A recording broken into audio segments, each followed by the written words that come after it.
Hey guys, welcome back to the Open Jazz Anime Podcast, where we ask the existential crisis question of what is an anime collector with no anime collection. With me today, as always, are RHYS2753. Hi. Donchopo Agi. Subscribe. And FDDNM. Oh, thanks, Lance. Sorry. I think FDDNM is also timed out. And also Lance is here again. Hey guys. Okay. So as you guys can tell, I'm in the middle of very not fun crap. Here's my cat bus from Japan, from the Ghibli Museum or whatever. I don't know where that came from. Okay, here's the funny thing. What's up?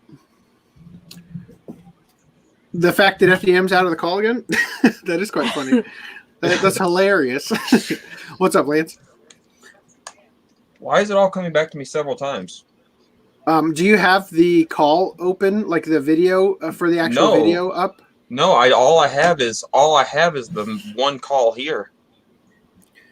Well, I assumed it was you. Maybe it was somebody else. Maybe it was FDM. I only have one call open and I have my phone muted. I'm gonna mute my mic. All right. Well, I don't hear the echo anymore. Are you hearing an echo?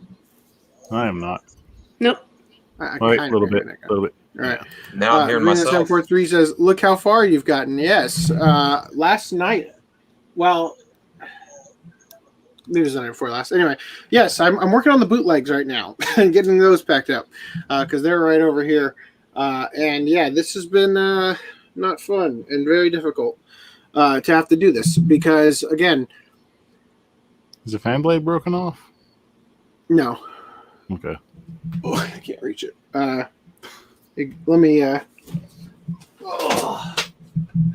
Let me samurai sword it around for you. Okay. Anyway, Right. all right. So the reason I'm here, also I love this based on, because like I'm just totally a responsible adult who spends all of his time packing instead of working on thumbnails for videos. But yes, I love that. Is that a Pato Gaines, son? I love that. That was my fault on that one. I'm sorry. What?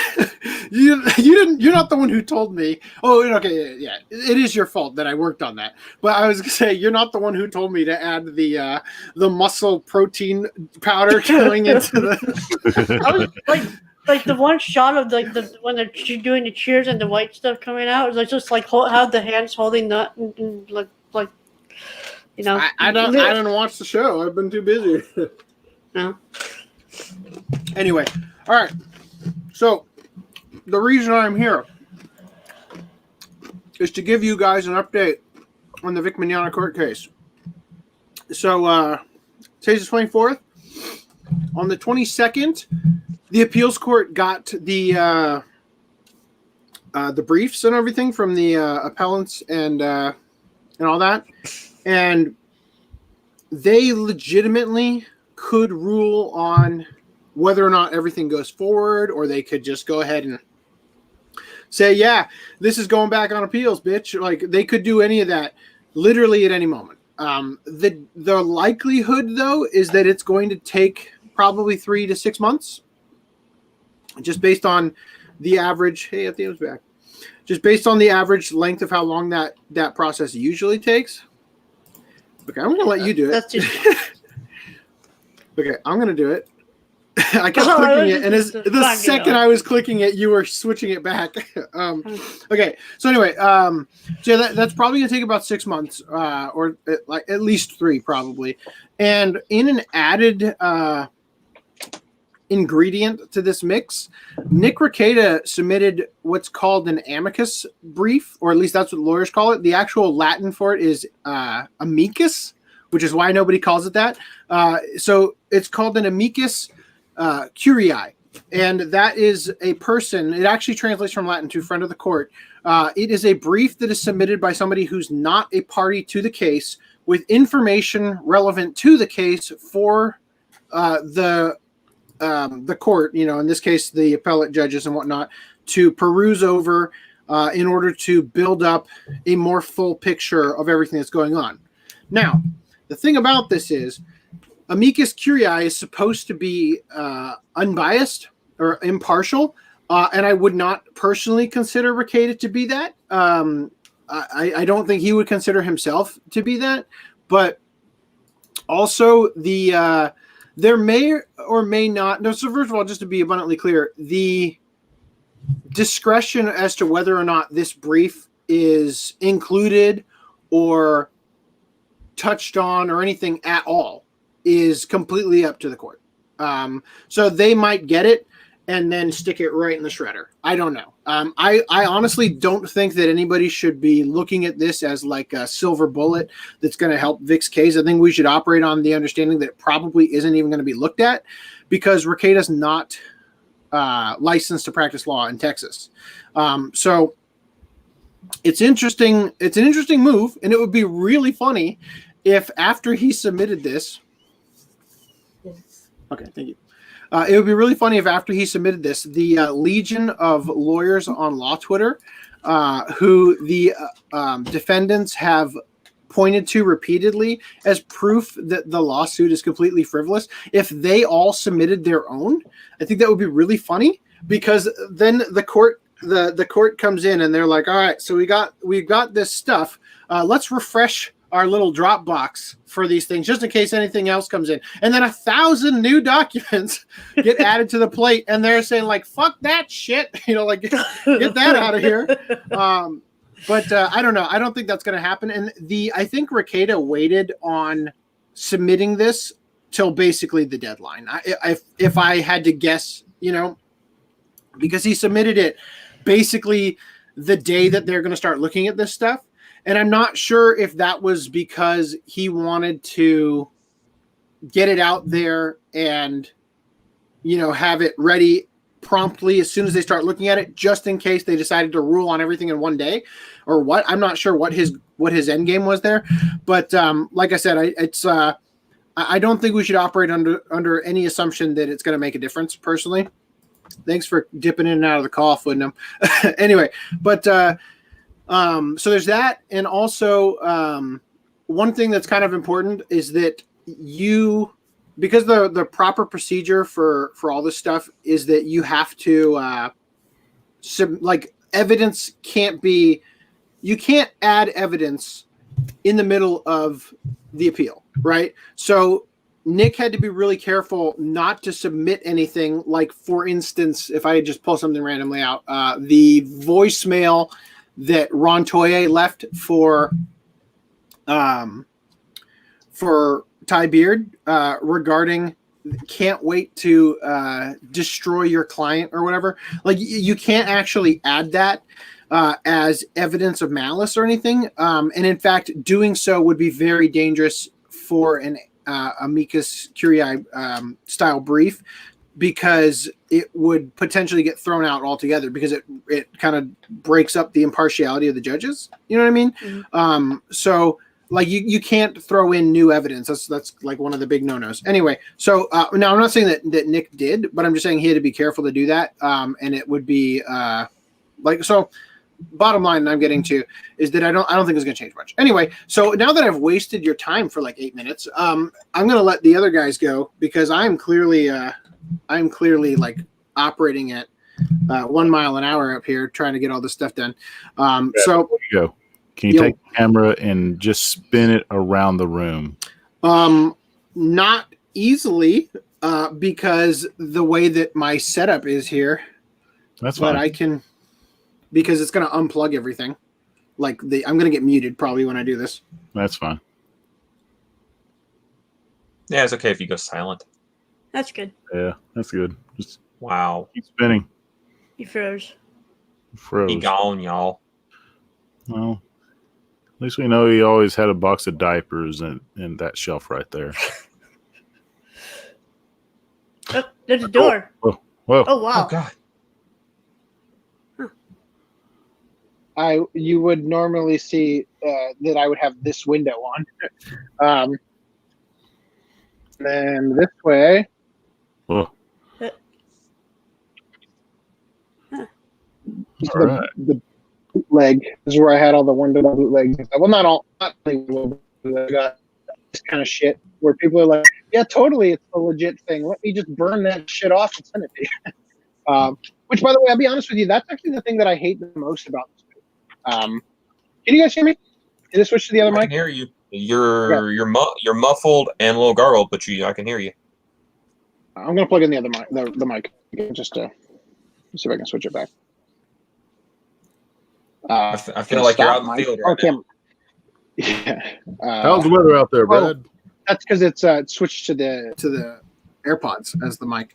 Okay, so anyway, yeah, that's actually the thing that bums me out the most about this, is that the bootleg series is being put on indefinite hiatus, or what is the word we use? It has been postponed indefinitely or whatever, in the sense that I don't know when I'll ever get back to it, which I really hate, because I mean, I just like the farther away I get from when I compiled all the information it's going to be, the harder it will be to come back, and I just hate that. I really hate that, because I'm literally at a point right now where I am absolutely, like, let me put it this way. The situation I'm in is really sucky, right? It's absolutely horrible. I had 30 days to get out, basically, right? If I had been given 3 months, I would have spent my time here very differently, you know? Downsized this as much as possible before moving, right? I have 84 boxes, file boxes. I only have lids here. You know what I'm talking about. The file boxes out here for just the collection. Okay. Then I've got like another 12 for manga. Like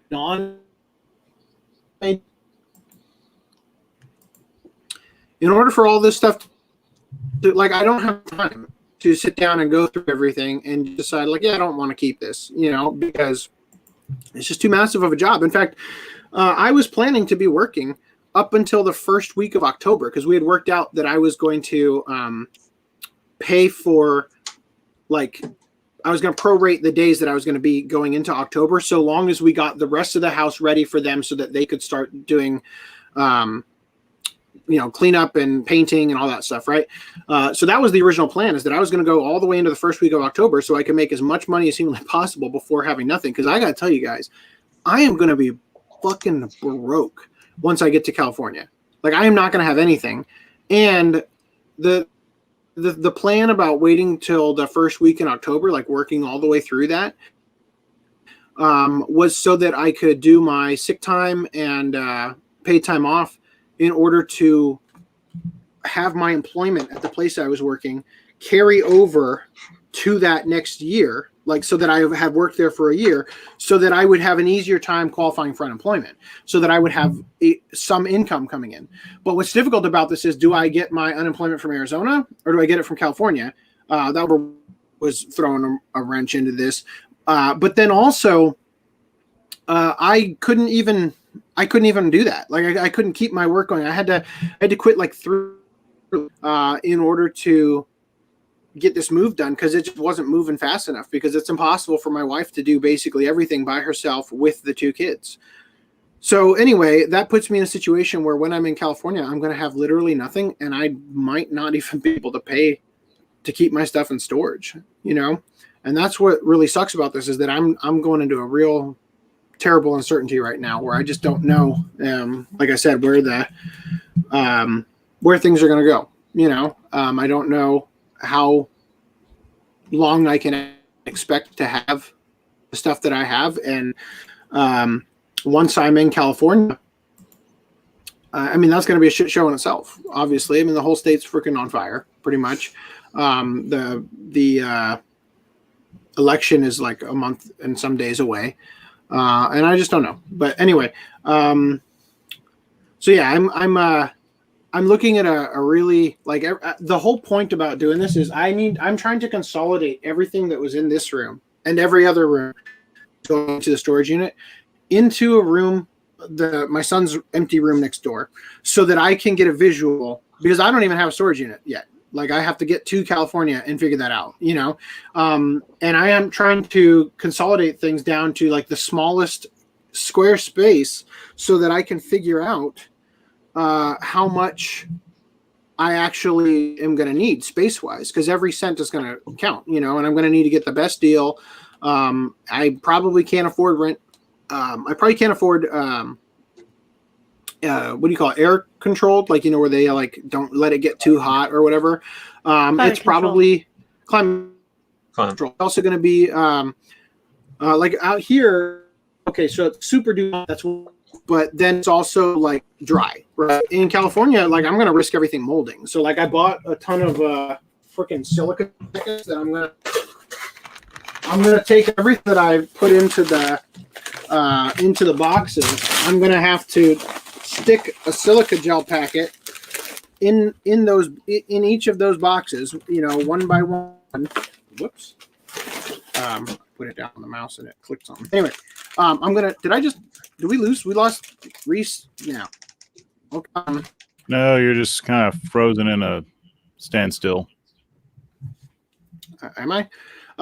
Anyway, so I'm going to put these in there, and then I'm going to put garbage bags over each one of those boxes, so that they're controlled for like moisture a little bit better. And that's basically the move right now. The only thing I have, that I do. But any moment the place could burn down, knowing California. So, and I say that not because I legitimately expect the wildfires to reach some random storage unit, but because I expect somebody to burn it down. Like I think it's an equally like. So anyway, this is really sucky for me, and I'm sorry to waste so much of your time on this podcast with real downer news. But that's where things are at, and I don't know. I don't know when I'm going to see. AC, have any more new content from me coming out. I was gonna say, I mean, you don't have like any family or anyone that could like just spare a spare bedroom for a hot minute. So that's doing. We're going to California because that's where family is, but the thing is that we're taking 3 and we're consolidating it down into 2. We're small in the room I'm currently standing in. Okay. Mm-hmm. Yeah. And one of those rooms is a bedroom for my wife and I, and the other one is a bedroom for my, all of the stuff is going in there. It's going to a storage unit, because all of this stuff is going to consolidate into a room about this size. And that's just how things are. I can't my family isn't going to let me stuff into their house. Like this is like, well, that has to go storage unit. And if kitties, right? That's where we're at, So we've had to downgrade everything we bought on the block. We've lost so many of our wedding gifts, like weird stuff like a waffle machine and like our knife set and all that stuff. Like all that's gone, because we can't take it with us. We don't have enough room for it. We can't put it, like you can't have 2 of every kitchen appliance that you've used since you got married, and take that to having 2 as in taking that with us to put in a already got stuff. So we don't get to keep it. Like literally everything. I've gone to Goodwill every day for the last 20 days. Every single day. As dumb as what I'm gonna say is, I don't want to like give myself like where my hometown and where I'm close to and everything, but I mean, I know of an apartment that literally just opened up here where I'm at. It was only like $700 a month. See, the thing is that, like, first of all, even getting over to a place like that is just like it can't happen. It's not going to happen with the kids and stuff. First of all, when I moved out here, it cost me like $15,000 to get out here.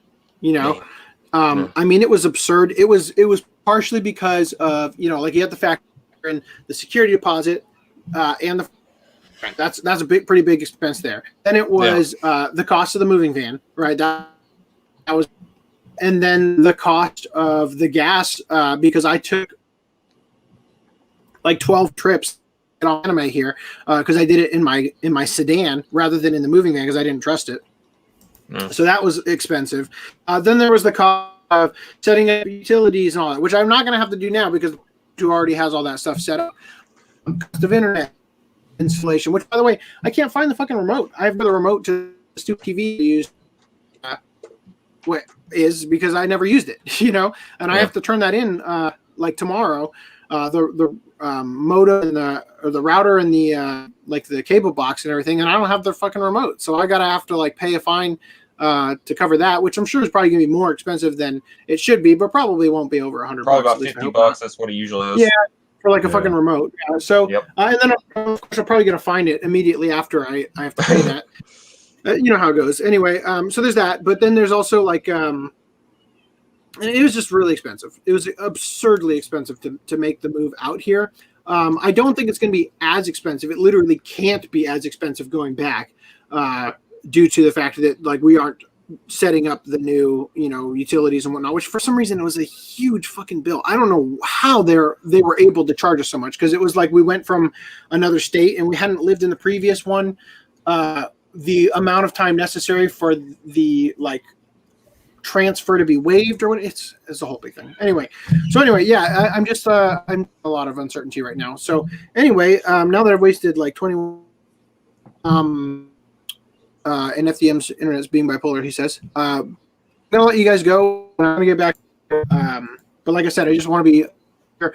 I don't know. I'm gonna let everybody else run the show for the time being. I don't have any plans to like shut you guys down or anything, but I'm just saying like I don't know what this is going to look like going forward. I don't. And the thing that's hard about this is that, like you were discussing like just a second ago, like, hey, there's a $700 apartment. It's like, yeah, there's cheaper apartments, but I don't have work out there.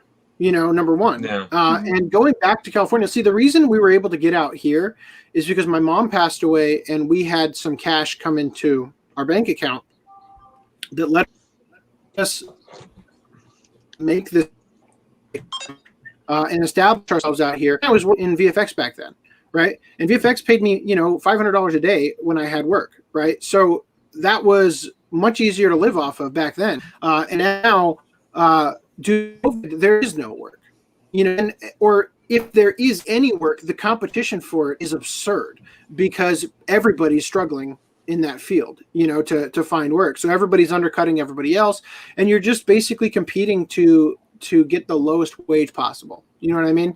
So going back to California, where the cost of living is 3 times higher, I don't see any foreseeable work not going to be able to easily get out of there. Not to mention the fact that California is completely cucked, trying to pass legislation in order to make it so that if you leave, you have to continue to pay taxes for 5 years because they're losing that many people due to their obvious bullshit policies. So everything about this is horrible. Everything about it's horrible. I'm not looking forward to this at all. And again, just to reiterate, I don't know when I'm going to return here because I'm not going to have a studio or an office like I do now, and it's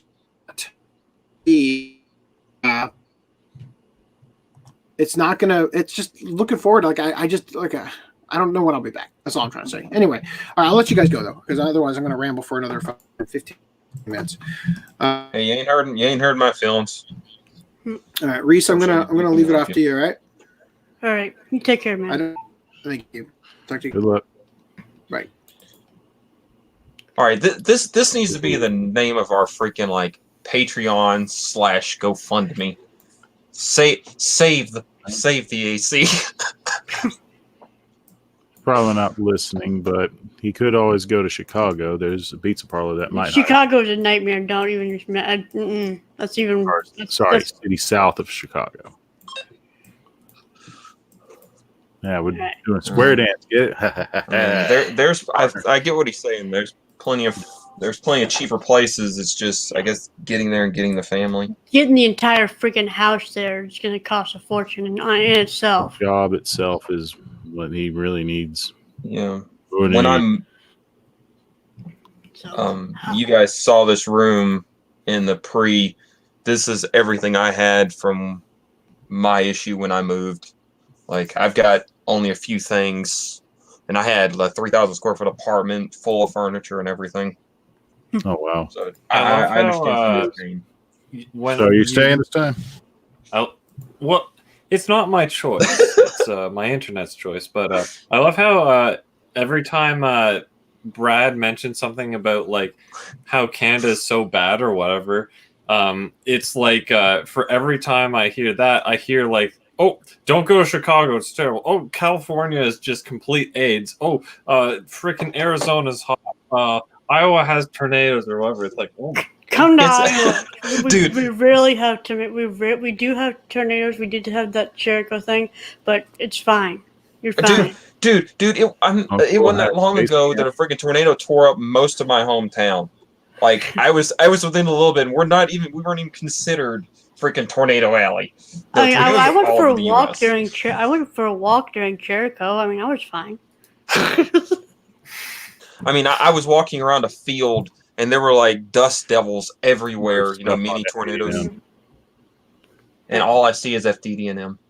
Yeah, all I see is FDDNM. I have my Braille translator live feed. All I think about is FDNM. Reese is my confirmed stalker. All right, guys, ready to actually get started this time? Yes. We're sorry, chat. We're still here. All right. Hopefully, my internet's keeping up so far. So if you would like to support the Open Chest Anime Podcast, you can do so by this Patreon. Yeah. And if you like the Anime Collector and want him to survive, $1 a day makes more of a difference than you'd think. Another good way to support this channel and the Anime Collector is shopping from Stealth Weeb. And diving into the opening discussions, actor Yusuke Saito passes away at 69 due to cancer. He played Todo in The Cat Returns. I can't remember who that character is. What an age to go. And Chief Uramura in the live-action Rurouni Kenshin. Oh, wow. So, you guys got any pickups? Yes. I do, but I think I need to grasp them. All right. Focus on me, Scotty. I don't really want to. All right. So I'm going to show off one thing I've collected up so far. I'm still missing one volume to go, and there's supposed to be a rumored volume, but I got the imported set. And it hasn't come in, and that is Knights of the Zodiac. So we have Volume 1, Volume 2, 3, 4, 5, and 6. So the missing volume that is confirmed is 7, and the rumored one is Volume 8. I don't know if there was a Volume 8 for this set, which is the Deke dub. What's the difference in the Deke dub and the ADV Films dub? The Deke dub is the censored dub with the And I Ran theme. The song that goes, And I Ran So Far Away. What's the name of that title? That sounds, it's ironic how the censored version is by the studio Dick. DIC? It's a Canadian company. It's a Canadian company. I'm ashamed, and I hope that's Canadian not company. Deke. They usually work with. I know we have Nelvana and Ocean. I've never really known Dick besides Sailor Moon. Canadian Dick. All right. Is that it, Doggy? Yeah, let that be it for now. Damn, I have a second. Whatever. I'll just verbally say the other pickups because they're mangoes. So first we have the Gits 4K Blu-ray without the non-steel book. I don't know why you can't see the foiling that well from the distance. We can see the foiling well. I can see it. You just can't see what you're filming. No, you're seeing the reflective nature of the sleeve on it. Well, we're seeing the reflective nature. Whatever. We can see the foiling. Yeah, I see the foiling on this. You just want to show go, ooh, I got 4K. I mean, Brad already showed it, but Yes, 2 copies. Apparently, I looked on Blu-ray.com, and it sounds like it's a really good release. And the thing that no one's really talking about is this is the first anime Blu-ray to have Dolby Atmos, as far as I'm aware, which is kind of cool. Yeah. And then my other 2 pickups is I got the first volume of the collector's edition of Maison Ikoku. It feels like that was released like 7 years ago. Because like I pre-ordered that so long ago, and it just finally came out. I don't know if there was stocking issues or whatever. I thought it was supposed to come out like in June or something. Yeah, that's what it felt like. And the other thing I got was Fly Me to the Moon Volume 1, because that's the one getting an anime Crunchyroll original. And it's actually a manga my brother read and told me about, and it's by the creator of Hayate. So I'm looking forward to the anime coming out, and I'm assuming it's going to get dubbed if it's Crunchyroll original. But yeah, so that's We can hope so. And yay 4K. Hopefully we get the other Ghost in the Shell films they released in Japan in 4K. Hold on a second. Real quick, I just throw what I picked up. I guess that Flip was in chat. Yep. I guess the Maison Ikoku manga got bumped to September 15th, so it came out like a week ago.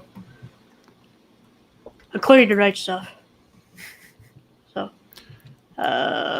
Lance, did you have any? Yeah, I picked up That Time. I didn't know we were doing manga as well. I picked up That Time I Got Reincarnated as a Slime, Volume 13. Sweet. I'm loving that series.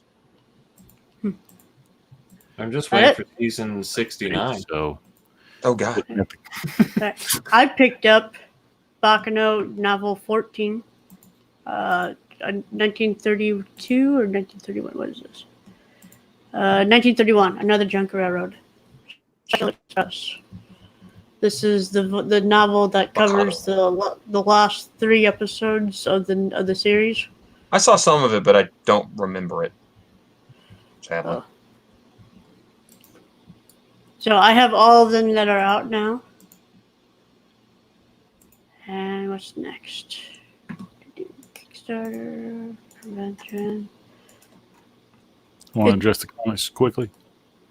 Huh? Want to go ahead and address the comments? Oh, yeah. We're about to go into another section. Where did we read any? Because otherwise we'll start with Brad noticed, shit, we got a lot. yours Okay, at the very beginning, yours earlier, but I don't think anything's really been addressed. Okay, we're thinking about you, Brad. I live roughly an hour from Chicago, doxing himself. Good job. We need more art from Foodnum. I do have more art, but like the music, which you never hit me up with, you just have to hit me up and you can see it. Viva Viva BDE. What is that? Augie excludes Big Dick Energy. Oh god. We don't need that. I ran by a flock of seagulls.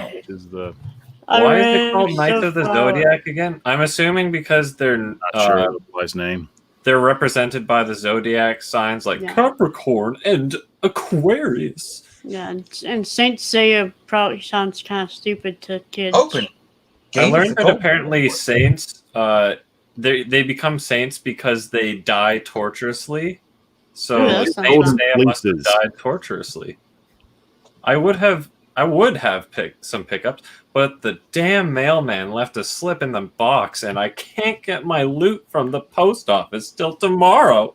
At least you didn't give it to your neighbor like they did mine. Dirty, rotten rat bastard. You have to give them special permission to do that kind of stuff. Yeah. My cousin introduced me to Saint Seiya. It was in Spanish. I didn't get what was happening. Okay.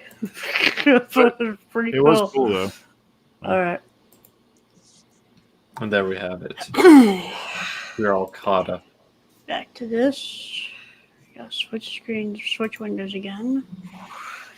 Also, I apologize for my mishap earlier at the beginning of the podcast. Are you sure you're not apologizing for my mishap? I'm not sure, but all I know is I was hearing the podcast twice and then 3 times.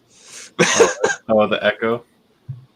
So I got that fixed. At least my fault of it. Barely noticeable. FDDNM is very noticeable. What's Venom gonna lift? May I recommend a dozen chipboards stacked on each other, on each hand, while standing on one leg? Ooh, going for the I could literally grab my stack of chipboard and just do a few reps. Just take all the MRA cases out of them. Dude. No. I mean a stack of chipboard sheets. The ones that I got on my box. Deadlift the bed. Come on, you gotta deadlift the bed, man. That would be like ridiculously easy. It would just be inconvenient. Saying you cannot do it? No, I can. It's just I don't want to like rearrange my bed's position and stuff. Deadlift an oak tree. Up and down. All right. Canada, so. I gotta address that we don't have a whole lot to cover. I've had That's probably a good problem to have. Yeah. Considering we had 6 hours last time. Yeah. Yeah. So a little update on the Tyler box set. They've got 600 units now. I think they passed 500 and 600 since the last podcast. So they got the ship sketch artwork to be translated with ship data to be added to the art book. An all-new interview with Hitoshi Yoshioka, which is the original creator or author who hasn't done too many video interviews, and he's agreed to do one for us once we reach this level. Pick his brain and give you insight in the writings of the esteemed Tyler author, as well as better understanding of how the Tyler project came to be. So that's kind of cool, I guess. I wonder how long this is going to last, and like, is it going to be for like 2 or 3 months before, like until January or something? The release date's in April.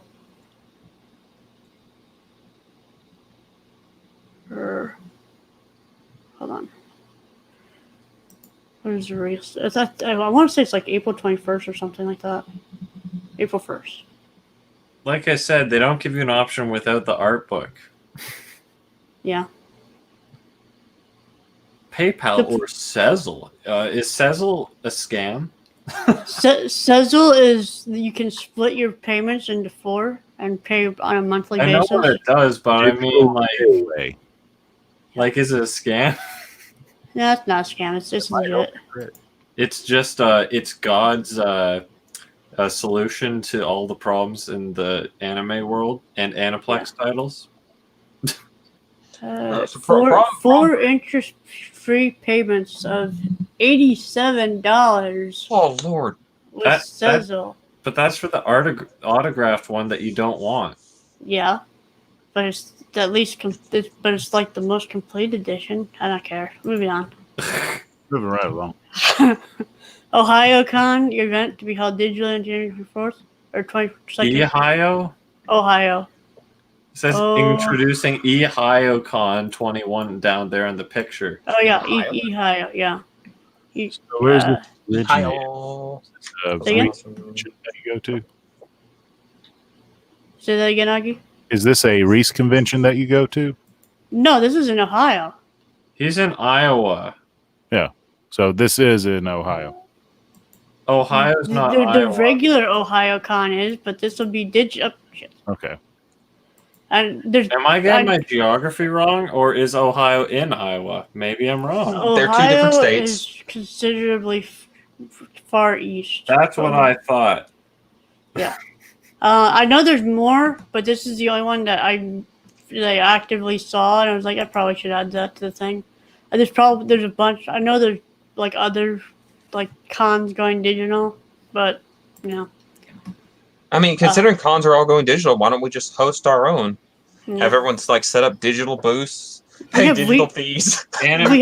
We have a weekly con. It's called the OCA Podcast. Yeah, we should have like digital booths where we sell the digital, anime DVDs and then digitally rip people off. Oh, just like a Funimation thing. Never mind. So, Lee Isaac Chung to direct Your Name live action. I don't like this word right here. I don't like that word. I'm pretty sure we've already established that wrangling. They're changing everything so it's like natives in North America or whatever and all this stuff. So like, what did you expect, Reese? Did you expect it to be a 1-for-1 remake? Yeah, I know. I'm expecting. I really want that though. I'm expecting Your Name, the Dragon Ball Evolution edition. Would you really as Footman would say, the Cancer Edition? Would you really want it to be like a 1-for-1 remake in North America, though? Like, what does it matter if it's a reimagining? Like, if anything, they're making it better that you can disconnect it from the original. He better live in Chicago, and she better live in rural Iowa. I'm gonna be pissed. With Bad Robot and Abrams involved, you're probably going to get a very unsatisfying reimagining.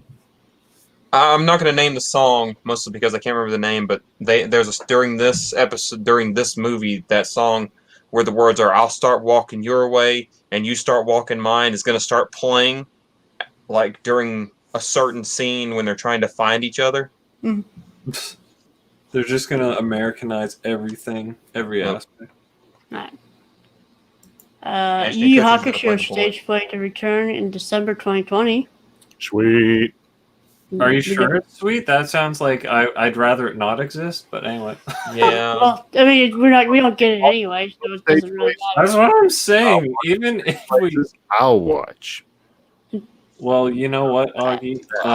You may enjoy all of your stage plays and your stage play collection. I'm curious how they do these stage plays. Would they actually have people in the theater, or would they do like the thing that WWE or whatever has? Just have like a wall of screen of people on the webcam watching it. If you scroll down, there's a sample of what it might be.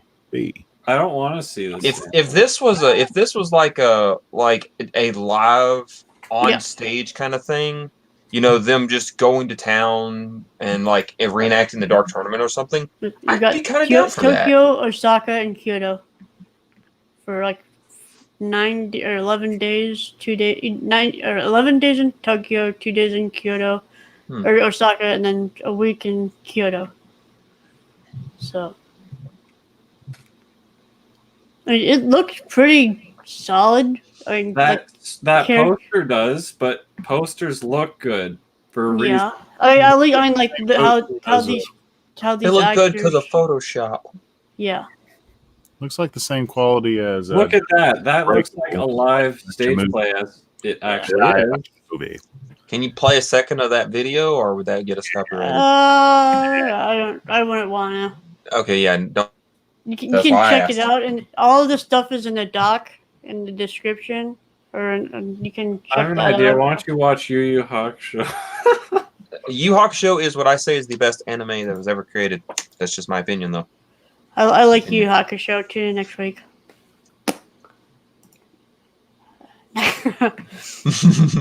Next up, we have in this neck of the woods. Yeah, I was consolidating yesterday, and when I was moving all the Yu Yu Hakusho steelbooks with one hand, I'm like, damn, son, these get heavy when you stack them. I only have 2 of them. I was like, oh, have you opened yours yet? Yeah. What do you do with the envelopes? With the art cards? I put them in my collector's junk pile, I'll call it. I literally have a little bin that just has all of these, like, extra things that I don't like. You can't collect them in an organized fashion, so I just kind of put them there. So for Funimation, the back cards, I have a dedicated little box that I just have a pile of them. In fact, I'll flip this over so you don't get the free code, but this is my digital copies box I fashioned out of chipboard. Oh, sweet. Perfect size. Half of those have probably expired by now. They expire? I thought they did. I'm using old ones, and they're still all kind of working. Well, what happens? What happens if you buy it like 3 years after it was printed? I thought I'm thinking of like regular like Hollywood movies and stuff. Yep. He showed it. Better use that one. I don't think you have to worry. You have to give your video quality is pretty shit anyway. You can't even read it. Was that first one?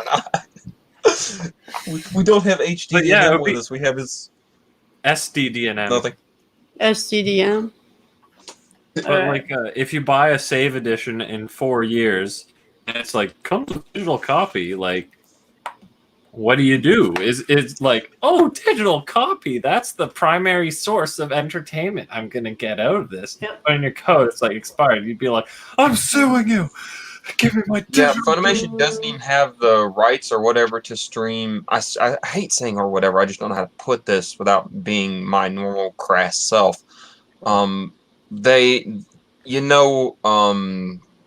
one we did last week. It's been a long week. Like I said, help a friend of mine move.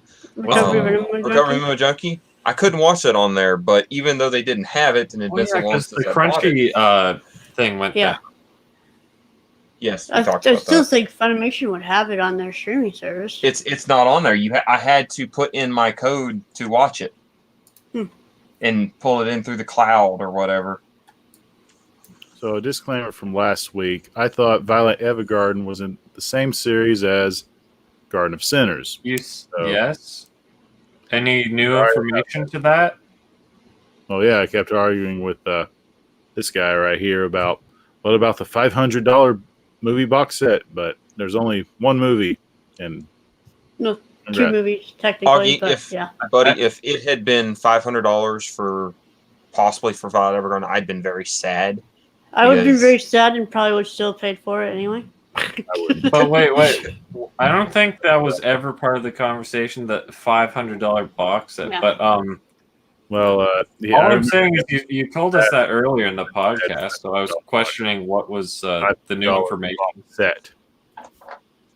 Okay, so let's address some of these comments. FDDNM could lift a jelly donut. Yeah. I don't even have those on hand.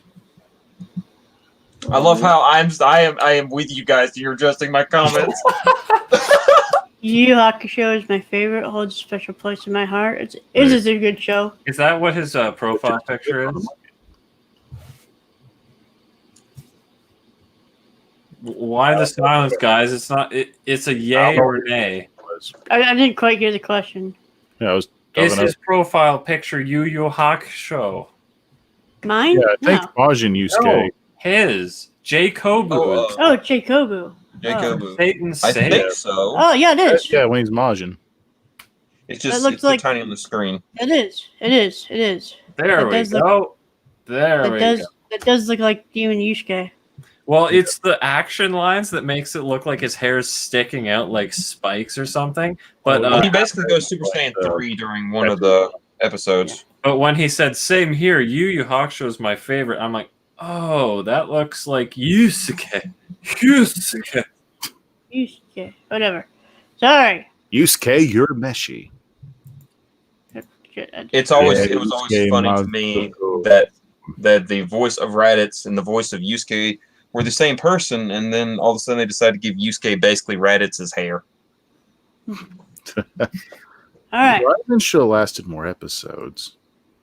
So, Violet Evergarden, the movie, outgrosses the side stories from its first weekend at the Japanese box office. That's kind of insane. Like, the entire theatrical run for the Eternity and the Auto Memory Doll, this beat it in its first weekend. So, that's kind of cool. This is worth a Netflix subscription just to watch it. And I'm betting we'll get it on Netflix in May of next year. It's already on Netflix. The problem is... No. Not this movie. The side story movie. Oh, God, I mislooked at that. You're right. Not this movie. This movie just came out in theaters. Yeah, I'm sorry. I apologize. No, you're fine. Thank you for calling me on that. Do it again, please. The problem with hype culture is hearing all the "this is so good" leads me to believe that when I watch it, it won't be so good. But it is so good. I mean, it might be good, at least. I don't know. I am quick to hate something, but to love it, it takes a minute. And like I said last stream, I am dead inside when it comes to anime. Nothing really bothers me, but I felt feelings. This show was beautiful and fun. We'll get back to this in a minute, in a little bit. So, Fates Tonight, Heaven's Feel 3 finally becomes the top-grossing film in the trilogy. Cool, next. But why does it say finally? It took its while to become the top grossing, not instantly? I think because everyone assumed the conclusion was going to be the big movie. And probably go see it twice with the and also Corona. It's interesting that it happened because of even with coronavirus going on. Yeah, I guess so. People watched it with their Saber the figure. So. Demon Slayer Mugen Train anime film to have a massive 4.5 million copy print run of the exclusive bonus manga for theaters, which is a manga theater goers get. Like sometimes you get a poster, or like when you went to go see Pokemon movies, you got a Pokemon card. Yeah. You get manga for this one. They're getting 4.5 million prints. Oh, that's so limited. We better get out there and get our copy. Oh, only 4.5 million in circulation? Oh. I wouldn't be surprised if they added on to the end of like the final volume that still hasn't come out yet. That'd be funny. Standard print of a manga. The first print of a manga. Yeah, the final volume of the manga hasn't been released yet. Okay. So this was shared on the Discord before last podcast, and I missed it, and I forgot to add it to the doc. I think Danny shared it. Legend of the Galactic Heroes Die New Thieves anime gets a new sequel to be another 24 episode season. Yes. So, I'm not. So this I haven't read this yet. I don't know when it's supposed to be airing. So sometime next year. April 6th, it looks like. Where do you see that at? Premiered April 6th set. Never mind, that second season. Yeah, this is the second season. Talks about. So that was the second season of the first. That was episodes 12 to 25 or 24. So, Fruits Baskets get a final season in 2021. Hooray! It won't be longer than 2 seasons. Yeah. Attack on Titan final season premieres on December 7th. Yay, it's ending. What? Yeah, Funimation confirmed to be streamed the same day. Reveal the new key visual. So, my speculation with it starting on December 7th, it's going to go at least until the end of the summer season, so at least 30 episodes. There's like 10 volumes still or more left to adapt, and this is supposed to be the final season. I don't know when I dropped the series, but all I know is it got to the point I was just like, why am I here? Why am I watching this? Too saturated. Demon Slayer will be the 8th Jump manga to top 100 million volumes in circulation. Okay. So volume 22 apparently just came out. Still got volume 23 to come out, which is why I think that might. I'm speculating. Maybe I don't know. I'm probably completely wrong about the Mugen Train manga two chapters or whatever. Reese's husbando was back for a second there. And Akira Volume 1 is the first Kodansha manga to get 100 printings. Sweet. So like the 100th edition kind of thing. That's crazy. Oh yeah. Good news is it's well in circulation. Yeah. Sony Interactive Entertainment CEO Jim Ryan confirms PS5 will not be backward compatible with PS1, 2, or 3 titles, which is still stupid to me. Why can't why? I think they want to do a rental stream service for those games to play on it. No. The more thing that they want to do is they want to open the door for you to have to rebuy everything, and they're slowly working to where everything just goes digital, so that if you ever lose the password or you get banned on PlayStation for just about anything, you have to rebuy everything on a new account. Yeah. I know, I've seen it. It's just it should be so simple. It should be the easiest thing to do. It is simple. I forget who it was, and I need to actually get one of my buddies to give me this point. But there was literally this guy who took like all these old cartridge-based systems and made it out of a toaster. Oh yeah, the Nintendo toaster.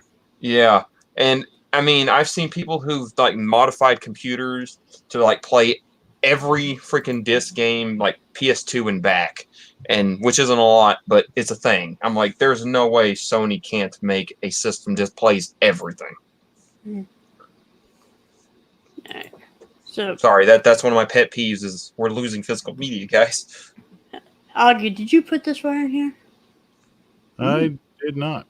Okay, must have been AC. Princess Peach from Super Mario is married to someone other than Mario and a Nintendo licensed book. I'm going to read all this one. So, yeah, I got here just in time to say Mario officially cucked. But FDDNM is not here.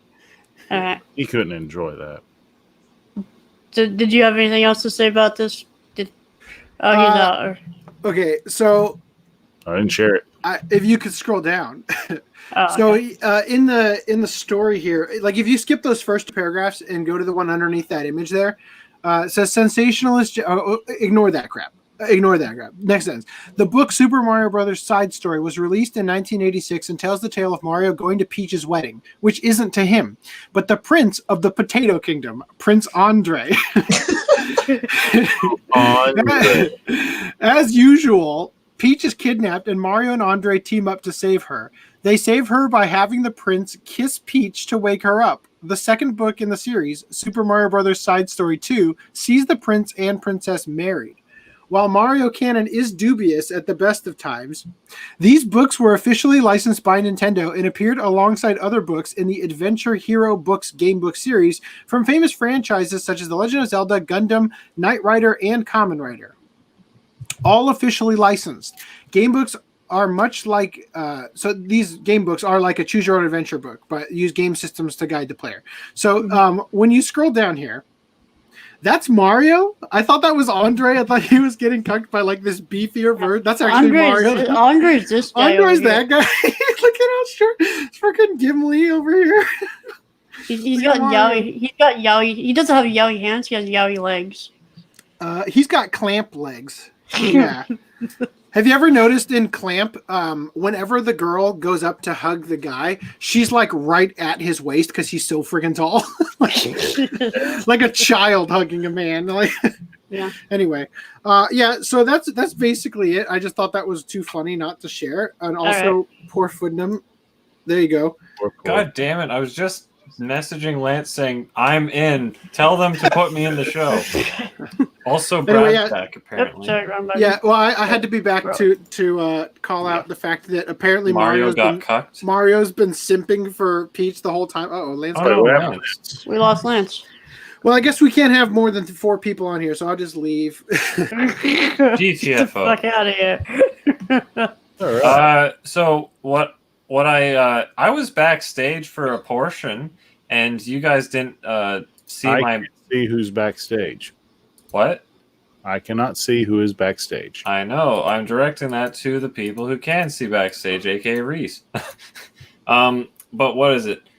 So Legend of the Galactic Heroes. Wow, it's almost like they're on track to remaking the entire show. And next thing you know, we're going to have 140 or whatever episodes. It'll be shorter than that. What? It'll be shorter than that. Did they not? Did they fully adapt the source material in the original anime? It's like a restyled reboot, but a lot shorter than the 174 episodes of the TV series and Gaiden. I'm pretty sure it had less than that. I'm pretty sure it was like 110. Like 110 something. Okay, there you go. But yeah, it's almost like they're going to just remake the whole frickin' thing. And I'm pretty sure that Anime Snob probably made a video that was something about like how the new one isn't as good as the original. Which is a shame, because it would be nice to have a modernized HD version of Legend of the Galactic Heroes. Mm-hmm. You message Lance to see what's up with him. And yes, I will after I... Last time he talked, he said, R.I.P. FDDNM. Yes. He said, you took my seat, lol. All right, let's put me in. Get back in here, ho. I'm just now seeing your private chats. They're saying, put me in, bitches. Oh, Yep. That's what I'm saying. Private chat. I was focused on the viewers. Oh, wait. Yeah. I guess it wasn't just solely on RHYS. Yeah, y'all did completely ignore my plea for help. I was screen sharing, so I couldn't see anything. I was paying attention to the comments. Then I should have commented, but YouTube wouldn't load, so that's good. Okay. So I told Lance to get back in here, Ho. Oh yeah, what was the other thing that you guys covered? Mario got cucked. Yeah, Mario got cucked, but I think there was some stuff before that. That was Fruits Basket Season 3. Hold on. Great, now I'm going to get another obligatory buy those terrible AIDS limited editions that don't even have chipboard boxes. To be fair, though, they might put out a chipboard box that holds them all. Hey, Lance is back without the profile pic. Nice. Sweet. But can he speak? But can he speak? Hold on. Oh, there he is. I got. All right, while you get your thing figured out, I'm going to go over the TLDR that FDDNM missed. It was probably Attack on Titan final season. Yep. Is Aaron in that poster at all? Yeah. So is he the edgelord with the eye patch in the back? No, that's Hanji. Oh, so that was my next guess, that was Hanjizoe. Hanji. I guess. Who's Aaron? Aaron's not in here, I guess. Huh. Oh my god! So I was right. I thought his face was back here, but that's just because see in this picture, I'm like, what the hell happened? So now they are like, yeah, swords are pretty ineffective. Let's just go with like harpoons and guns now. Well, this is like 4 years later after the end of season 3. I can tell because like everyone's different, but. I like how Armin lost his coconut hair. It looks like it's more of a coconut now, honestly. So at least have longer weapons to attack the bigger things, or titans. Is this implying that at the end of season 3, they probably canonically, Aaron was killed, and then they're going to bring him back in season 4 or something? No. Don't. Well, you said no, so I would think don't answer. But fine. I see how it is. All right. Anything else in that stuff that you missed? Oh yeah, there's a PS5 thing. Like I was back in for like 0.3 of a second, and I heard. Did you say Fudnum or something? No, I don't think so. But yeah, confirms PS5 will not be backwards compatible. Good job, PlayStation, being very pro-consumer. Yeah. But yeah. I hope Lance can get back because there's a lot of stuff in the release news about Violet Evergarden that I want him to be here for. So. Oh no. So we're gonna cover this one first. So. I know it's been fixed, but I still felt like covering it in a way. This is the original date, October 13th, that the Best Buy Steelbook was solicited for. Last week, it got bumped up to the December date for the general release, and like a couple days ago, it reverted back. Now, the day after it got reverted to the standard date in December, I remembered the same thing happened with the Cowboy Bebop Steelbook. That it got pushed forward, then pushed back? It got pushed forward and then got pushed back. Except for this one, it was originally slated for June.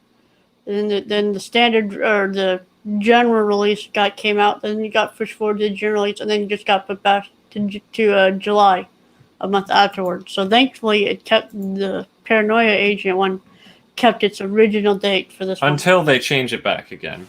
They won't. It's supposed to be a Best Buy exclusive. It's probably an intern saw the general release date, was like, oh, that's not right. That should be early. And then the managers probably saw the change, like, no, this is a Best Buy exclusive. No, GTFO fired intern. Yeah, that kind of thing. So I felt like sharing that. I mean, just I overreacted in our private chat, saying, "What the fuck's going on?" You privately overreacted. I privately overreacted. So, Lance is not back yet. Azure Lane. Azure Lane. So WTK posted this from, was it Ruppert's Anime Corner Store?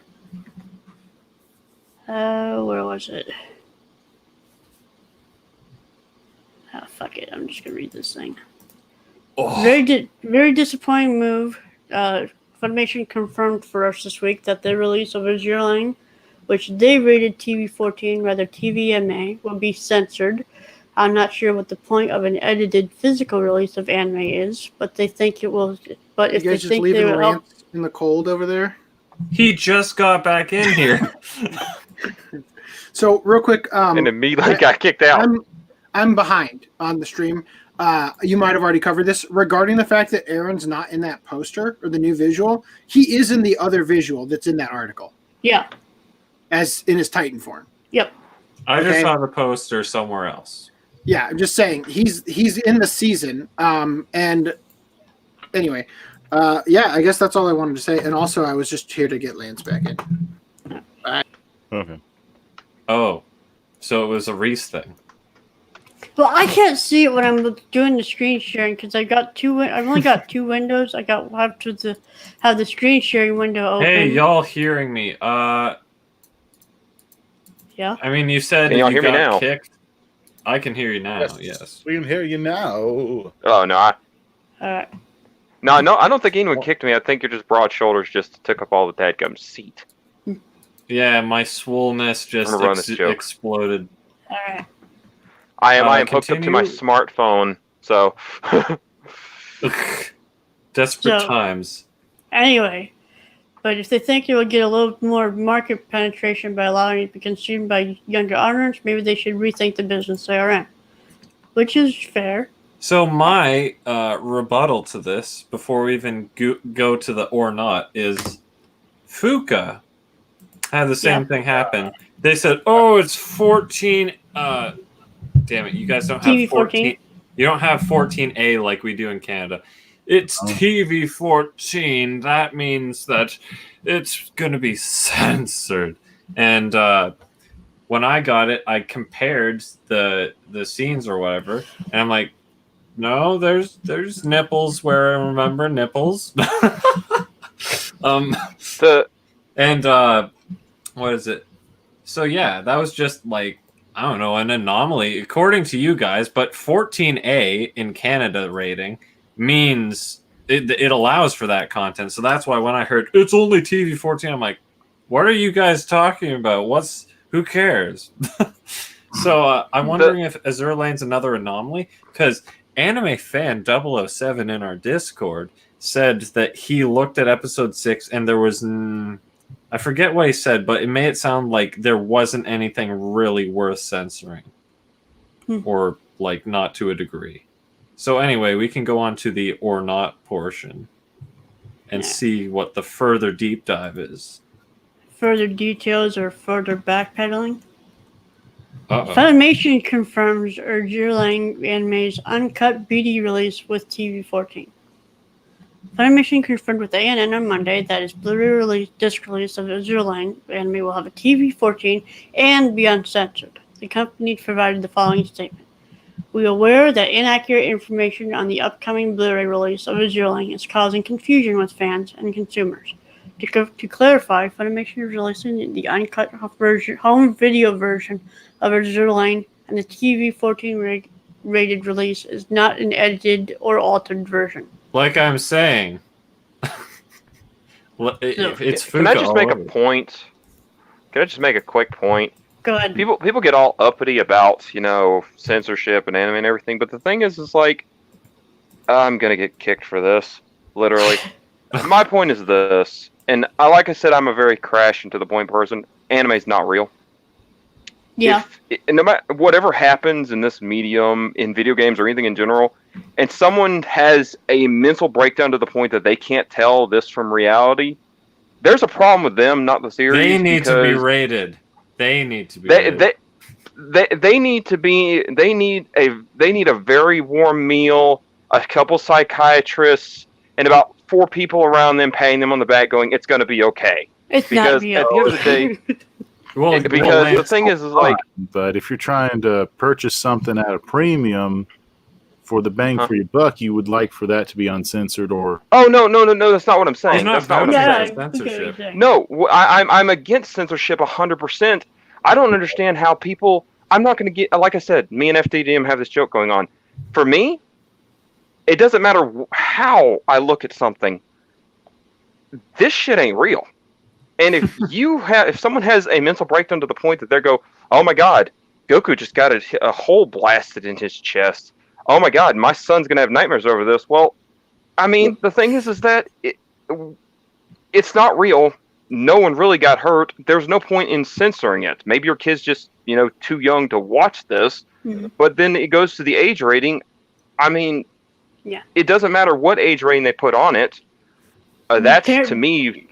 Parents aren't going to look at that kind of crap just because they see, it's animated, it's for kids. Well, you question with the parent at that point. If they're not supposed exactly, to, how come you're not there with them? Why are you not spending time with your child? Why are you not paying attention to the living creature you made? So, Lance, you're not stepping your bounds and going to get kicked because Brad literally reiterated this for like 17 weeks in a row about how lolicon is a thought crime, and he disagrees with the people's like why people want to watch it or whatever, but at the end of the day, it's not a real human being, so it's like anime characters will never be real. There's no actual victim. There's no flesh and blood victim to be. Therefore, it's not a crime. I will say this in a minute, and everyone knows this who knows me, Lance. I was adopted. I saw real kids get hurt. And anytime someone is trying to freaking get uppity about an anime character of any capacity or a drawing or anything, I get pissed because I'm like, because it devalues the real victims out there. It does. It makes it look like, okay, an anime character to me is worth about as much as this notebook in my hand. And I could rip this thing up and set it on fire. All the waifu defenders in the comments are going to be upset. So the thing about Azure Lane. First of all, FDM, you actually said what I had told RHYS behind the scenes, in case I wasn't here to say it, that I am not sure that from what I saw of the supposedly like controversial, couldn't put it on the Blu-ray scene of all the girls in the bath or whatever. I looked at that and said, that's not TV mature, right? That is apparently like PG-13 or whatever level. To have a couple of non-sexualized depictions of the nips, right? But the issue people were thinking that was causing it was that some of those characters look young or are flat-chested, which is just straight out discriminatory to the lady. I'm sorry, but it's discriminatory against the flat chest. Doesn't the high school DxD have that white-haired girl? And they had no problem. Let me be abundantly clear. There is plenty of precedent for anime released in the past decade or two. Popotan comes to mind with a character that is characters, I think, that were extremely young looking, that is very ecchi and suggestive, and like if they wouldn't release that today in the current climate. And the thing is, you got to understand is that back in the day, there wasn't a lot of they weren't under a microscope the way they are now. Now Sony owns Funimation, right? So Sony's like, well, we can't have all this bad press, especially after Cuties on Netflix comes out. Oh, I loved that controversy. That was hilarious. They're like, okay, so don't do anything stupid, right? That's Sony's I think position on this, right? Is that they have to fine tooth comb this stuff now.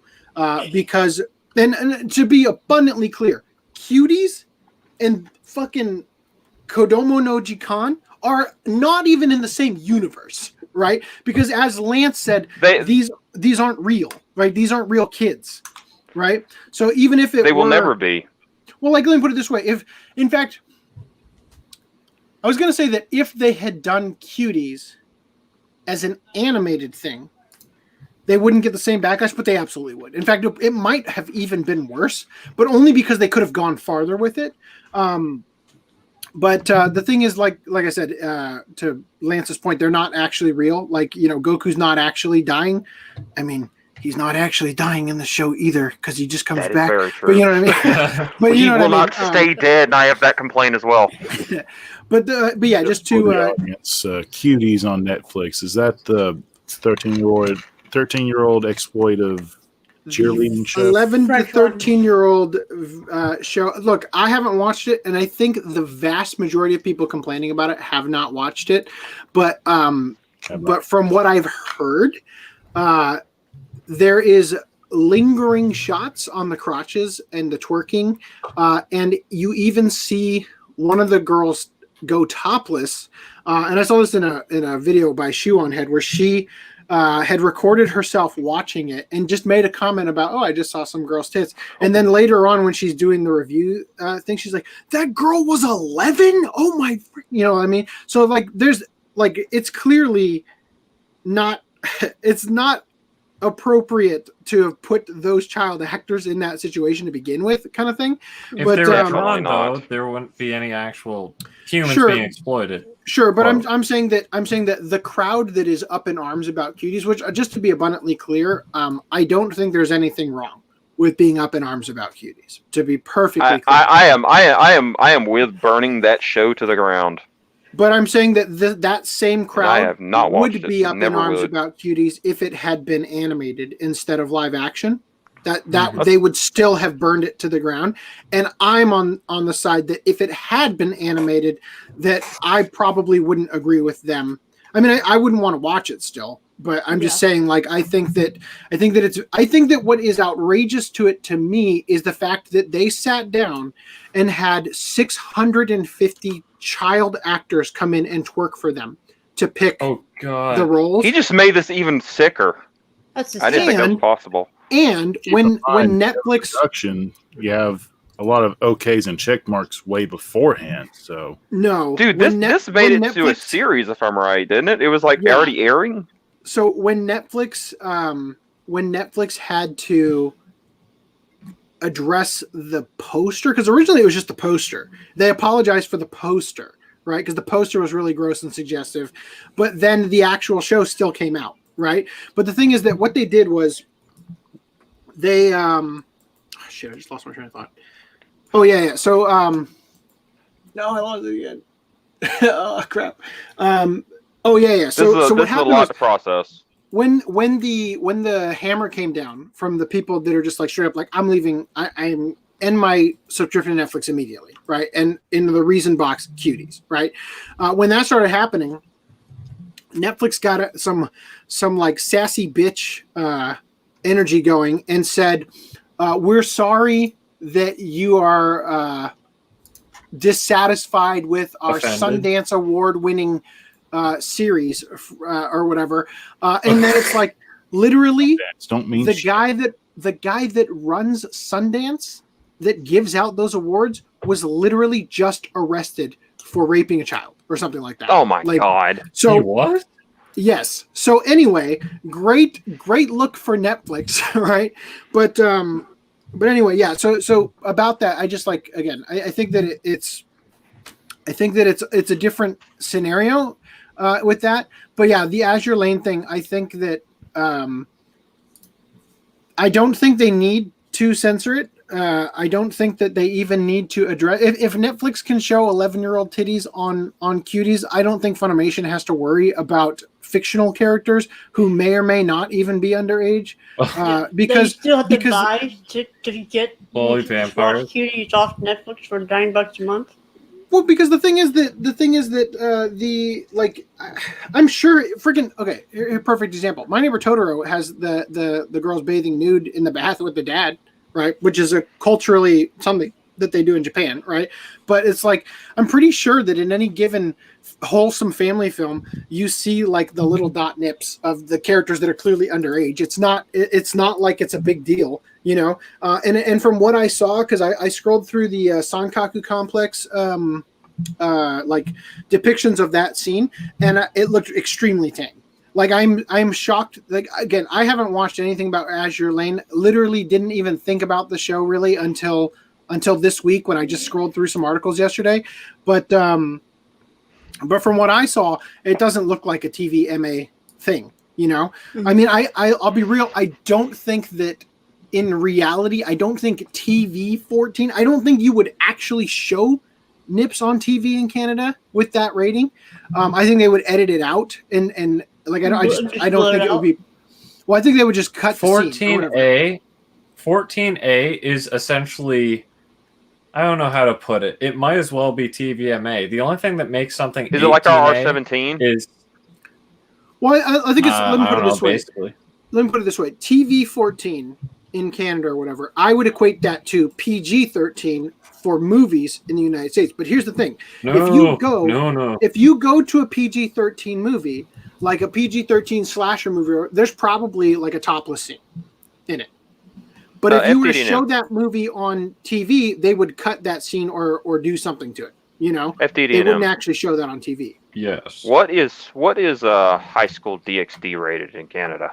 That'd be the thing is, I typically when I get my Funimation releases, they have a sticker on the back, like they put a sticker on the shrink wrap that says 14A or PG.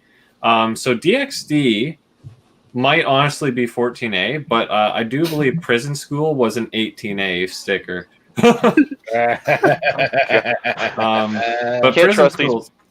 Prison School's Parents' kind of, Guide. you Here's the wouldn't be Parents' Guide surprised. for high school DxD. Well, let's see. Nudity, severe. Ghost in the Shell is not rated. Moderate. Alcohol, drugs, and smoking. No. Here, why don't I look at my my let's hear CLZ and organize by rating? We lost Lance So, again. God damn it. Oh. Just going to have to get into violent stuff. Here we go. Or Canada. It says 16 plus for Quebec and 14A for Ontario. It's the equivalent of 16 plus. It might as well be M-rated game. China banned. Of course. United Wait, Kingdom 18 wait, for what Prison is? 4. Is there a specific? High school DxD. Wait, is 14A? It's 14A in Ontario and 16 plus in Quebec. Okay, so yeah, high school DxD is 14A. They say they drop F-bombs, they show titty, there's probably blood. Like, it is basically R at this point. It's just, I don't know what constitutes. Lance, your camera. Fingers. There's No. fingers. Mountain Dew. I don't blame him. He was caught drinking Mountain Dew. There you go, Lance. That was Yeah, somebody an else. epic That wasn't gamer actually moment. Lance. So Lance. Well, Steve. the reason I did that, I was trying to pull the mic to me. Okay. So Lance, Grab the Brad has fucking mic. confirmed Sorry, guys. that it is Yeah, High I've got it school right DX. here. high school Here, DxD is 14A according to IMDb. this. IMDb. Okay. Yeah, right here. So the Parents' Guide has it set as 14A in Ontario and 16 plus in Quebec. Australia, mature 15 plus. Brazil, 16. China banned. Right. Of course. Where's the North Korean rating? Vietnam. North 18, Korean. Netflix. This has got South Korean 18. So what's the show we're talking about right now? Azure Lane. Ezra Lane / Fuka. You know, actually, I didn't even know Fuka came out in a weird part of my anime watching that I didn't even know it was, there was a censored or uncensored version because I watched it in the background and I didn't, ever really look at it. I was just listening to it. See parental thing on here. Hold on. Continuation of Suzuka.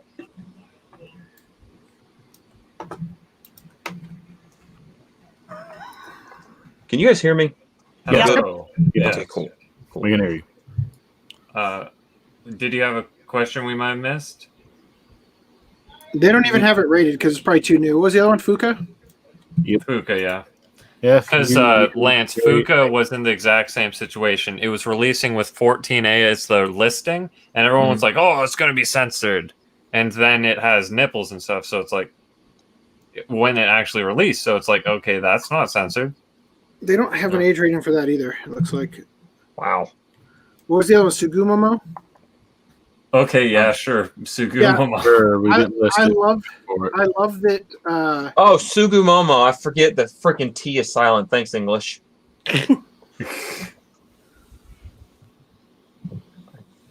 I misspelled that name several times. I don't know that this one has this one either. Actually, Adrian. Tsundere has a T in front of it. Sorry, no, I pronounced it Yeah, wrong. that's I true. pronounced it wrong. I typed it in and then saw that it was supposed to have a T in front of it. TSUGUMOMO. Yeah, I just didn't watch it. But it's funny because I've been rewatching some old podcasts, and I remember FDM being totally psyched that this was getting a release, and then cut. God. And then never talking about it again. Why don't I just Alright, type anyway. in 14A and see which ones pop up? I'm gonna No. dip out now because that I feel like I didn't actually add anything to this conversation once again. Yeah. I'm just not Affirming. wanting to go through all this crap over here. That I have. Use this as any excuse you need, buddy. I just had to pop something into my Blu-ray player because I didn't know what it was, and it turned out that I bought a burned copy of Heroes of Cosplay Oh, God. Yay! Something. because they never put a physical release out. Anyway, I'll talk to you guys later. Enjoy your Bye. There's All right. freedom. Lance, stay here. Don't leave again. I'm trying. I am honestly trying not to leave. All right. 'Cause And I every got- time I go in and out, I have to like slowly go through all these little listings. It's like leaving Facebook. I'm like, I'm coming over from Twitter. Oh, that's because I gave you the link from the Facebook messaging. You gotta go Oh, to the okay. actual stream and then send him the stream, the actual thing from up the where you see above right now. Because I have my like security stuff set pretty high, and I'm good. I'm in at the moment, but for some reason it's like trying to switch over from Twitter and all these different sites, like trying to fight each other. Mhm. My browser's having an aneurysm. Hey, at least you know that you're wanted because all those sites want your attention. They really do. What the hell? They want the Lance to notice Breaking news. Okay, Pants in the God. pants. so Breaking news. this is all the anime. This is UK release. them. Right? Yes. All the anime. Yes. They broke down their Violet Evergarden release. And it this- already looks better. Stickers. We're getting stickers too. This is how you be transparent with your release. So you get what they are getting is 13 episode TV broadcast version of the series plus the 14th episode of this plus the 14th episode special OVA extra episode released after the conclusion of its broadcast. All of these will have viewing options in English or the extended version of the series finale in Japanese 2.0 with English subtitles available for the first time on English language released anywhere in the world. The extended episode 13 differs from the original TV broadcast version and contains additional scenes because of this and the fact that no English audio was produced to sync with this version. It is subtitled only. So, Funimation will not have the extended version of episode 13. Unless the UK just got cucked because they're basing theirs off of US and they didn't provide them any info. Well, the thing is, Australia already got their release and it didn't have it either. It was dubbed though, was it? Well, the episode was, but not the extended version. Just the extra scenes. Okay. There's also episodes 2, 5, and 10 are also to have extended versions, but they were on the Australian release with the English dub. And I watched those last week, and they're fine. Okay. You know, they're like maybe 2 or 3 minutes longer each than the regular broadcast.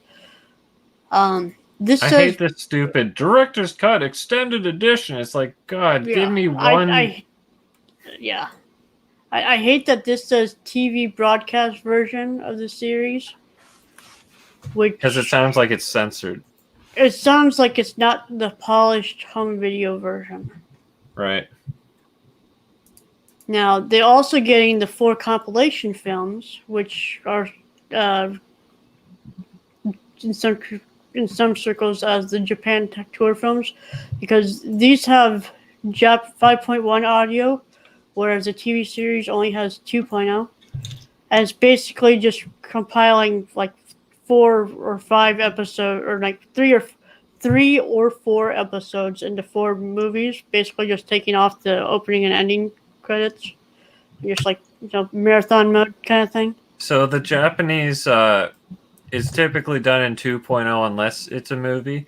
The English track is probably 5.1 though, because the English track is 2.0 because it was dubbed by Bang Zoom, and they don't do 5.1. Well, Funimation could take their mix and then turn it into 5.1, but okay. Weird. We'll get to that. Apparently there's 5-minute shorts, which is a new thing that I'm not even aware of. But this is, and they also brought up the, where is it? There it is. Eternity, the Automaton Doll. They're getting that later next year. RHYS, are you Yes. mocking it up? Say again? Are you mocking it up for those shorts? No. So that's that, and then I was looking at this stuff. This is our limited edition for the TV series, and looks more assy than the UK it's version. replicating the Japanese releases, I believe. Well, the Japanese releases look like ass. I mean, yeah. I have lots of complaints with this. I am purchasing it. I'm going to complain about it. Yep, same. All right. So I absolutely love this series. It's rare that I would freaking vouch for something, but this series is good. This packaging that they're doing makes me sad. Why does it make you sad? Well, one, I don't understand why this box has to look like it's some cheap post box that I got in the mail like 25 years ago. And and second of all, I mean, how do I put this? This is never gonna fit in my collection. Like after all these years, releases with them it's basically just the same size. It's just the same size as a regular art box turned on its side. Yeah, but think about it like this. Back when I ran my rec studio, I had pretty much custom shelves that were Blu-ray sized for my collection and stuff. Mm-hmm. And they were exactly precisely the height, so the chipboard being like that point, like that 3 millimeters thicker is gonna throw it off. Well, it's the depth. It's gonna stick off the shelf. No. You rotate it 90 degrees to have it stand like this. Would be the bottom. This edge here, like this edge here would be the bottom. Up, and it'd still be too tall. It's still the same height as this thing. Yeah, but think about what I'm just trying to say is, in either way, it's either too wide or too tall unless I put it on its side by itself as a standalone piece. And I like this series, but the thing is like, I'm not going to want to go, okay, here's an entire length of my shelf that this would make it fit appropriately on and take up that entire width of it. I never, So what about get what I'm saying? What about your Do regular Funimation Blu-rays fit in your collection? The limited editions? Yeah, they fit fine, but that's what I'm trying to get at. That's the same size. This will be the same size as those. This isn't the NIS America size. This is literally the same art box that we know from Funimation. Yeah, it's just like Tokyo ESP where the art is on its side. Oh, okay. My bad. The picture I saw. You just rotate this 90 degrees, like this would be the top of the box. Mm-hmm. Down here's the spine that sticks out. Well, we hope, because Funimation, you know them, they could just say, "Oh no, it is like A4." Yeah. Now the standard edition was originally solicited to be a Blu-ray DVD combo pack. It's not anymore. It's DVD. It's Blu-ray digital, which sucks. Actually, wait, no, I like that better. I don't. I want the DVD copy. Me too. Yeah. You can have my theoretical DVD copy. You can get the limited edition. That's still a combo pack. That's what I'm getting, real quick. Let me be very clear. So what y'all are telling me is this is this right here to me is kind of weird now because they're going to take this box as a standard Funimation limited edition, and the stuff's going to slip in the side of it. Top. What we see of this image, this top is going to be open. What? And you're just going to turn that up on your shelf, like a normal limited edition. That is so. That right there is almost as bad. It fits better, yes, but it's. I get why they don't put it on the bottom, but you just see this gaping like. If you put in the collection the way they intend it, you have this just gaping hole with your Blu-rays in it just sticking out. It's like, why do I exist right now? No. Okay, Can someone hold me? I will shut. I will shut up. There's no point in complaining about it. No. So while you're doing that, well, I don't know. Was there any other details Reese was going to go into? Yes, there is. Why is Right there here? DTS HD Master Audio instead of Dolby True HD 5.1? Because they have to emulate it on Blu-ray. I'm sorry, No, Augie, but you did not understand a word I just said. 2.0. Now, what I was going to bring up is still a couple things here. So, special features. Texas opening and ending songs, Japanese trailer, English trailer. No special features, basically, right? 6 minutes. The TV series is 13 episodes, right? Mm-hmm. So Matt should say it's 325 minutes. So it should, 13 episodes, 325, right? So where's episode 14? The only place on here that episode 14 is represented is right here. That is They the did only such a place. piss poor job communicating that, yep, 14's on here. And that's why I don't trust half of the Funimation info we get when it's critical. Okay. But before, well, I guess you don't need it, but DTS HD Master Audio, they use Dolby True HD. They've never used DTS. That's what Sentai uses. So that is just really weird. Mm. Maybe that's the way Bang Zoom sent it to them or whatever. Whoever did it. Interesting.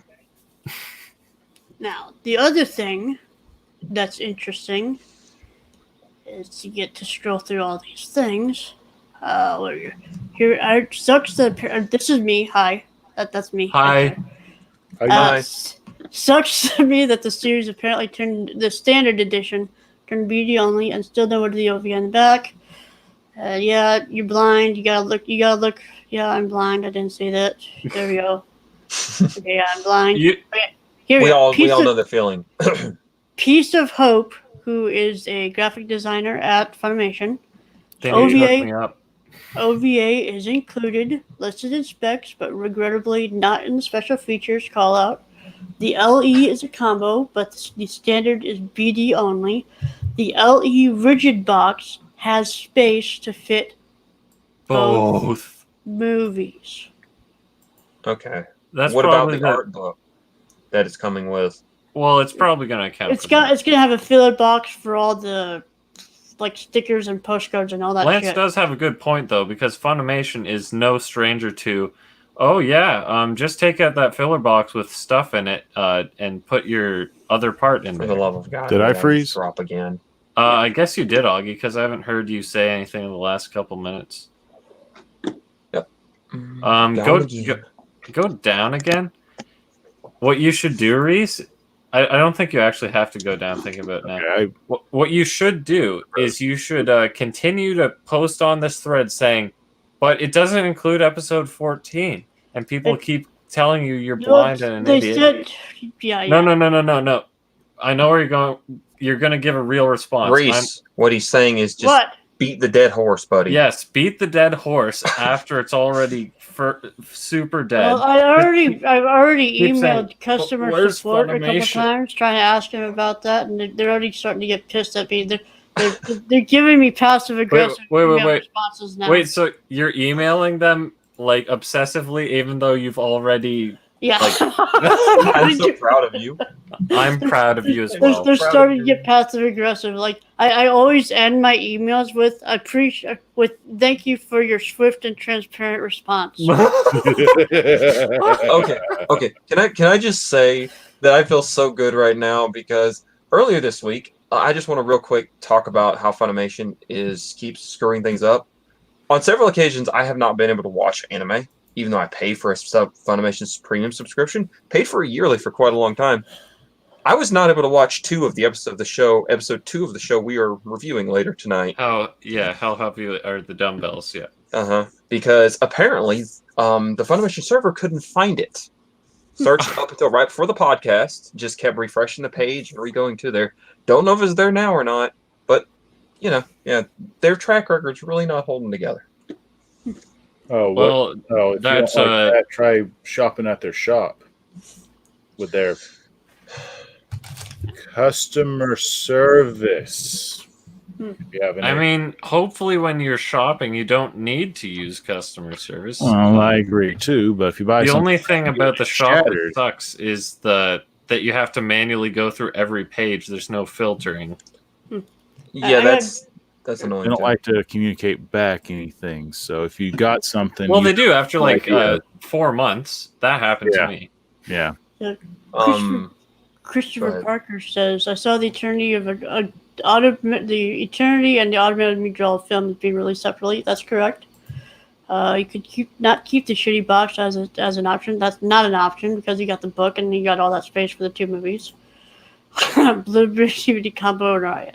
Yep. All right, now back to this one because there's still more to this tale. Okay. It's growing, guys.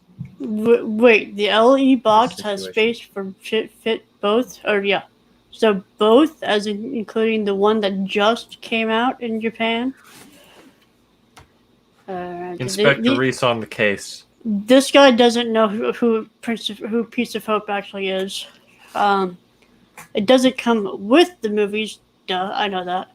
Only one movie is available right now, but it has space to fit both movies. So eventually, whoever, wink, wink, nudge, nudge, releases the second one, it fits there. Just take out the filler box, and you see it fits 2 Amrays with slipcovers or O cards. Every response you make to Piece of Hope should be, "Thank you for your swift and transparent response." Now, in our private discussions earlier, I mentioned Hellsing Ultimate art boxes. Okay, yeah. I want to know what the hell you meant by that. Back in, 2012 or something, when they released the first 2 volumes of Hellsing Ultimate, their response then, why they didn't make the art box fit 3 sets, was because they did not have, quote unquote, they did not have the license to episodes 9 and 10, and so they could not make future-proofed box sets for that. So this is basically saying that they do obviously already have the rights to the movie, and they are doing something right by future-proofing the box. Or they can just do what Animego did back in the day and make your art box have 6 Urusei Yatsura movie spaces when you don't even own the rights to one of them. I have a good idea Funimation could do if they ever wanted to. Just chipboard boxes. I'm sure there's quite a ordeal going through getting the right, I guess, to make a limited edition. Just wink me nudge here. I'm just not gonna claim that I know anything. Just gonna act as ignorant to the whole situation as possible. Why don't they just do this? Release stuff like Violet Evergarden, a standard Blu-ray combo like everything else. That standard chipboard box, and then when the others come out, release them as you normally would, movie, yada yada. But say, okay, go back, let's say in a couple years, and make a chipboard box designed to hold everything nice and neat, and just sell it separately for like $10 or $15. Right. It would be rather than great if they had an aftermarket. Well, I don't know about aftermarket. Not aftermarket, but a Funimation's section that you could just buy all these custom art Even boxes. if it has to be like a Funimation shop exclusive. Yeah, like make it $10, maybe $15, and make it work. Hey, this whole series you paid God knows how much for, because for some reason, we're paying, depending on the series, X amount per episode, pretty much. So just have it where we can just go back and purchase, one box set that everything goes in nice and neat. That way you don't get all the junk you don't care out. about, and you get your sexy box. And Exactly. Casey pointed out way episodes ago that they used to do that for their Dragon Ball Z store, and some Kickstarters, yes, and some Kickstarters like the one Amerimigo is doing, you can add the extra bits if you want, or just leave it as the plain box. But that is Kickstarter, not normal inventory shopping. It's a very smart. It'd be a very smart business thing. Just buy all of the standard editions. Whatever. Okay, you didn't get the original chipboard box, or just have it where you have a version with the limited and with the chipboard. It doesn't really matter. Just have that option. It's money. They're kind of going in that direction with having the 2-part series, for Fire Force. Part 2 is the one with the art box instead of Part 1. Instead of forcing you to blind buy something with an art box that you might not even like. Yeah. What was always so dumb to me is I did that with Tokyo Ravens. Yeah. And not realizing, I'm just going to go back to my roots of anime collecting. I bought Tokyo Ravens, not realizing that there was a limited edition with only one in it, with only one box set in it, and you needed season 2. But I ended up buying limited edition, standard edition of season 1, and then season 2, because I was thinking, okay, these are multiple different things. No, the limited edition came with season 1. That was the exact same box set as if I bought it separately, because I was trying to have the different kinds of art. But thanks, to... Sorry, I digress. No, you're fine. You're fine. All right. Continue. It's just, to me, it's poor, Oh, he wasn't talking to me. Shutting up. So, rights of solicitations, Funimation. Viz announces that they're releasing Pokemon Mewtwo Strikes Back Evolution. I thought it would be a mainstream distributor, so that's interesting. Viz has got all the Viz has all the Pokemon stuff. So it makes sense. I'm just saying that I'm surprised it wasn't. That delays that one video another month. As someone who watched this originally, this movie, this was a nightmare to watch. It is. Is it just the lip flops or what? Let's just put it this way. The fact that Pokemon is animated gives it a watchable quality, but this take Dragonite, for example. People always said he was a very cartoony, Barney looking or whatever character. I mean, when you put bubble animation, was what I call this kind of 3D modeling. It's supposed to be 7 feet tall. It's the whole series to me. I don't even know where to begin. Long story short, it went from an anime to something you feel like you're watching. Everything is overly rounded. I guess everything looks like a creepy bootleg. It really does. Pokemon in general has just gone in a super rounded, cutesy, whatever. Don't poke your eyes out when we make the toy of it look, because they're shills. Whereas that's why I like Digimon, because their artists will make variants that have so many freaking points on it that you'll poke your eye out at just by looking at it. Yeah. Pokemon has lost. They all look like plushies. There we go. Ah, that's a good one. Yeah, I'd like to say they lost their artistic integrity, but they really never had it.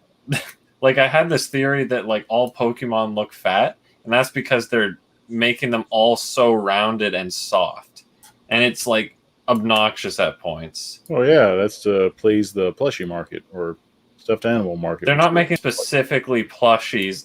They're not going to make their entire brand targeted to plushies. It's all kinds of merch, but toys in particular as well. they're trying to please that we can't make this look scary market. And don't take me wrong, the series that started this, the original 151, go back to that, and you'll actually see some shapes other than circles and ovals. Holy crap! Again, I digress. So yeah, this comes out November 17th. So 7th or the 10th? Make up your mind. This is 17th. There we go. Okay. But Sentai released their December slate today. So we got Chidori RSC, which is a was it fire, like the air rifle thing or something? Yeah. Okay. What is that? So this is like the third Airsoft anime release from Sentai Filmworks. Sabu Gabu or whatever, Alharu X Machine Gun, and now this. Oh. I didn't even know this existed. Yeah, So this small is- genre. It's getting popular. They apparently have high hopes for it because they dubbed it, so Yeah. which is surprising. Ahiru no Soro, which is a basketball one. A really long basketball anime. Is that the Shonen Jump one? Oh yeah, holy crap! Collection 1 is already, and it's only 24. How long is it? I think it's still airing. It could be like 48 episodes slated. Oh, wow. Is this And Augie, are you talking about Kuroko's basketball? No. Well, there's probably like a 50% chance this is in Shonen Jump. Let's be honest. I don't know. And they dubbed it all, so that's cool. Oh yeah, it's simuldubbing. Oh, yeah? I don't know how they've like invested so much into this. I haven't watched a single like inch of this show. I haven't watched a single inch of a lot of shows. I don't know. I'm just saying that I have no idea why Sentai is putting like they're simuldubbing it. It's a really long show. A lot of factors that typically are against the odds.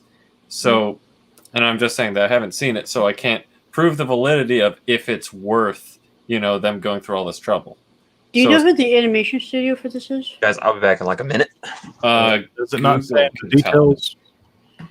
I don't know if Right Stuff does. They don't. Yeah. Oh my God, we can see your name. Your name is RHYS. 2753. All right, 50 episodes. That's 50 episodes. Why did they split it at 48? Because they probably what the wanted a hell? round number. It started. Oh yeah, it started last year. That's why. Okay. But 50 episodes would cover a year, so yeah, I'm it's surprised. literally about to end. I'm surprised that they didn't split it off in the 25-25 instead of being. So 25, Dio Medea is the studio. Yeah, I see that. Never heard of them. They did My Mental State has the one on the right. Yeah, this one. Yeah, and also Domestic Girlfriend. Domestic Abuse Friend. Yeah. Oh, they did Fuka. They did Fuka. Oh yeah, they did Honda-kun. Honda. Oh really? I Did you freaking love Barakamon? Honda-kun. No, Barakamon I know is Kinema Citrus. Okay. Go bitch. Alright. I really wish that they would use the Romanji names. Yeah, I could have gone to Anime Planet, but. So we got When Supernatural Battles Become Commonplace, which is also English dubbed.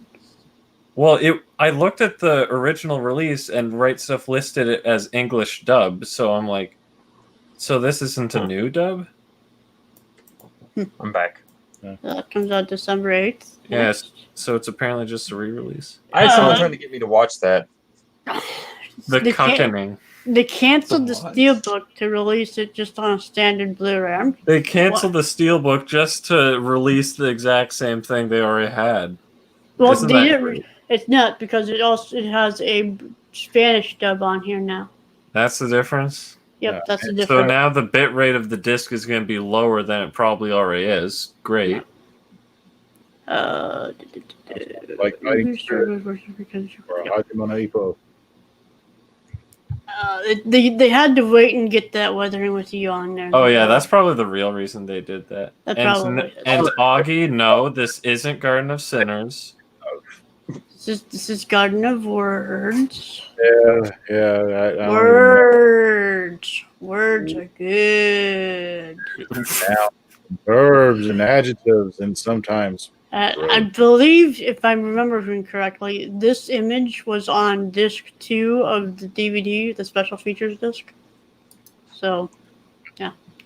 Don't worry, Augie. I feel your pain, bro. I couldn't read Reese's name and it was right in front of me. 7 Seeds. Is that the last Gonzo? About time they released this. Netflix? Part 1. What is it? 7 Seeds? 7 Seeds. This is on Netflix, yeah. Yeah, I don't have a Netflix subscription. Haven't in a while. I got one. That's my little thingy right there. I'm not clicking on it, though.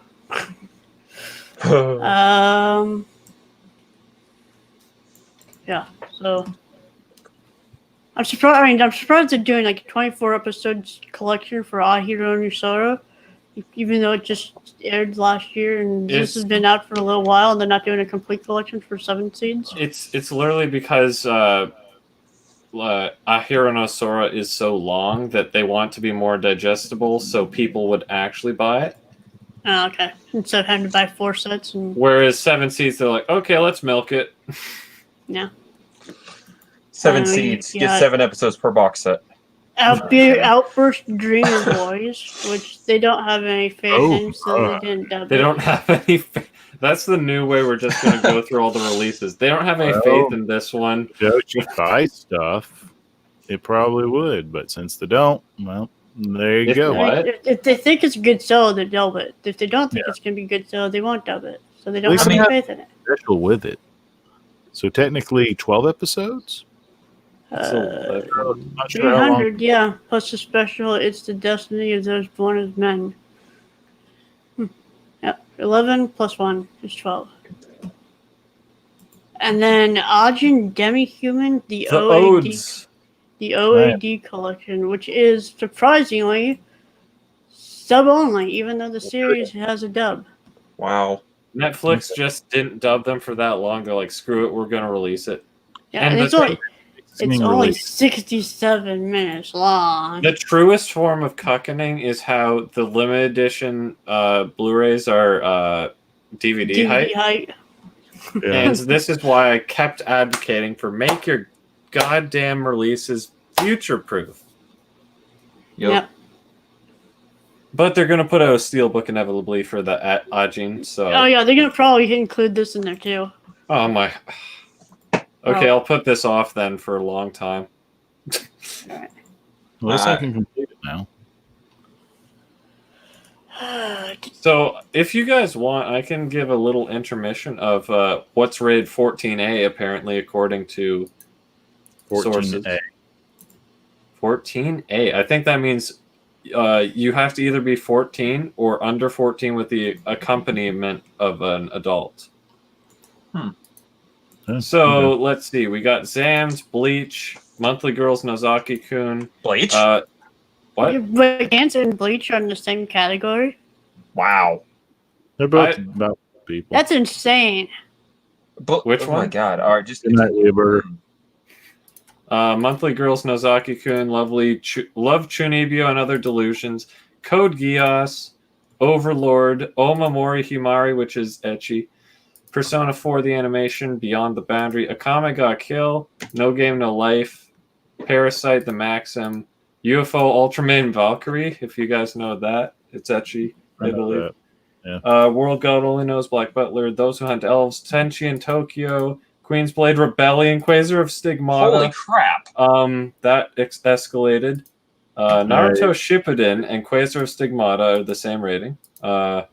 Mysterious Girlfriend X, Mayochiki, Mahoramatic, To Lover Darkness 2, Detroit Metal City, Blood Blockade Battlefront, Place to Place is apparently 14A. Angel Beats, Bodacious Space Pirates. A lot of this is Sentai. Oh, that's because Sentai actually puts 14A on their release and not just, oh, I might get a sticker. Familiar of Zero, Elfin Lead, High School of the Dead, Inuyasha, Listen to Me Girls, I Am Your Father, Amagi Brilliant Park, Rage of Vomit, Genesis, Death Parade, Legend of the Legendary Heroes. The rating teams are not doing their jobs, my opinion. Well, thus. As far as I'm aware, yeah, it's pretty inconsistent. So Naruto and Quasar of Stigmata are in the same category. No offense, Naruto is not, in my opinion, the best series, Naruto specifically. But for the love of God, if the fact that it is in the same category as that, I mean, there are several series in there. I'm like, yeah, I'm like, wait, maybe PG-13? You're at that one at age, like 12 or so. Shouldn't the parents, like, trust them to make their own decisions and not reenact the shows? Kids are stupid in general, so I mean that's asking a bit much. So the other thing about Canada's ratings is okay, so someone actually asked to go over the lore of Canada's ratings, which I think I've done before, but I'll do it again. We have G for general. We have PG. Then it's 14A, then it's 18A, and R. We don't have an in-between PG-13. We just straight up have PG. So that's like the middleman. What would you say PG is, 12? I would honestly say that. Yeah, actually. So I think because Naruto falls into the bracket of, oh, there's blood and violence and occasional limbs falling off, they consider it for the 14A bracket because a 12-year-old, that might be a bit much.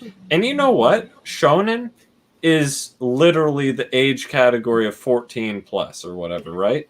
So it technically falls under there.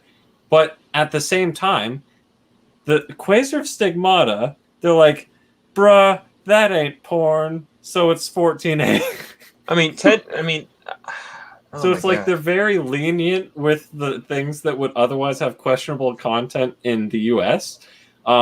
They're like 14A because once you're 14, you're basically an adult. Like, that's what it feels like, a blanket of you're basically an adult. But they also put stuff that's like slightly spicier than PG.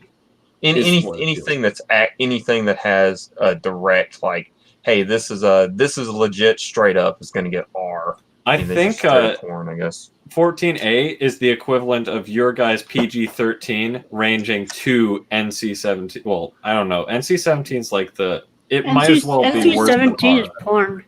NC-17 is straight up porn. Okay, never mind. I know nothing about your guys' the thing about it is you got to understand, for something over 263 times. Say what now? For South Park, for the movie, they had a curse counter, and also for an episode where they could say shit. Right. The shit episode, they did the curse counter all the way up to the max possible, then aired the episode. I think it was like 260 something. Wow. Jesus. Yeah. That's a lot of shit. Keep in mind the creators, their first movie was Orgasmo, and it bombed because it had the NC-17 rating on it. Yeah. Yeah. And that's another thing that blows my mind is that most of the time it is someone over the age of 18 watching those series, such as South Park, Family Guy, those things. And it's kind of funny that they would quote unquote bomb because for some reason people see NC-17 on anything like, oh my God, I can't buy this in public. Yeah.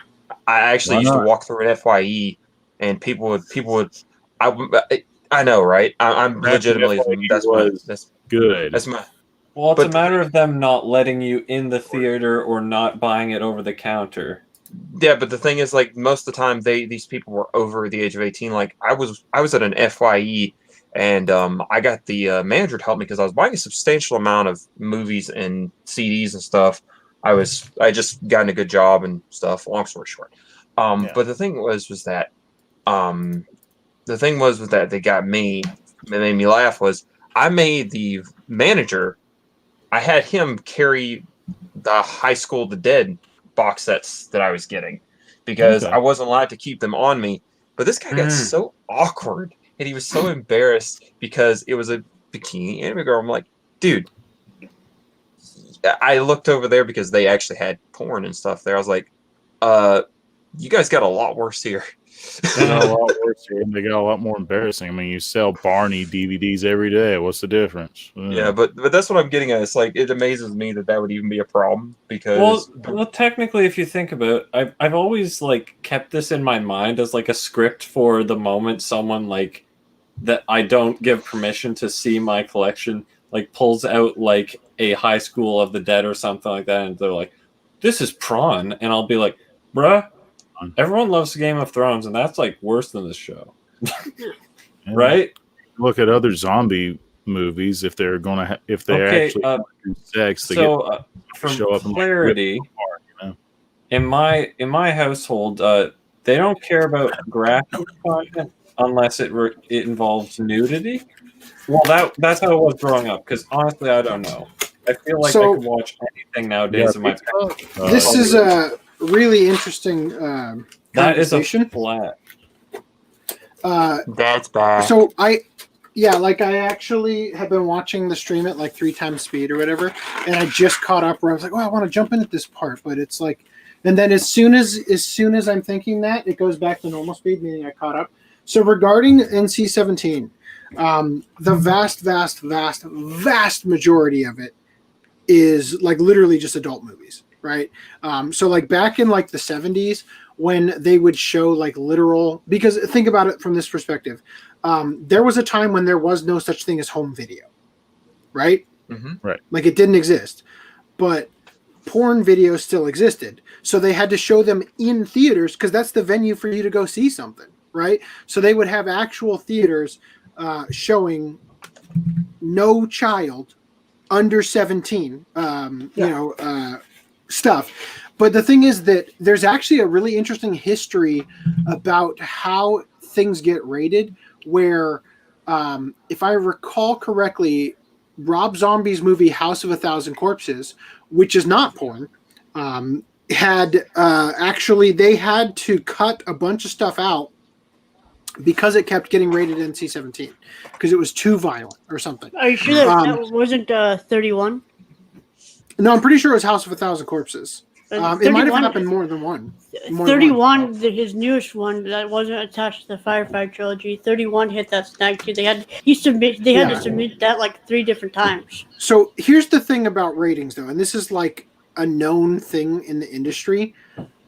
You will get away with significantly more if your movie's a comedy than if it isn't. Meaning that there are a bunch of movies that have come out that honestly should be rated NC-17, but because they're a comedy, they're only rated R, right? Yeah. And this has happened over and over again. Like I could pull up an article that would go through how many of these things, and you'd totally agree. Like, yeah, I saw that and couldn't believe that they put that on in the movie, kind of thing. But yeah, that's the. I forget how we got into this topic of the ratings. I was in the midst of going over the 14A. Right, I was explaining how 14A basically encompasses your guy's equivalent of PG-13 through what's TVMA. TVMA, yeah. Right, and the interesting thing about that is that different places rate things differently. So, for instance, because apparently, like Sentai directly got the Canadian whatever association to rate their title because it's on the back of the cover and it says 14A. So the rating board watched Quasar Sigma. I was like, yeah, 14-year-olds can watch it. First of all, here's the thing. They don't actually sit down and watch it. What you do when you get something rated is you submit the most extreme content.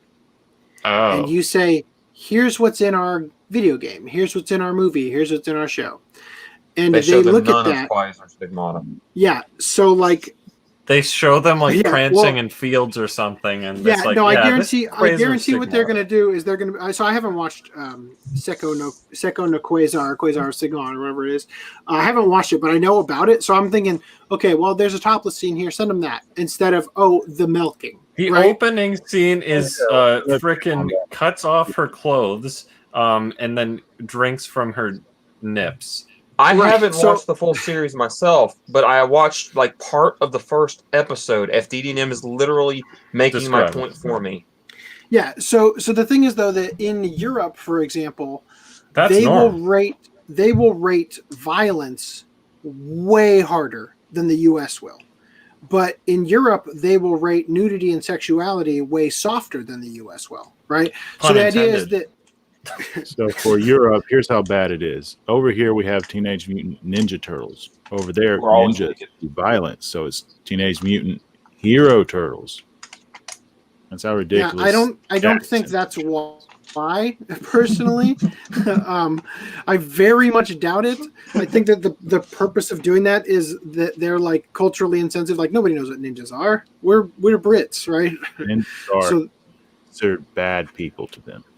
I don't know. I They don't very like much us, doubt that's that. all. I very much doubt your reasoning behind that.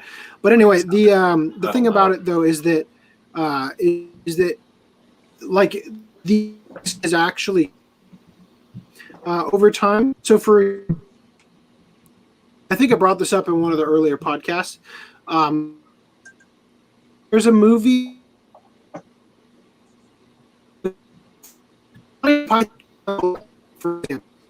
There are some very sexual things in The OCA podcast. not Sir Robin. One of the guys in it. Like there's a whole thing about it in there. That movie is rated like PG, right? Same thing with Logan's Run. Like there's full on like nudity, and I'm talking top and bottom, right? Like there is like bush and everything in that movie, and the movie's rated like PG, right? Because back in the 70s when they were rating things, the metric has moved, like that sort of Overton window on the ratings has moved a lot to where things like, for example, there was a time when if you used an F-bomb in the movie, it was automatically rated R, just automatically. And now And then you're the allowed things got- the you're quota allowed of for one per PG-13. One F-bomb, right? And then as soon as that happened, every PG-13 movie for that year was like, listen for it, here it comes. The Rock is about to say fuck, right? You know, right? The So- F-bomb. Just got away with Like that. as if hearing it, see, it's like this is how I Ana think about Grande it. all They're over sitting again. there.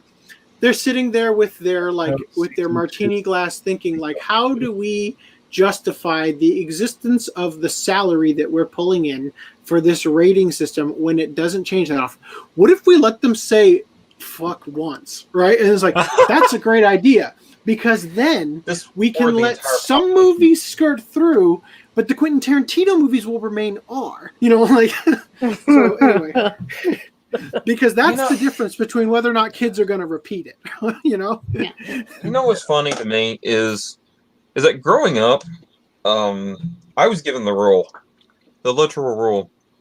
You can only say fuck once a day.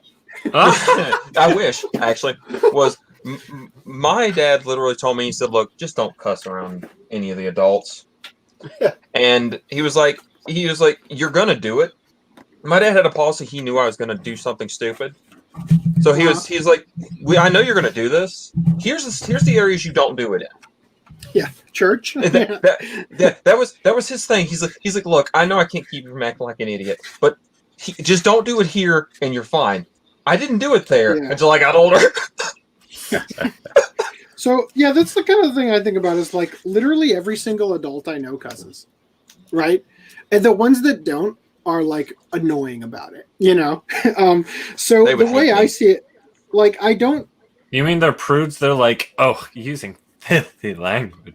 No, like they're kind of holier than thou about it, or they use like the PG version of an F-bomb that is just annoying and cringe.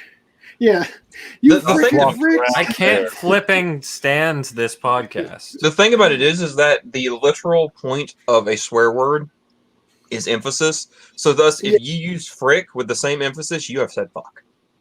Well, yeah, It's the exact same word. I'm sorry. That's what I'm saying No, about no. intent. It all boils down to It's the intent. difference between punching That's someone with like- your right hand or punching them with your left. Same thing, different cause.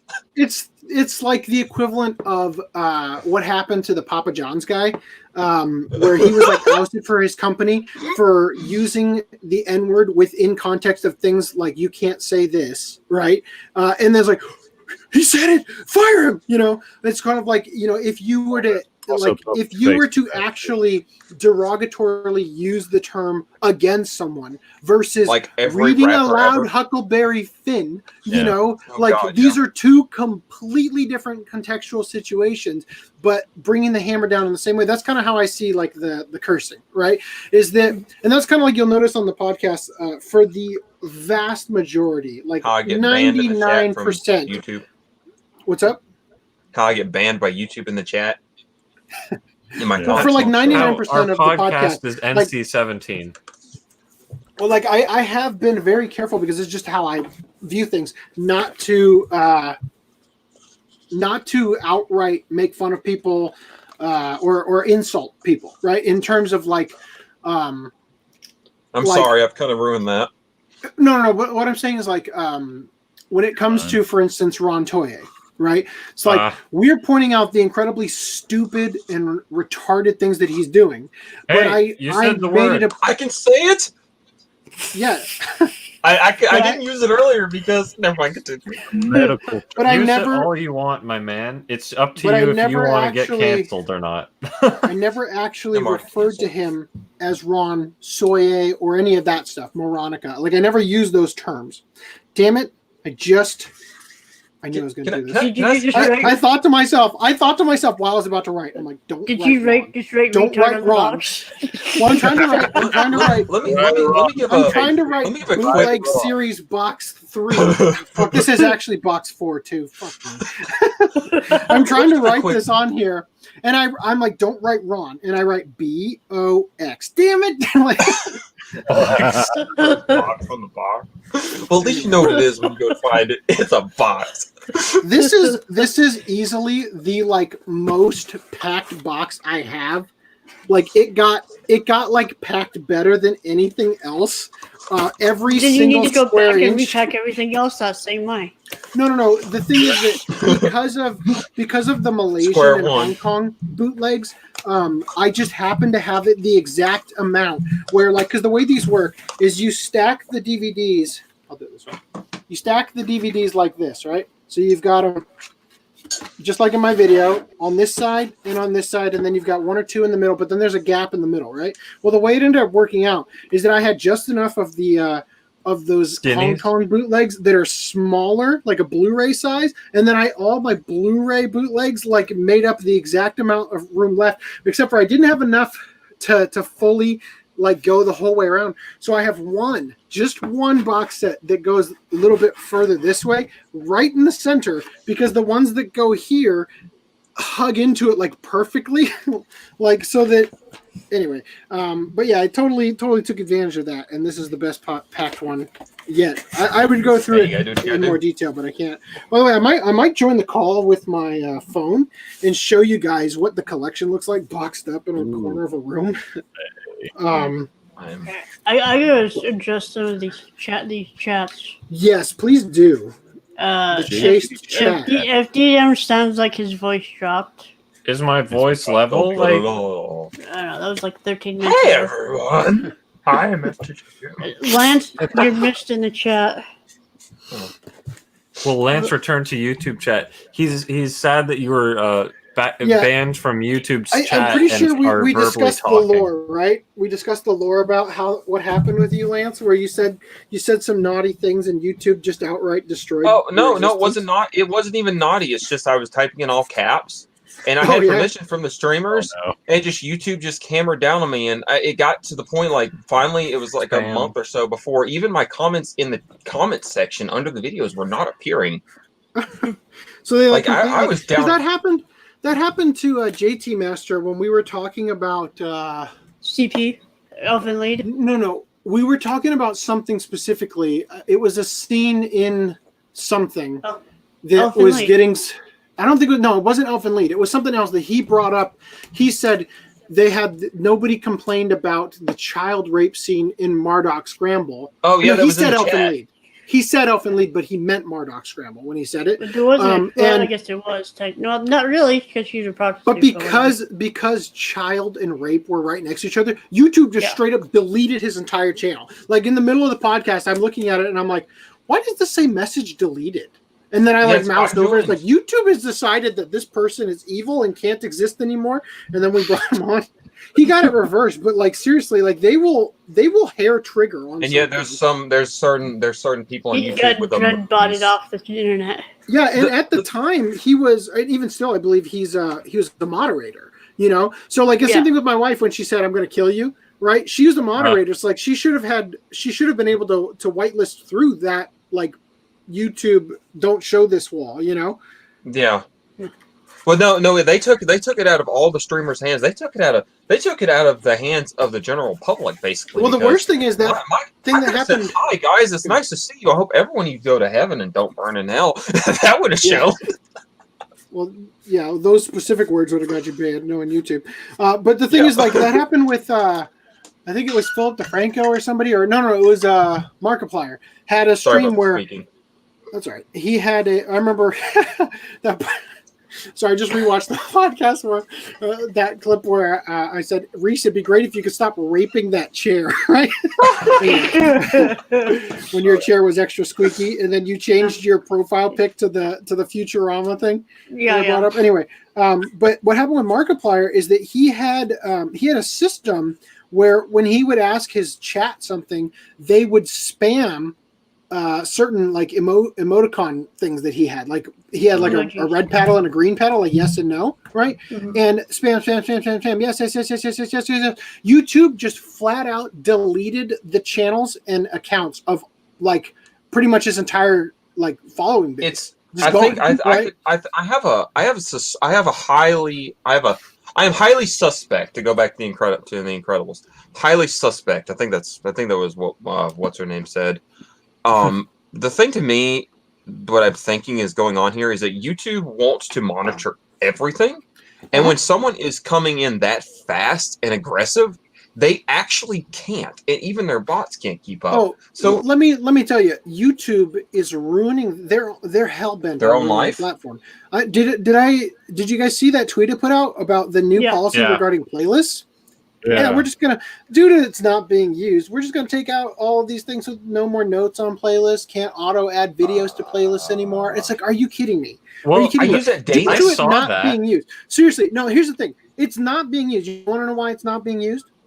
Because 99.99999% of every YouTube channel is a person who has uploaded zero content, and they are just watching other people's content on the channel. So yes, it's an underutilized thing because the vast majority of people aren't uploading existed, content. So it's sad they're leaving. Exactly. That too. Yeah, like so I learned about that from Sheena from the Spoiler Alert podcast because she told me about that, and it was like a game changer because it literally is, if you have in the title of your video, like for me, first impressions, Open Chest Anime Podcast, OCA Podcast clip, these key phrases that if that goes into the title of the video, it automatically gets added to a playlist for me. I set all that stuff up. Now that's all gone. Literally everything I have to do on my own now because YouTube is so terrible. And I thought it couldn't possibly get worse when they said, you know what? Due to annotations aren't getting a lot of love. So we're not going to let you use them anymore. Right. And then like 3 months after they stopped letting you use them, they're like, you know what? People aren't using annotations because we stopped you from using them. So we're going to remove them all. Like they were on your videos. We told you it'd be okay. And this is the thing I went back to, I think when we first talked about this, about freaking eBay. eBay used to have a page that the splash screen when it came in was yellow. And then they switched it to white, the new theme that they've been using for the last, dozen years. And there was such a backlash by the user base that it was such a stark change from yellow to white that they reverted it back to yellow. And then every single day for an entire year, switched it one shade closer to white so that nobody noticed by the time it was completely white. Because every time you logged into eBay, it was just slightly closer. right? And that's It's like essentially made what my eyes hurt a little bit today. that's essentially what YouTube's trying to do, but they don't have the patience, right? And they don't want to incrementally roll it out. They're just like, yeah, we're putting this new thing in, so annotations can't exist with this other thing. And then, annotations, nobody's used them anymore, so we're just going to get rid of them. It's like, yeah, nobody's used them because you took them away. Assholes. Anyway, all right, so... I missed the annotations. I'm falling. Oh, God, I didn't fall. All right, I'm going to take this in the other room. I'm going to let you guys continue, because I'm good at derailing this. What's up? I said, don't fall for us that hard. I won't fall for you that hard. I'll just be crushed under the weight of bookcases for you that hard. All right. See you in 2 minutes. Yeah, probably. Bye. Bye. I have a last batch of notable 14A releases. Mm-hmm. Sorry, less than 2 minutes. I just want to say that every time I leave, I almost accidentally click end broadcast. So if that happens, I'm really sorry, because I'm trying to leave the studio, but like the last 3 times have almost. Thank you. All right. He didn't even finish his sentence. He's been booted by Satan. His laptop battery died. What about 14A? Continue. All right. So Fuka, which was 14 TV 14, so it's 14A, so it scales accurately. Batman Ninja, Berserk, like the 1997 series, Keijo, Air Gear, which is nips and F-bombs, Queen's Blade, Beautiful Warriors, Marduk Scramble, Brynhilder in the Darkness, Nips and Violence is basically Elfen Lied, Resident Evil Vendetta, Monster Musume. Yep. Wow. Okay. I actually really like our system because I honestly think feel like I'd be comfortable with like basically any content for like if I have 14-year-old, I'd be like, you know what? You're basically an adult, which is basically what our system is. It's like, you know what? You're 14. Just watch it. By the way, Tropic Thunder was 14A when it was in theaters. Like I saw it with my family and everything. It was like the breaking you into hearing the F word regularly in movies. Because prior to then, we weren't allowed to see movies that said the F word. But because we were in a theater, it's like, well, can't do anything about that. Can't change the channel. So it's like, okay, I guess they can watch them now. But anyway, the home we're not video, walking out after we already paid for the tickets.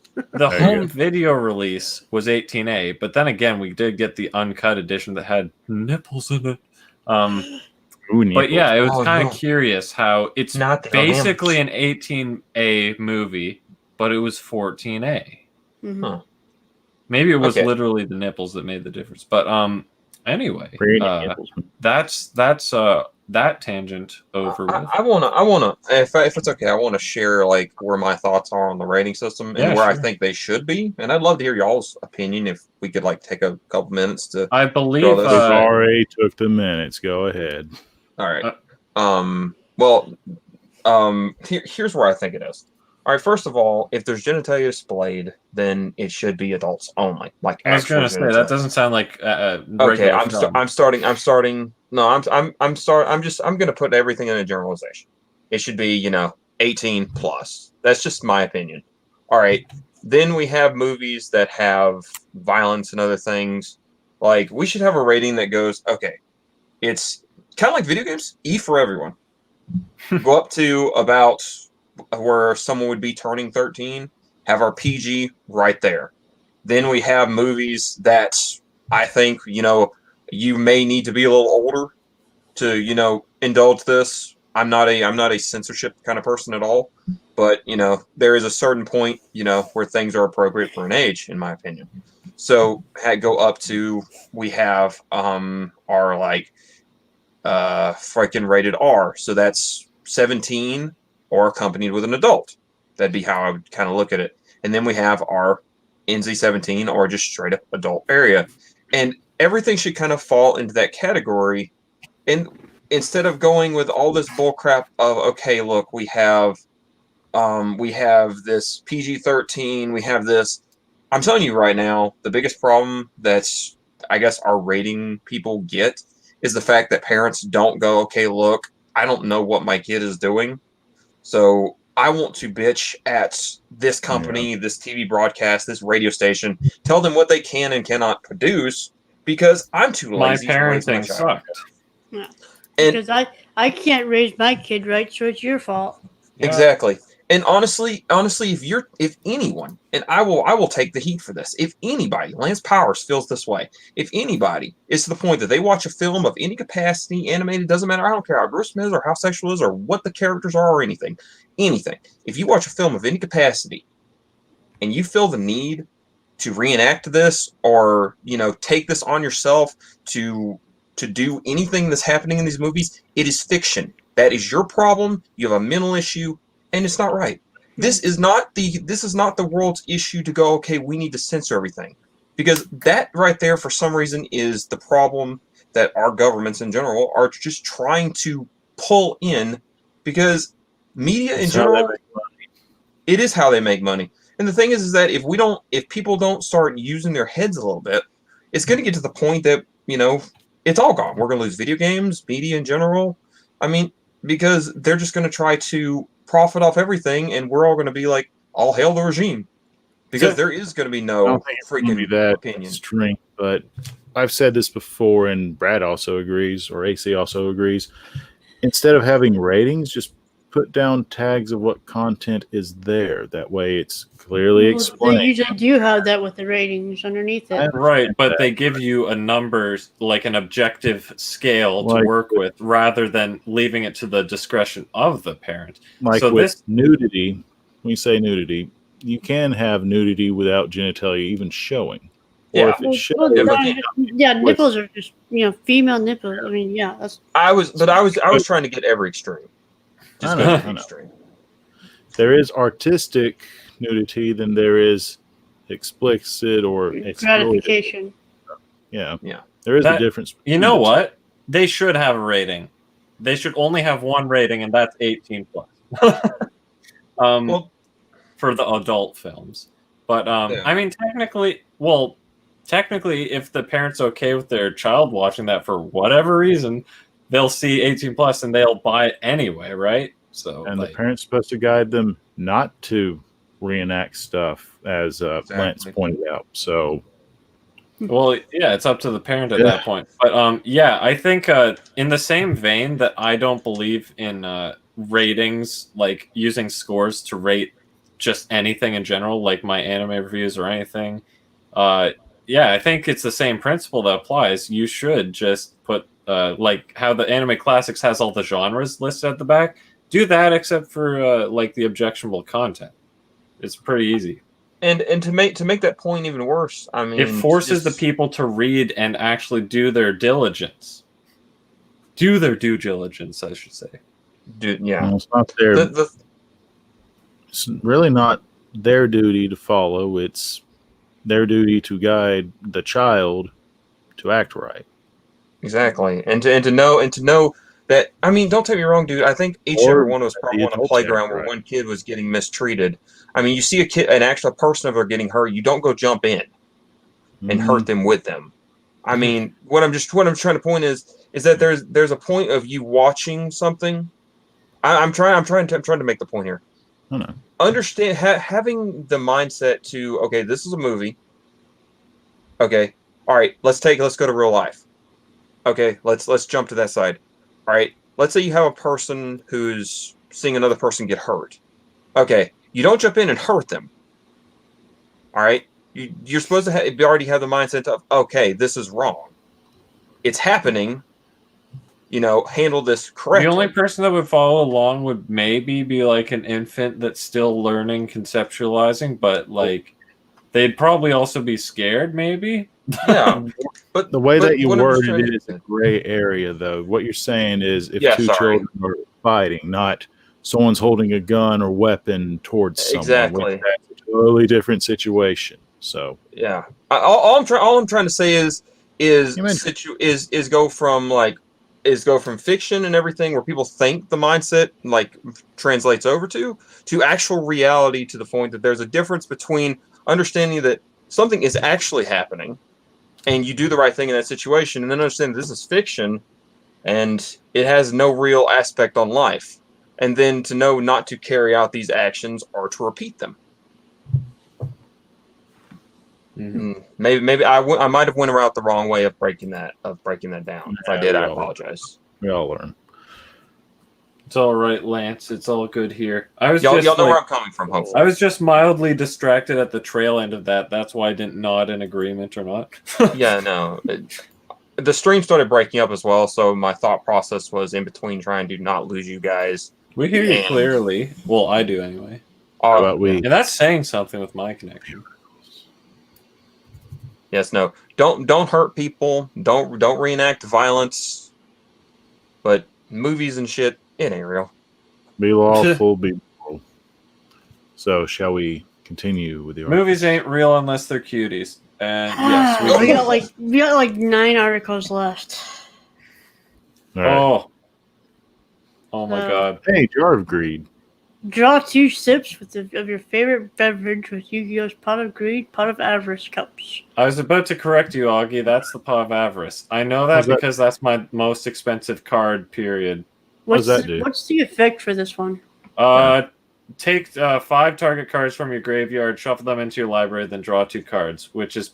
But I think, unlike Magic, which is like target... Stupid. Like if... Yeah, I think Magic is stupid. I've only like bought 5 boxes in the last X months. What is it? So unlike Magic, if they had a Pot of Avarice, it would be you can put up to 5 cards into your library, then shuffle it. But for Yu-Gi-Oh, I think you have to have at least 5 in your graveyard before you can use the effect. That's why it determines on how the text reads. Yes. There's actually a code the Yu-Gi-Oh card writers go by. They probably also use something like up to or may, but I believe Pot of Avarice I used to think sucked because you need at least 5 things in your graveyard, and if you're any good, you shouldn't have any in your graveyard, right? But for some players, it's like, dude, if I'm using my graveyard as my extended hands, then hell yeah, I can get my stuff back and strategically use it.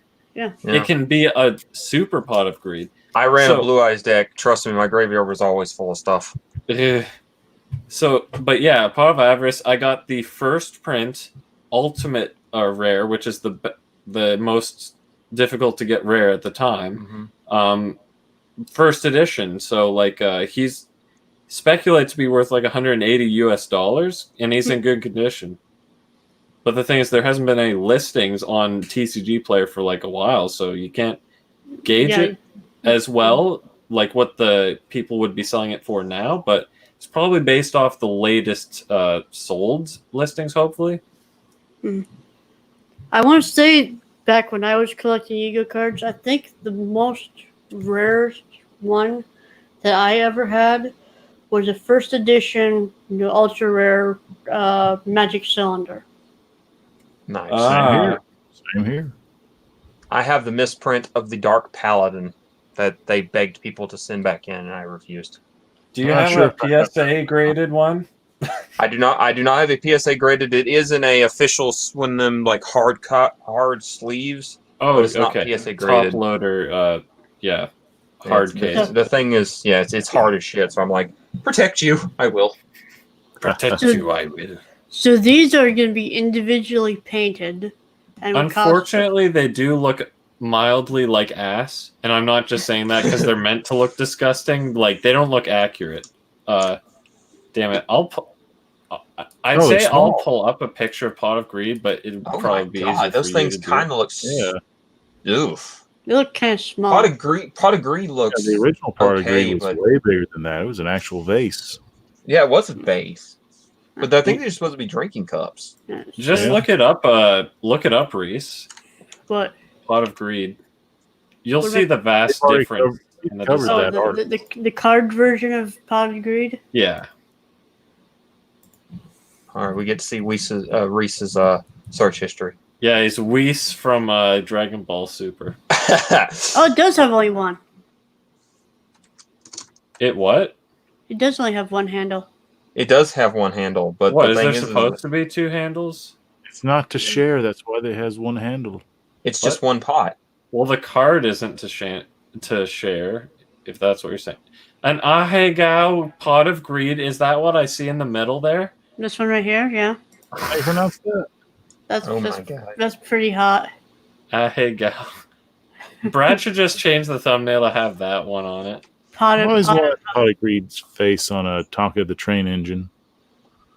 Oh, oh, hey, look, we got the comparison that is shot right hilarious. I'm Yeah, trying. yeah. So there's the scroll cup. up slightly so Here's- that Holy The crap. mouth is a lot Card bigger. with both of them on it. it needs a wider base. It looks like he's just mouth on the real Oh cup. god, this looks.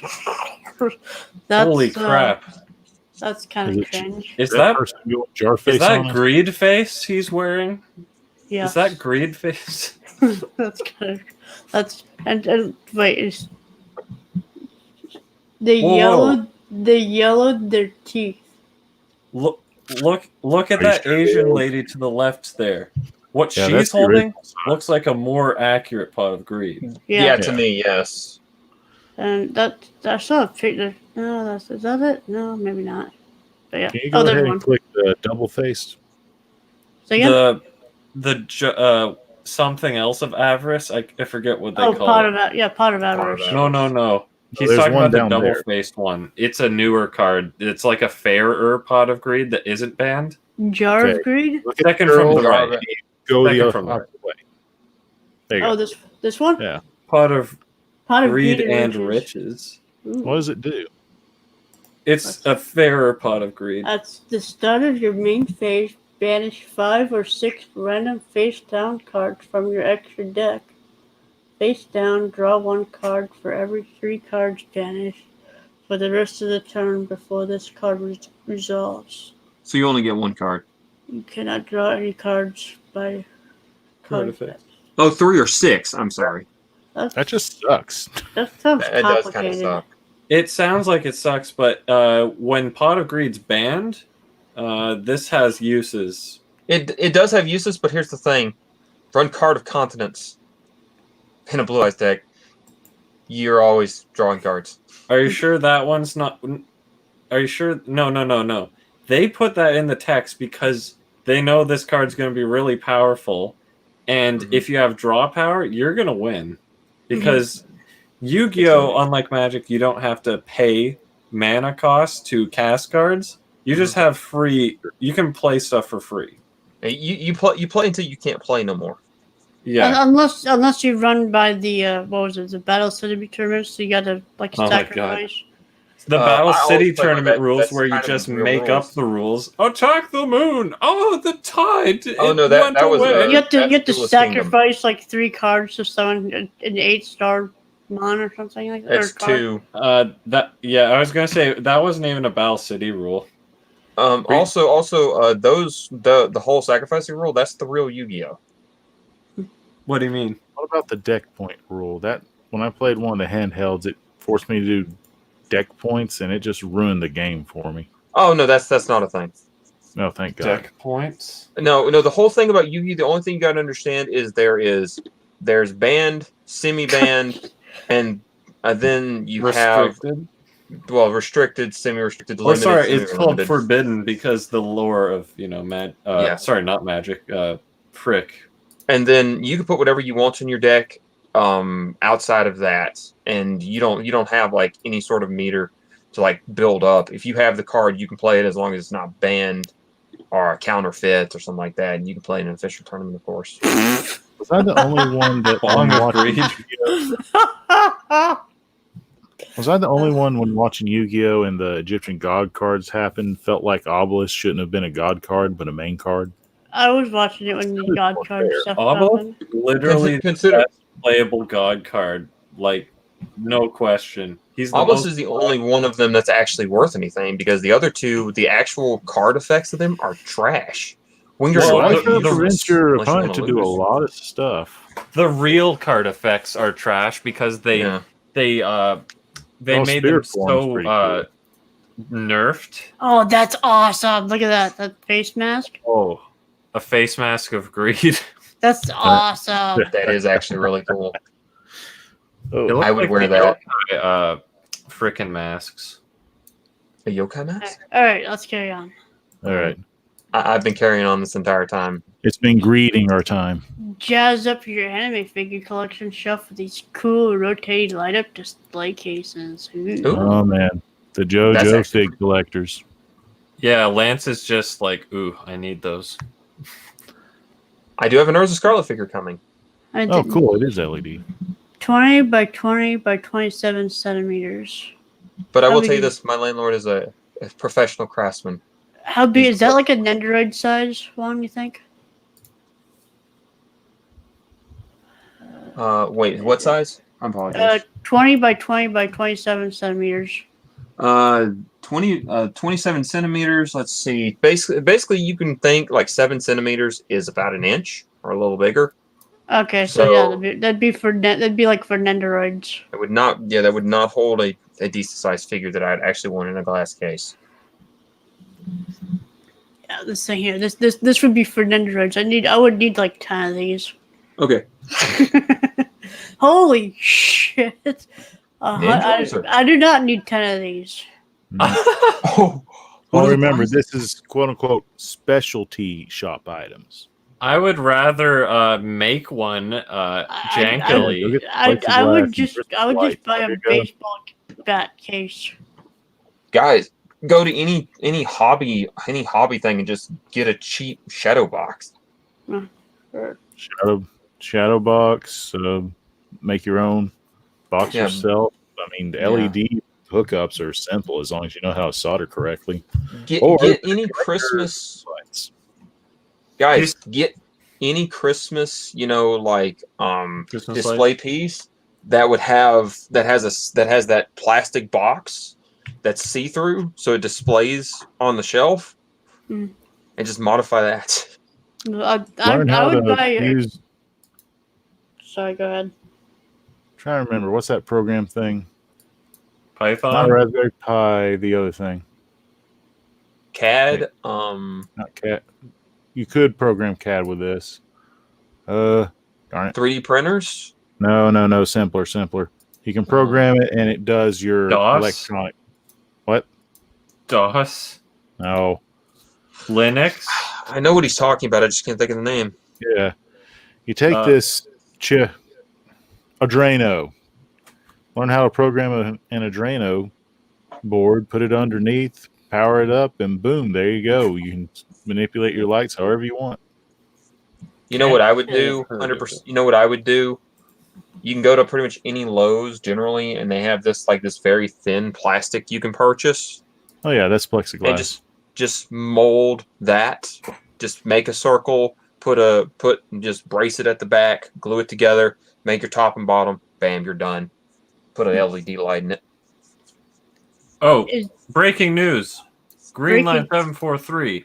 Pot of Extravagance. He has the correct name. That's the one that Ooh. has the two faces. Pot of That's the art extravagance.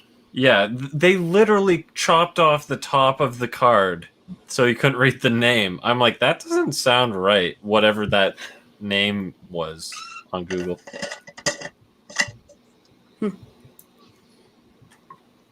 All right.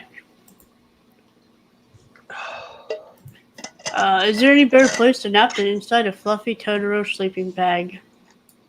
Yes?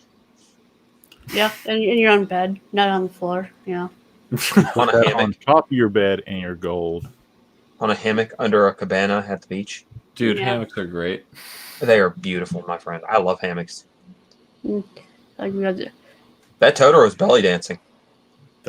we'll get to that one in a moment. Don't worry. Hula, Don't worry. We'll get to that. corn zipper and butt pillow with regular pillow. Lena Sweet. Inverse dresses to impress as a Sunny Slayers figure. So, Damn, son. It looks amazing. Just $300 price tag, I think. That could be said about like literally every figure ever made. He is not That's wrong. over 300. Especially this kind of a detail. $167. Oh. Cheaper than that. Oh, wow, That's that's it. actually not. The special edition one comes with a wall scroll. Ooh. That's No, They 100. make a premium product, have a separate edition. Comes with for $190, which is pretty cheap for a wall scroll, considering it's only $23 more. Yeah, considering what I paid for the one that I have, that's almost 4 feet long and has all the licensing and everything on it. I'm surprised Slayers isn't doing another TV series or at least an anniversary movie. I mean, they did do another light novel.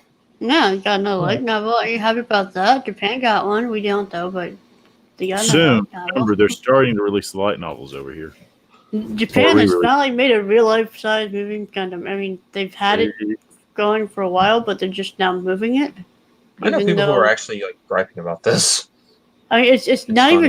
it's not even supporting its own weight. It's still being held up in the air over here. It's just lifting its leg and stuff and moving down in an elevator. That thing is so cool. I mean, if it was free, if it could freestand and do that, then yeah, I'll be impressed. But otherwise, this is kind of still stupid. It's just a model at this point, but I still think it looks is. amazing. Hey, I would travel over there just to see that. That's a lot of money just to see that. Well, good luck with that. It's a lot of money. mean, to go see Taj Mahal. I'll tell you right now, it's a lot better of an idea than going over there to play Pokemon Go. This downtown Tokyo video rental shop still has 6,000 VHS tapes, and will rent you a VCR too. No. Are these all for rent? Yes. How can they even afford to do that when literally every company ever A specialty hobbyist store in Japan can still thrive and survive. The thing I hate about this, though, is that VHS is going to degrade the more they let these people borrow 'em. watch them. These It's like- neckbeard, it the more can't these be neckbeard sustainable. degenerates touch these videotapes, they're gonna. It can't be sustainable, and I hate that it promotes using VHSs. First of all, I love the You can fact make of the using same argument VHSs. for records. Come on. But it's what? in one of Japan's trendiest neighborhoods. Oh, yeah. Time to go to the Starbucks that's good and complain wow. about the one that's bad. I'm not reading this. I'm just gonna scroll through some of the pictures. And they got like Spider-Man. Sweet. Spoderman. Spoderman does exactly. I'm sure what not a all this Spoder- stuff has come to DVD or even Blu-ray even.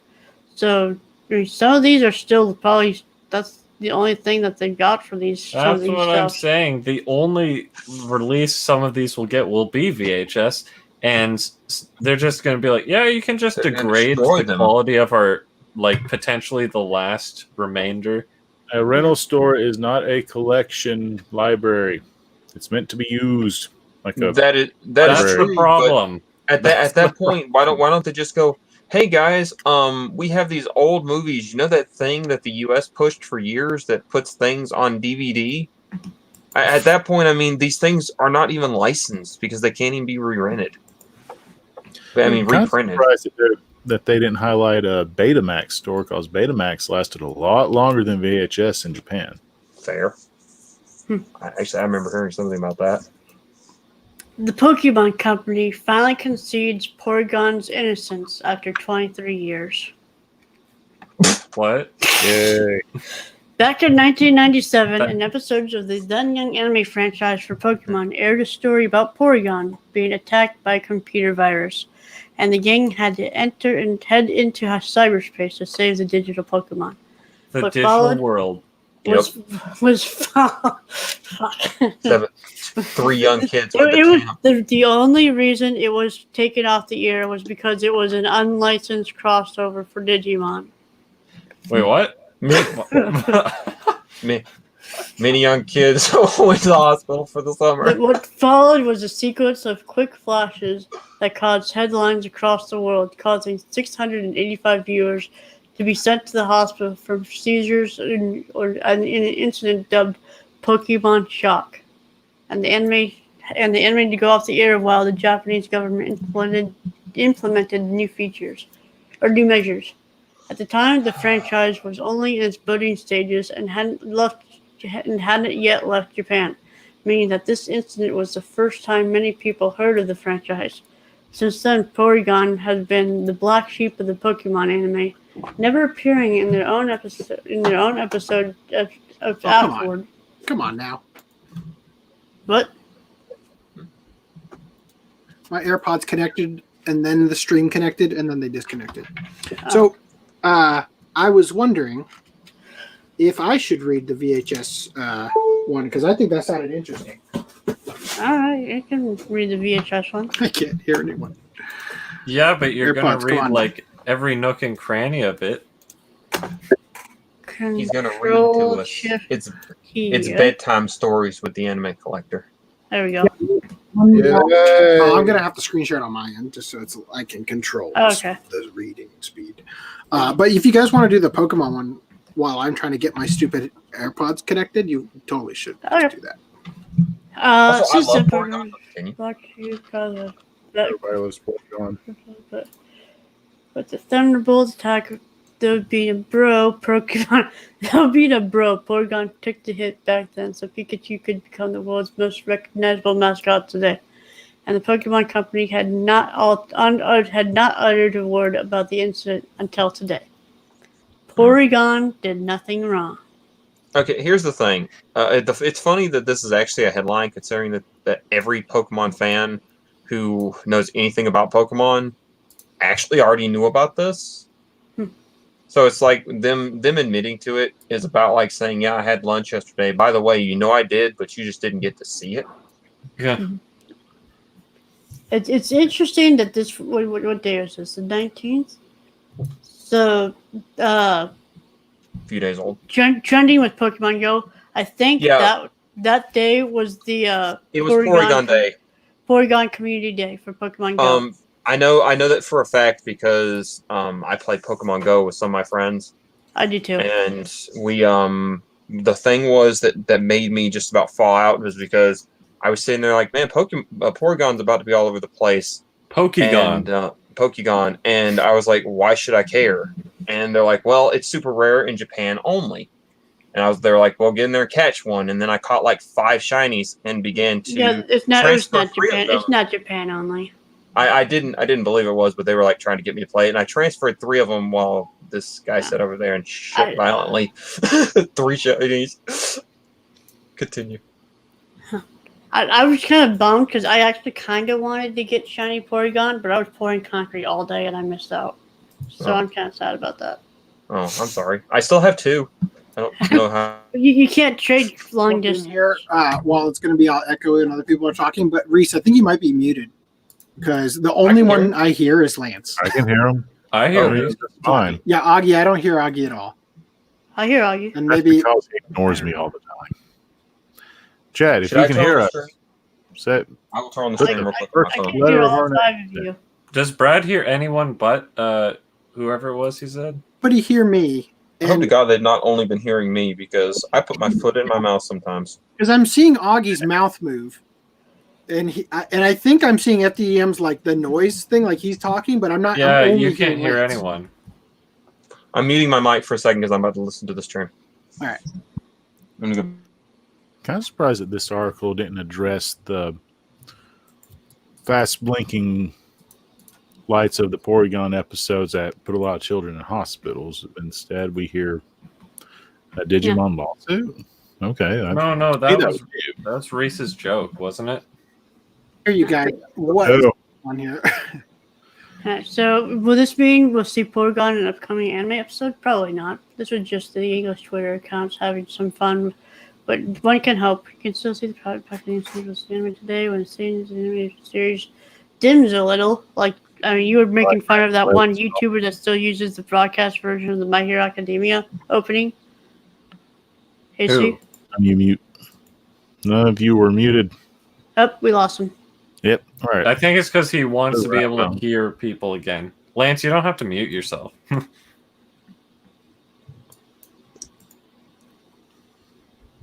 I was actually listening to the podcast real quick and double checking that everyone was in there. And yes, we're all coming through great. And actually, despite the fact I feel like I'm yelling due to the way I'm listening to this. I can't wait to show you guys the way these two sets of headphones are on my head. Yeah, it's been quite the juggling act here. But yeah, I am actually on the exact level with you guys as well. My voice is coming out pretty much the same volume. So Okay, so move on. Yeah, I'm done with that. We'll wait for Ace. We'll move on while AC tries to figure out what the hell's going on. So here we are. Oh hell yeah! Whoa! He's better at that than I am. This is freaking mesmerizing. So it's Totoro. A belly dance. Totoro runs, does aerobics, holds Totorobics? yoga. We get to Chat, let me finish easily reading the mesmerized, title at least. Do not look at it. Impressive yoga pose in a series of cute illustrated GIFs. Yes. Graphics. Yeah, gifs. So we got that. He walks. Oh my god. He runs. He runs? Like God. He holds poses. Such a poser. He is a poser. Does this dance thing. Animated by Hayao Miyazaki. Is this a toy or is it just a gift machine? Nah. He's giving you the eyebrows in that one. Oh god. He's better at leg lifts than I am. Wait. He's got eyebrows in that one. No eyebrows in that one. No eyebrows in that one. That's how FDDNM dances. That's creepy. I don't dance at all, actually. Okay.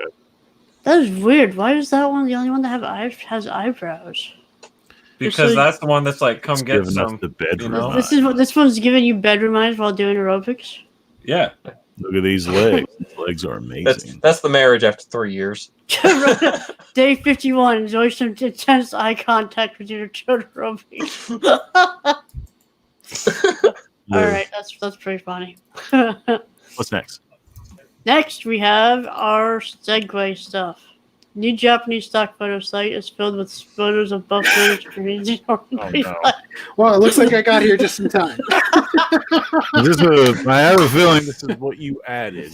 You want to cover this one too? Hey, I almost added this like 3 podcasts ago just to make you guys cover it. And I chose not to because it was more appropriate for this podcast. But I feel like FDDNM should read it while like pumping iron or something. Oh, God, no. We all read it, but... So I don't know what's going on with the AirPods, but this is going to just have to be how this works. You're using such primitive technologies as so let me just pull open the dock real quick. Wait, whoa. That thing has a headphone jack? It does. Can you believe it? No. And it's not even the what is this called? The Thunderbolt or whatever? Lightning bolt? It's not the dongle. Yeah, it's like the regular kind, you know. Wow. I guess that's not a very courageous model you have. It's very outdated. But... Okay, so there's a couple things here. I'm just going to go ahead. VHS one open. Yes, I'm just going to open up a couple, and we'll just rattle them off. Just because I'm here. The only ones left that we haven't covered is the VHS one and the 2 ones at the bottom. Right. So I'm just pulling that up. And we're back to Buff DDM and all his payroll. I lost that. Where did that go? Oh, here. Okay. I was like, what? Okay. All right. So, real quick, you didn't actually play any of these? I didn't think it was necessary. Yeah, so look at how high those legs go before he starts going down, completely destroying the illusion that he's actually kneeling because they have to lift off the ground before the hydraulic lift lowers him down into the pose. That's pretty much it. I didn't. Is he made of actual Gundam plastic? Is that because he looks like he moves? So the frame. That's funny because everything about this screams robotics notes, right? Like. The actual frame, the clunky nature, that is extremely, like, literally what it is like the frame itself is the most bare bones looking like skeleton you've ever seen, with like, okay, put the piston there and add the extremely lightweight plastic covering, you know, that we're gonna paint there to look like metal. Anyway, yeah, so it's cringe.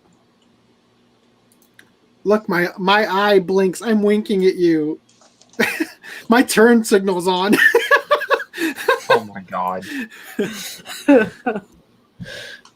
He's doing a kawaii like face now, or just blinking. I didn't even know that the helmet did this, or the head did this in Gundam. Is this even a thing?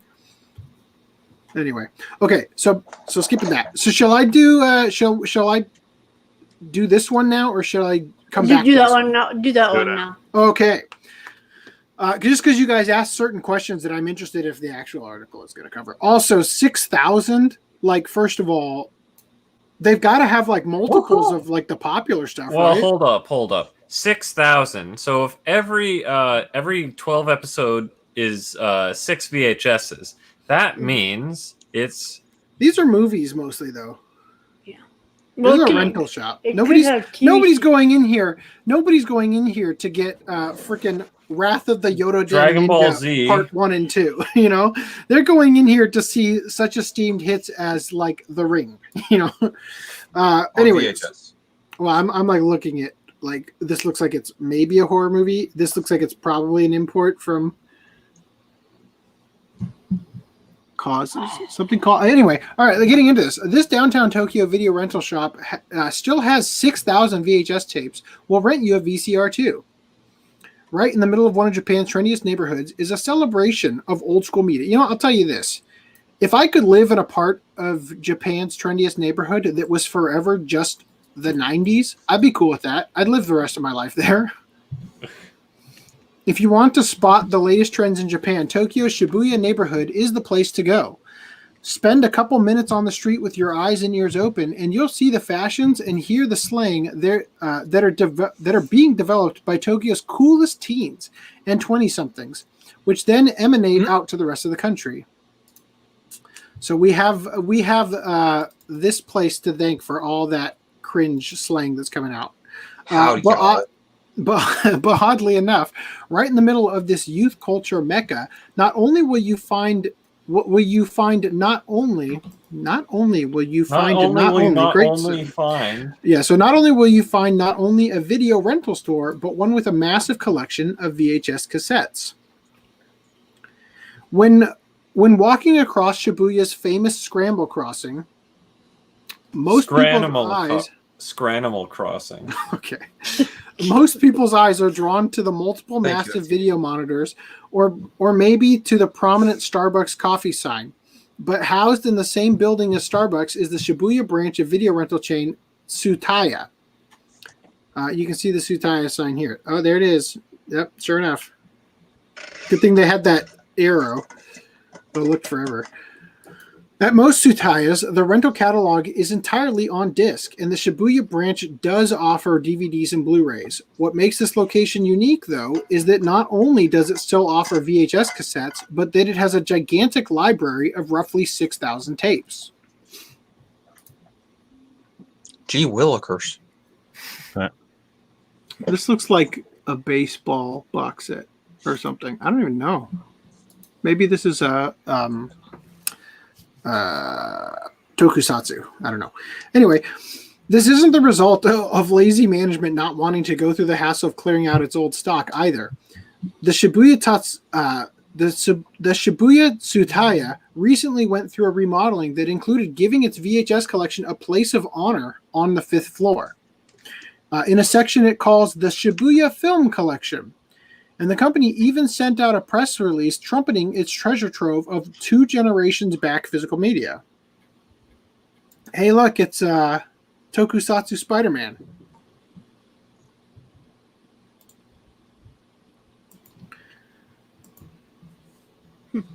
Spider-Man. Is that volume? That's just volume 1, isn't it? Yeah. Well, yeah, because this is a series.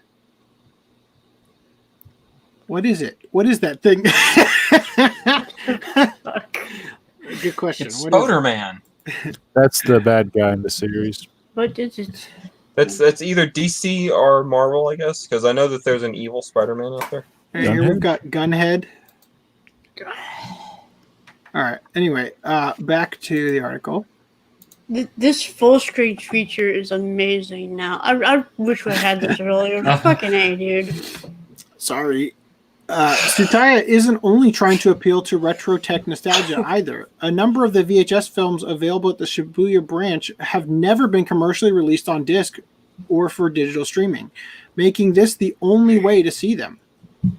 Or piracy. I mean, like, you know. Hashtag save the VHS only releases. Yeah, you'd hope that someone would have scanned like every VHS by now. So digitize them. Guy King, Kurikure Takora. There's Crusher Joe. Yeah, this is Crusher Joe. This is Crusher Joe, the other one, which, like, I don't know what they're talking about because these have physical releases on DVD. This is UFO Grandeur. Yeah. If these are anything like the Dragon Ball Z VHS I used to have that I wore out, they might have 3 episodes on each one. That looks like they do the weird thing where the case is closed and you just pull out like a CD case from the top. Except I was. That's what I was kind of looking at right now. I was wondering because this one doesn't seem to have one. Footprints in the sand like that I imported. So, like, do you think that the way it works is that you go to the section, you pull this out and slide that out and take it to the front to rent it, and that means that somebody is currently renting Volume 2 of Great Mazinger? I wonder. That's interesting. What else we got here? Oh, that really? I wonder if they still have a pen and paper system, or do they actually That'd be funny. track it digitally? No, it's a typewriter. I'll rent this. Oh my god, that's genius. Next level. Rainbow Man. For real? Or a Rainbow Man? I think I do remember this, but like it's all coming back to me now. It's all coming back to me now. Boomerang. Boomerang. It's all coming back to me. That reminds me of the Moonlight Night. Okay, of course, a VHS tape won't do you much good without a VCR to watch it on, and that's not exactly a piece of hardware most people own anymore. In fact, they don't even manufacture them anymore. Like they're out. Like if you don't have one, you have to buy a used one. Yeah, unlike vinyls, they're not something that aged well. Yeah, I have one that I have to figure out how to put in the storage unit. Like I have one that's directly connected to my 4K TV upstairs. Of course, if you that is impressive, Reese. Tsutaya has you covered on this front too, as the Shibuya branch also rents out VCRs for the price of US $8.60 a week. That's not a bad deal. Crap. Has anyone other than me looked at buying a VHS player? They're like $300 and $400 a piece now. Yeah, because of the scarcity now. Yep. I got a friend of mine who only watches VHS tapes. He's very elderly, and he's like, "I need a new VHS player." I'm like, "I might be able to hook you up." I'm like, "No, I can't." Yeah, my dad's got one of those vans that had the actual tube TV with a VHS player between the two front seats, so that the back seats could watch them. I used to have a TV that had a VHS player and a DVD player built into it that I'm very disappointed I don't have anymore, because that was the best. Yeah, that was pretty cool. So while Tsutaya hasn't explicitly said so, the expanded VHS selection at Shibuya is probably a side effect of the chain itself downsizing, as online streaming services, including one Tsutaya itself runs, are leading to the closure of a number of physical rental shops. I'm surprised any physical rental shops in any part of the world that is first world still exist, to be honest. Like I can imagine, like you go to like Afghanistan and they have a bunch of bootleg like anime and Farsi that you could like rent on VHS, maybe even. But I'm kind of surprised that this was even on the. I mean, I guess every once in a while I drive through that part of town that you don't want to be, and you see the rental shops. That are still there. I have a question. I have a legitimate question. What do you guys think the chances are that like the person who's renting this place is like creating the labels for the VHS? Because even other than me remember back VHS, there was no way to protect that. You can actually like have two VHS players hooked together and make endless copies. Oh yeah. You So I'm wondering think that they're transferring copies? Yeah. Yes, if they're constantly because FDDNM brought up a very good point. I loved VHS. Hell, my first recording studio was cassette. Okay, not kidding. Not trying to age myself here. I'm not that old. But the thing is that VHS tapes do not last. Yes. And if you are watching them, they will go within the first year and a half if you watch them decently. But the problem is that even if that's the case, hold on, I just plugged in the other monitor so I can see you guys still. Even if that's the case, when you make a copy of a VHS onto another VHS, you're degrading the quality over time. Like each transfer gets worse and worse. Each right? generation degrades. Yes, exactly. Yeah. Anyway, so but if you only make single copy and you keep your original, you only have that. If you kept your original 6,000 tapes right in the back room, and then you just made a copy of every single one. First of all, where are you even getting the blank VHSs to copy? Yeah. You know what I mean? Like they probably aren't even available anymore. I bought them up until about 3 years ago. You can copy over VHS tapes. Yeah. So like somebody's getting them and they like, hey, the sticker is coming off of the label. Wouldn't that be weird why though? Why is this old like copy. Billy Blank's Tybo workout tape underneath here? What? My uncle had like when he was still alive. He had a wall of Uncle 8-hour Frederick? VHS tapes, and he would tape every single movie that aired on broadcast TV. So like three movies per tape, a wall of them. And he would literally sit there and like pause recording every time the commercial came on. I have a friend of mine who's that same way, but with baseball games. Like imagine legitimately thinking that you're getting a one up on somebody. Like, hey, come on. We get to speak. It won't switch to me. Anyway, I'll just say it without you guys see my pretty. Imagine legitimate thinking you're getting one up on like the movie company. Like, yeah, I didn't have to buy any of these movies. I just invested all of my time watching them and jumping up to pause it. Wow, that looks like. But the thing is, like a lot of these movies don't actually have DVD releases over here either. And so. Like movies from like it's just funny to me. Movies that were on TV in the mid '90s, you know. And so we got the commercials. People.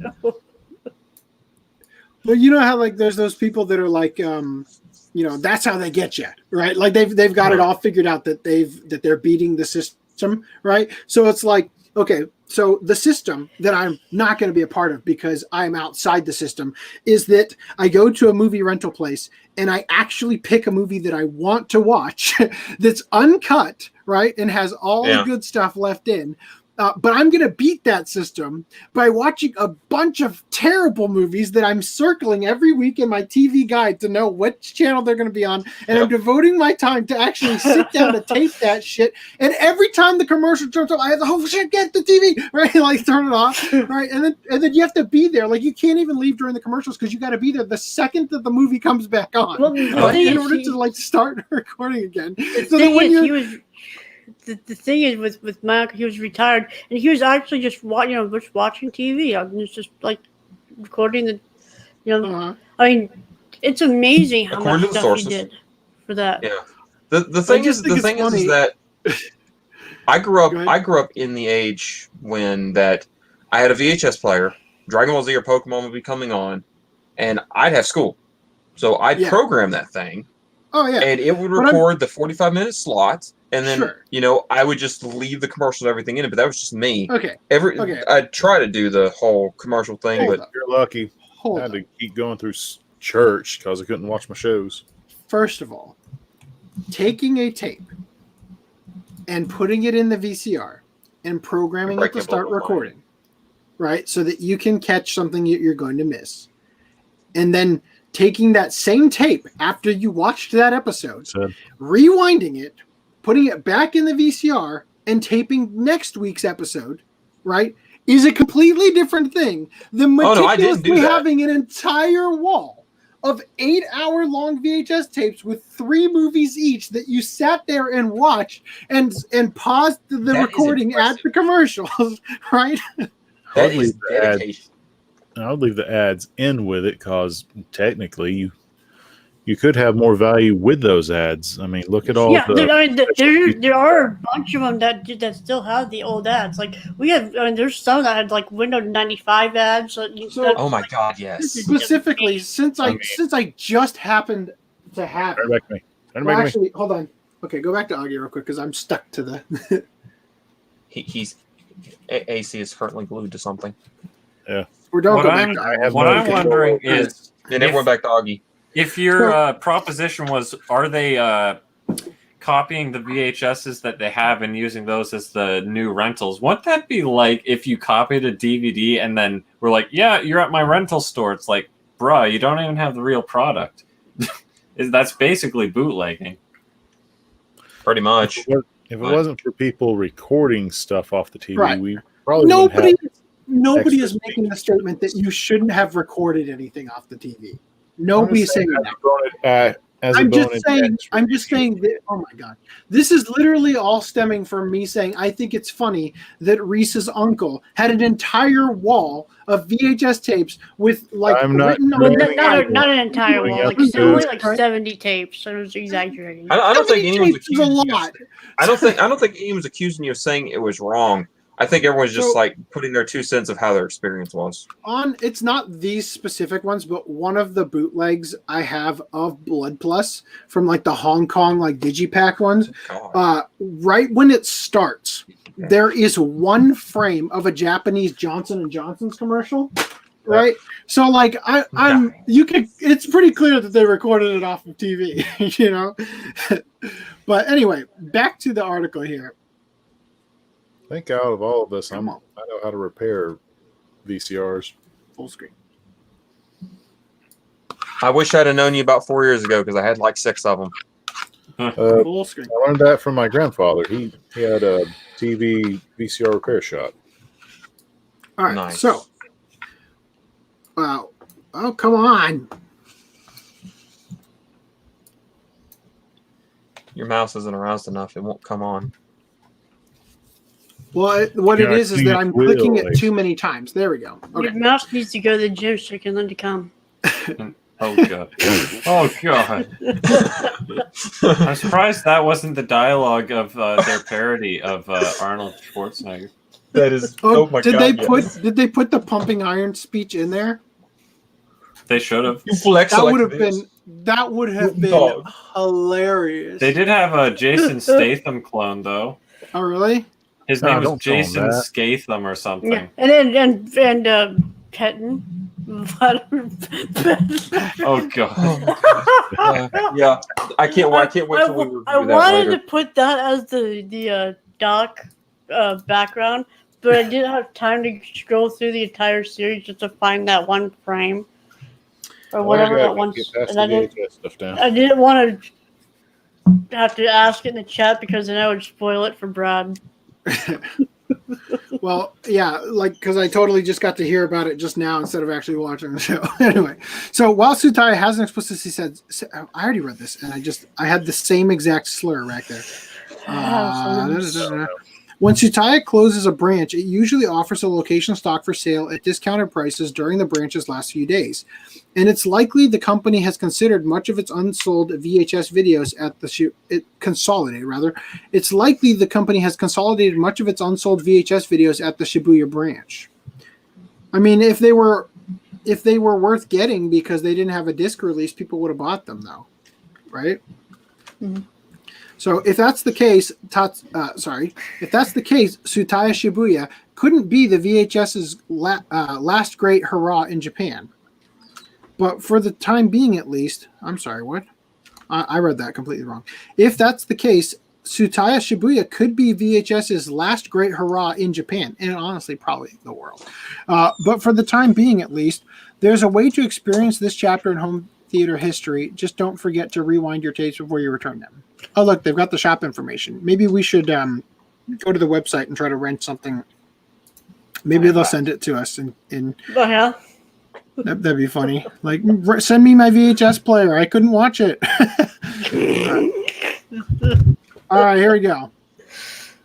I honestly kind of want to go in the other room and grab some dumbbells while we do this. Like, everybody should just be pumping iron. New Japanese stock photo site is filled with photos of buff men experiencing ordinary life.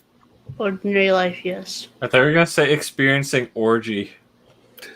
It's funny how... I mean, this would be weird. Let's be real. This would be weird even if they were just normal guys in like a business suit, just all standing Let in alone this like macho this, like, friends. Grecian, like aqueduct-looking dungeon Are the tile hands bathhouse. I censored don't know. like the whole police bar thing, or is it just my screen? Well, in full I screen, don't know. it I looks think really it's just- blurry still. I hope it's not blurry for the audience because it looks pretty clean to me. I Muscle mean, you Plus. have source quality. It's kind of blurry for me too. Okay, Like well, it's taken by. I have this image Right. literally 2 feet wide. So okay, so maybe. Maybe I So- Really don't want to see this. should I look Okay, Augie, you are free to close your eyes, and I'll tell you when the monsters are gone. okay, So Should I screen share and then you read it no, off it's of mine? fine. It's fine. If this actually became a podcast clip, I will meticulously reconstruct the thing from source so that it's clean again. All right. wait. I don't What? think you're gonna have to really make this a good article with your responses and memes, okay, for me to want to actually bother with that. Muscle Plus wants to be your source for muscular images. Akihito had a problem many modern creative types can relate to. No matter how many free-to-use stock photo sites he scoured, none of them had quite what he was looking for. Oh, God. That sounds like a problem no. I deal with all the time for the podcast. So if no one else was going to provide them, Akihito figured it was up to him. And so he recently launched Muscle Plus, a free-to-use collection of images of macho muscular men. So I have a similar Akihiko problem. Kaiba? So do you Sorry. think it would be beneficial for me to start a free-to-use stock photo site of riding by and slapping the ass of Japanese schoolgirls on a bicycle, right? Like that was something I needed desperately weeks ago and didn't get. In the beginning, Akihito himself was the only person present, I think that's what they mean, not preset, in the photos, but he's since brought others with suitable physiques into the fold. Okay, so here he is. His body looks a little weirdly photoshopped in like 3 areas. Like this is so straight, but that's probably just like a... Anyway, given that each and every photo on the site is meant to display the model's musculatures, it's not surprising that many of them involve fitness activities and bodybuilder poses. This is so cringe. I feel like they're trying to reenact some kind of Egyptian hieroglyph, and it's just right. I Are they? like there's look at the freaking people in the backdrop. This Use is this one. everyday life, guys. It's not This is staged or this is anything. the like tagged under JoJo pose. Okay, is he gonna crush that watermelon with his shoulder, or in between his shoulder and head? He just- I'm trying to he's zoom in. gonna- I think it's He's squatting with it. He's I'm pretending that sorry. watermelon is a spirit animal. I'm sorry. Hold up. Just Wait, gonna open is this guy that literally- for For personal use looks like later. this looks like the Power Rangers. Yeah, with one leg on top No, of your but- teammate. But I just want to point out the shadowy figures coming towards these people getting their picture taken. The far Yeah. right is Spider-Man. The guy in the middle is Goku. This guy over here is a JoJo reference. Yeah, this guy is like he's like footing the guy over here's ass with his leg way out off Footing? over here. This guy is Yamcha with bad form. Oh, you know what? Okay. Wolfang Fist, yeah. yeah.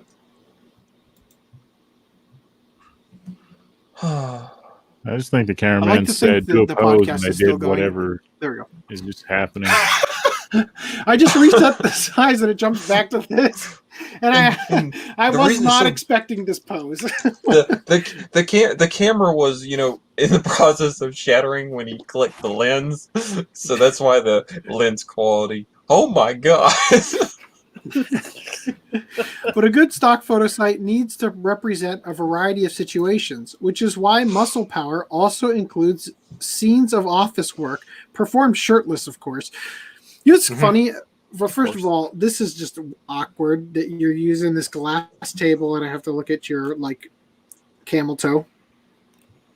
But it's kind of funny. Like when I was going to the gym with my friend when I lived in California, he made a really funny observation about how he made an interesting observation at first. He said that you'll never see anybody who's in good shape have bad posture. Right? Bad posture comes from being out of shape. Because when your muscles, especially in your back and everything, are actually worked out properly, you stand up straight naturally, right? Yeah, that's but fair, he also said, he also brought up this funny thing about you never see super buff guys like Arnold Schwarzenegger buff sitting at a tiny computer typing away, and that mental image is always stuck with me. There's a lot of people who do underwater welding. And what makes them retire early in their career is the muscles that you swim with you stretch more of your muscles, but depending on how your muscles are constructed, you could overwork them and cause you to not move as normal as you would have. Oh, like when people get so buff that they can't brush their own hair? Yeah. Or put on their own deodorant? Wipe their own ass? Yeah, that's a real problem. See, that's a thing. That's a thing for can you imagine being that guy who's at the gym and he's working out and he's working out so hard and he's getting super buff and then he makes that realization one day and then it's he becomes the trainer because he's so buff and everything. People eventually come over to his house for a fitness party or something. They're like, bro, I noticed you had the bidet. It's like, yeah, bro, when you're as big as me, you can't wipe anymore. There was a Joan and Ben short where the two robbers come in to try to just got floss every time. Then the super buff heroes show up and the quick thieves just took a knife and just butchered the super buff heroes, pointing out how slow they tend to be, how they can't reach anything, and just walked away with the money. Okay. Yeah, I mean, nice. Ascended Saiyan Trunks fighting freaking Cell. Okay, so I want to address some of these comments real quick, just because they're getting my internet is going slow as molasses right now. I'm seeing some very interesting comments. So first of all, people want to know why the empty shelves. I'm moving to California because my landlord is selling my place, and it's a whole big thing. Was it last podcast? I guess the podcast before that. The last 3 podcasts. Anyway, also, I'm looking for Aroused Mouse. What was this? Aroused Mouse? That was my comment. Getting your mouse to come and click. Oh, yes. That was my comment. Okay. I'm sorry, guys. I'm a terrible person. Oh, no, it's good. It's good. Okay, all right. The dude with the scarf, Johnson, Joestar wannabe. I mean Joseph, right? Gotcha. Okay. Watermelon abuse, camel toe. Yeah. All right, here we are. We're back. Okay. Unorthodox wardrobe aside, the body language here is a pretty good example of proper Japanese business etiquette for exchanging business cards. Right. That's accurate. Is that his tie? Just not tied? Why is it that looks like a how belt. Is it? Yeah. Well, how is it it's like a weird suspender. He taped it to his nipples. It's like suspenders. It looks like he taped it to his nipples because it's not going straight down. Yeah, exactly. Or maybe he just has a really good camera and he's bowing extremely fast. So part of it, I don't know. It might just be a pasty to try to avoid quote unquote nipple exploitation. He kind of looks like Jackie Chan in this image. Inception. Dating scenes are also a staple of stock photo collections. For example, here's one of a thoughtful guy bringing his girlfriend a bottle of hot tea. Okay, so apparently we're just not going to address this this Elephant in the room. chemistry demonstration going on here. The sex ed teacher. The literal 1 + 1 chemistry. = Here's 2. one of a thoughtful guy bringing his Of a girlfriend a bottle of thought. hot tea as they spend time together in the park. This guy is such a pussy. He's got to wear like freaking. First of all, he's wearing like mittens to not burn himself and handing it to her unprotected hands. What a Yeah, jerk. she doesn't even have condoms on her hands. Right. Like, I love this. Okay. For example, here's one of a thoughtful guy bringing his girlfriend a bottle of hot tea as they spend time together in the park on a day when it's chilly enough for him to wear mittens, yet nothing at all on his upper body. So wait a minute. That would be assumedly piping hot tea to her hands. Oh my God, that image. Well, that escalated quickly. Yeah, I'm thinking of I don't think we're. Her expression says it all. Blue Hustle. Her this seems like it should be an anime. Like the slice of The guy life won't girl stop starts dating the guy she met at the gym, but like literally everywhere they go, he's working out. You know, like This guy reminds me of Like he never Sakamoto from stopped. Have You Heard of Sakamoto? There you go. Oh, by the way, haven't you heard I'm Sakamoto? Yeah. When I get to California, I have discussed with my wife the necessity, because I don't know how I'm going to continue to do the podcast. I don't know. But I have discussed with my wife, and she has agreed that I have to at least figure out a way for us to do the Promised Neverland podcast. And then I slid in there with, and also, haven't you heard I'm Sakamoto? Right, which my wife replied with, yes, I want to watch that. Right, so anyway. It wasn't as good as I thought, but it definitely did have some good moments. Like It my was- favorite It's favorite inverse episode Beavis was and Butthead. Was it worth getting socks in the LE? If you like No? a smooth Question style, mark? yeah. Wait, there The was answer was no. no. The answer was no, no matter how good it was. Right? But my favorite episode was the one where he was literally like inside the guy's coat, helping him like interact with his I haven't watched it yet. his Please father's don't spoil. fiance. It's just Don't spoil, okay. please. All right, thank you. It is one of the funniest shows I have ever seen, to the point that my roommate literally was like, "What the hell is wrong with you?" You only laugh like that during those weekly podcasts. All right, you're totally right. Oh, You can what even a clean room. find. Yeah. Is it podcast time again? He's like, no, I'm just cleaning. Sure. You can even find resources for more unusual situations, like slapping some dude upside his head. I want to Photoshop the Splinter Cell Uh-oh. night vision goggles on him. Nut He's got me vision too. goggles. Night Oh my god! Oh, gross. I need that one right there. I'm just on picturing. the side. I'm just We'll put, picturing. like, I'm just picturing some girl getting a bukkake while wearing goggles to not get it in her I can eyes. see our entire merch line just being a bunch of spunk flavored shirts, like Jizzly Jizney and so what did I say? I feel like, I'm nut sorry, vision that's a goggles? forced meme that you're trying to put out there. I don't know, The- man. the It could be a Jizney jizz meme? line. He wants Disneyland to be a place. Well, it was just a thought that came in my head. I'm like, okay, but hey, here's the thing. Here's the that thing. ha- We you can will. incorporate jizz in We there. will absolutely get skewered by Disney for doing anything Disney related. The only thing I feel like we might be able to get away with was that joke I made about where I think actually Reese made this joke about Disney possibly purchasing Toei or something that we talked about, and then that would make freaking Gintama a Disney prince, like Oh my Gintoki would be God. a Disney prince on it, and it was going to be like I was going to commission some artist who does a bunch of Disney crap to draw Goku and like all of them or whatever as Disney. Princes, right? Oh, look, Anyway. look! You might get copyrighted by Disney for some of that, but you know what you wouldn't get copyrighted for? My idea to start the Opie Army. Opie Army? Remember, a few podcasts ago, my call out to put like when the world goes to hell in a handbasket. All right. Oh, I sorry, as soon as you said Opie Army, I'm like, can I capitalize on this and also the Lady Boob Alliance, which would be the other faction, right? Like All right. Oh, man. So a hitchhiker holding a sign asking for a ride to the. See, when I saw this, I thought it was like he was at an airport kind of thing, and like he's like, "Hey, yeah, Jim, I'm here. I'm here, Jim." Like JIM, like I'm here to pick you up, Jim. But it's like no, it's actually Jim, as in like going to the gym, right?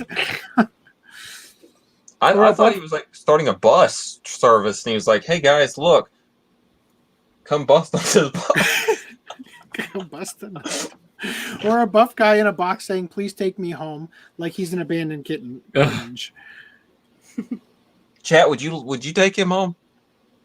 No. I'd sell them on the black market. I need to figure out a way to incorporate this into the thumbnail.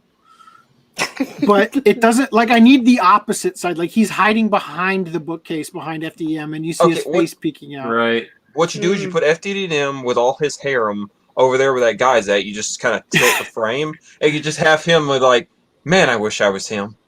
If only I'd have done 6,000 push-ups every day." I need to get slower to be on his level. All right. Akihito is fully aware that many of these are things that most people will never need a visual representation for. But for those who do, there's photos of a sort. There's photos of a sort that'll. Oh my god. There are photos of a sort they're unlikely to find anywhere else. Boy, that was a mouthful.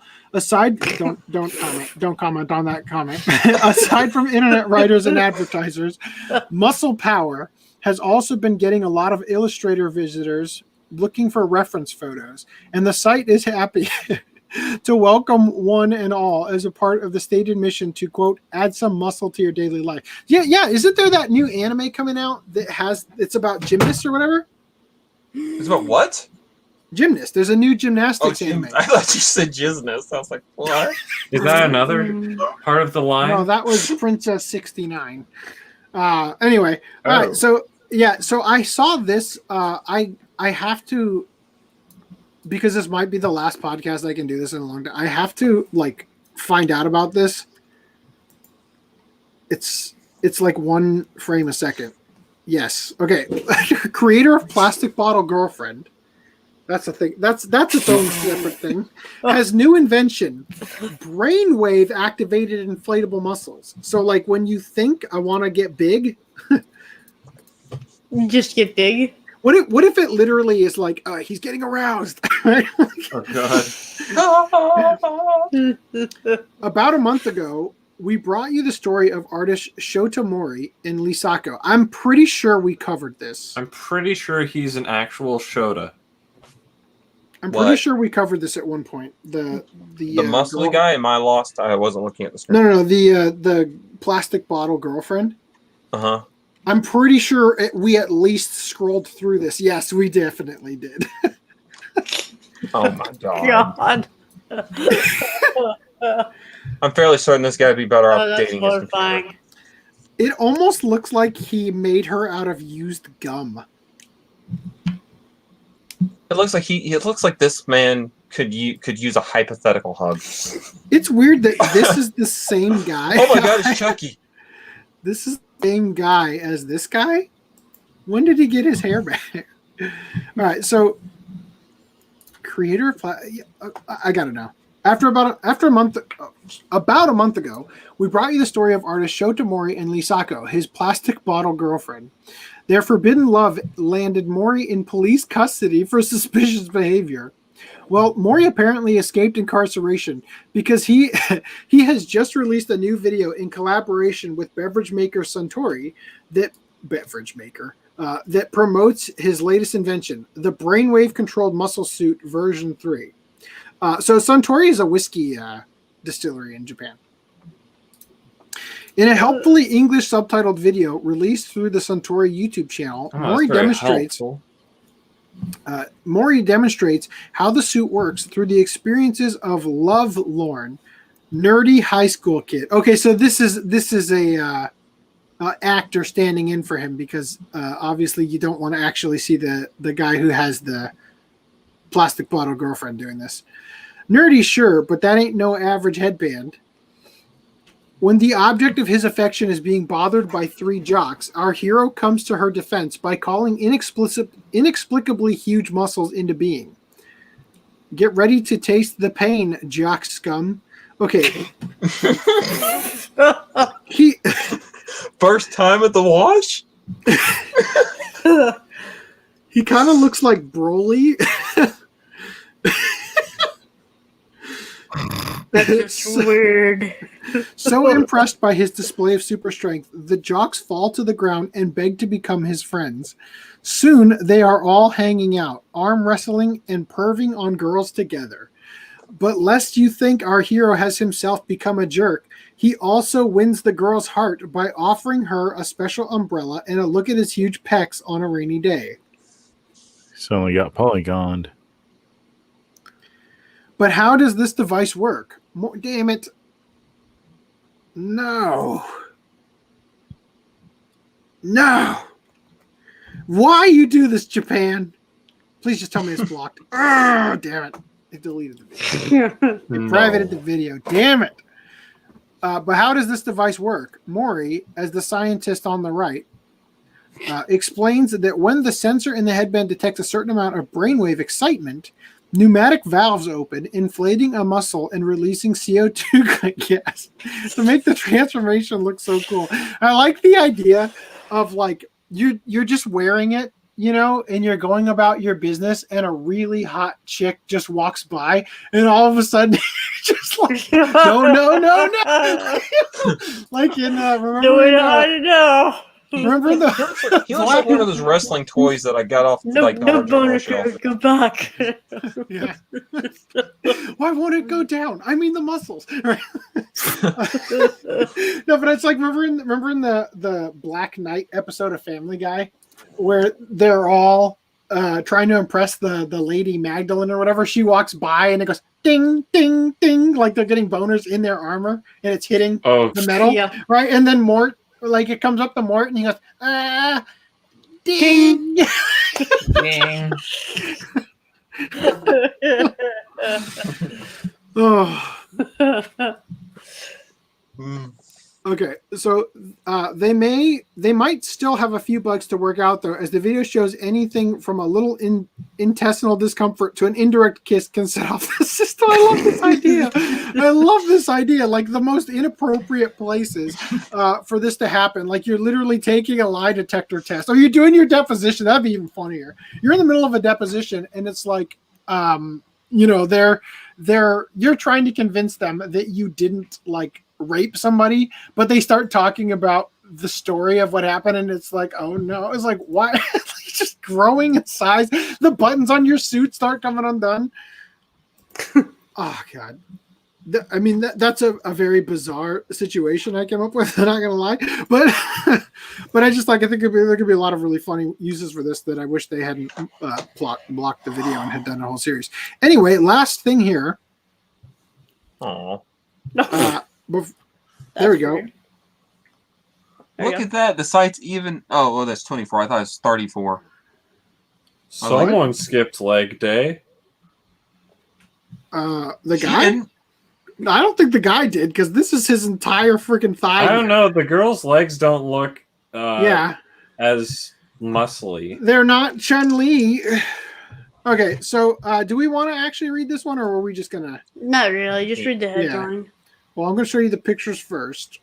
I think we've actually already covered this thing itself. So this guy's wearing the inflatable muscle suit. You can see pieces of his shirt remaining. Oh, that was a dude. My bad. Sorry, I've got to look at this on the actual TV screen. This is so weird. All right, guys. Oops. I hope you enjoyed this show. Always get the little ding. It's on every side. I've got one little bit of news that the rundown of the Sean Kleckner's fireside chat with A&M. It's over? What's the news? So this is basically bullet points from WTK. Getting close to shipping Emma, the dub set, more Gundam in 2021. Got anime membership program changes upcoming. Some surprises: Cowboy Bebop vinyl, Akira manga box, 4K releases sold better than expected. Steelbooks, Blu-rays for the. I don't know why they're listing what the deal with this bullet Demon point. Slayer Just listing LE? the. Are they going to Demon lower Slayer. the price? I know. Most expensive license for Nozomi, not sure, but likely 2004-2005 era. This is a big one. Interspecies reviewers, uncut and uncensored. Complicated license deal, no access to sound. Deal breaker. But that No, that that's what you uncut and uncensored part gives me more hope for the opening scene. For Fun. that Dude, one shot. Bro, I mean, you know what I mean? they're releasing this under the Anime 18 label. Yeah. They aren't going to not have that in there. Well, I mean, it's just. I mean, you never know. Japan I'm might fine. not give them the uncensored materials. I very much doubt it. Huh? Especially with uncensored? Japan getting cucked by Funimation. I bet Japan is like, you know what? We're gonna give these guys everything We're gonna we've give got. them even more like stuff than was shown on like the uncut broadcast versions over here.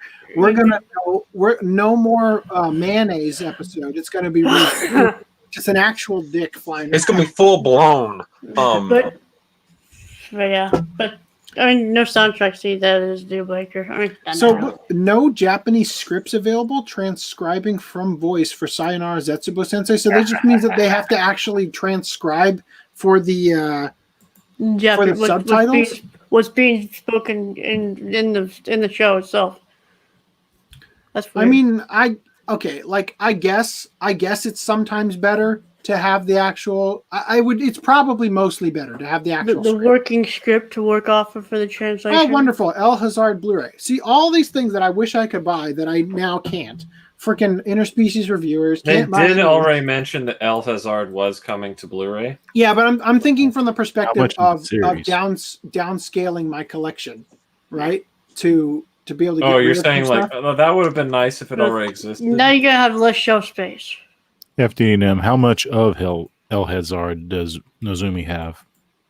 It sounds like they got it all. I would assume they have all of it. I think they had like one of the seasons, and then they recently said that they were going to. Yes, but previously El Hazard was owned in part by Pioneer, and I'm obviously Pioneer doesn't have it anymore.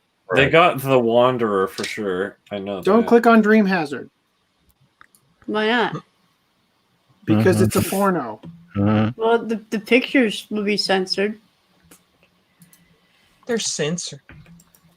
All right, guys, I'm going to let you have your discussions about the amazing, wonderful show. What about your boxes of anime? I can join the call real quick with my phone in a second and show you. Let me just get this one into the other room, and I will be right back. All right. I'm gonna miss him while he's gone. Remove. Oh, he'll be back. So, hooray! Oh, Dumbbell. How heavy So, are the dumbbells you got? Real quick point on how heavy are the dumbbells we lift. I pick myself out of bed every day. Does that count? Yeah. That's It's fine. about that heavy. If you consider yourself dumbbell, Yeah. by all means, sure. Look, man, it was punny. Let me have this. Was it with one arm though? I mean, I don't even use my arms. I just, sit up and then bounce out of bed. I'm hard pressed to consider that a dumbbell. I don't know about you guys, but with this being a sports anime, I like how this one is approached. Like some other ones, let's say, I would not consider it Shield sport 21. because there's no sport involved. Yeah, there is. There's. I wouldn't call this a sports anime. It's not based on. Regardless, unlike iShield 21, where they have a group of people and explaining every single rule, they discover the rule per episode. This one, it discovers a stretch per episode or per half eps, which to me is like a better growth. Half reps. There you go. We know, Christopher. We know. To me, I guess sporty would be the way to put it. It's just the thing is that they went from anime to heavily pushed infomercial. And although it was hilarious in it's parts, edutainment. Yeah, it's edutainment. I've come to the conclusion that edutainment sounds better than it actually is, because I thought, oh, Cells at Work sounds great, but then it turned into info dump at Monster of the Week, and then I started to like care less because it was so like not necessarily predictable. I mean, yeah, I guess it was predictable, but you kind of got it at that point. I don't know how to put it, but similar applies here. I'm like, okay, cool. This will probably be fun or whatever. And then it probably doesn't help that I am like actively working out every week. So I already knew half of these exercises and stuff. And when they're like, oh, what is that? What is this machine? It's like, bruh, you've been allegedly in this gym for like 3 months and you're acting like you have zero idea what any of, well, not necessarily any, but acting like you have no idea what some of these machines do. hey, It's not like you've seen other people working out on it. Looking at their shoes instead of what's around them. I mean, you usually get a breakdown of every machine your first day. I mean, technically at my gym, it's at home, so we don't have like official people saying, "No, you see here, this machine." But yeah, infomercial. I liked how when you watch this is a low stress show, so you kind of watch it to chill, pretty much. I mean, yes. Each of the characters has like this bubbly-esque personality per each. Not moe, but close enough. Now, adorable. I don't disagree. Like, it is low stress, but that doesn't inherently make it automatically like good. Okay. To you, I guess. The thing is that like there's a lot of slice of life shows. As the anime snob puts it, yeah, it's slice of nothing happens. I'm not saying that this one's like zero, but it's like it's not inherently good automatically because low stress. It's like it's a preference. I'm labeling the mood for the show. If you don't want to watch that type of mood of show, there's like no. I'm not saying give me a stressful mood. I'm saying you need more merits to it before I can call it a good show that happens to be low stress. Okay, the thing for me, I think the show in and of itself is watchable. Which that coming from me, that's not a really bad thing to put. The thing about it me that just kind of drug on for me was the fact I watched the dub, and I'm just at times I'm just listening to the constant bombardment of phrases and buzzworthy terms. I hate to put it like that, but I mean, in and of itself, it's first of all, it's educational. Second of all, I'd say 95% of what they said I agree with. I'm going to say 95% because I don't remember everything, every line from the show. I just got to rewatch it and missed episode 2. Thank you, Funimation. Because I didn't actually get to see that episode full. There you go. Now I don't have and to do it then myself. I will shut up. Dad's here. Hold on. Don't. I don't know how to switch see what the I'm camera doing. around. We'll just stare at you while you tell us. It'd be Put like it on a the dick circle. cam. Show the floor. Can you full screen me, Reese? No. Floor is too explicit. That's why we've never seen Brad's floor. Oh, floor reveal. Oh my god. It's the floor. So lewd. I'm so hard. We're gonna get banned off YouTube. It's like IntelliCube. This is not working out. How heavy are the boxes you lift? I think Quite you're doing heavy, good. actually. You're doing good, AC. Okay, so Good Good job. job. There the was the door. fan.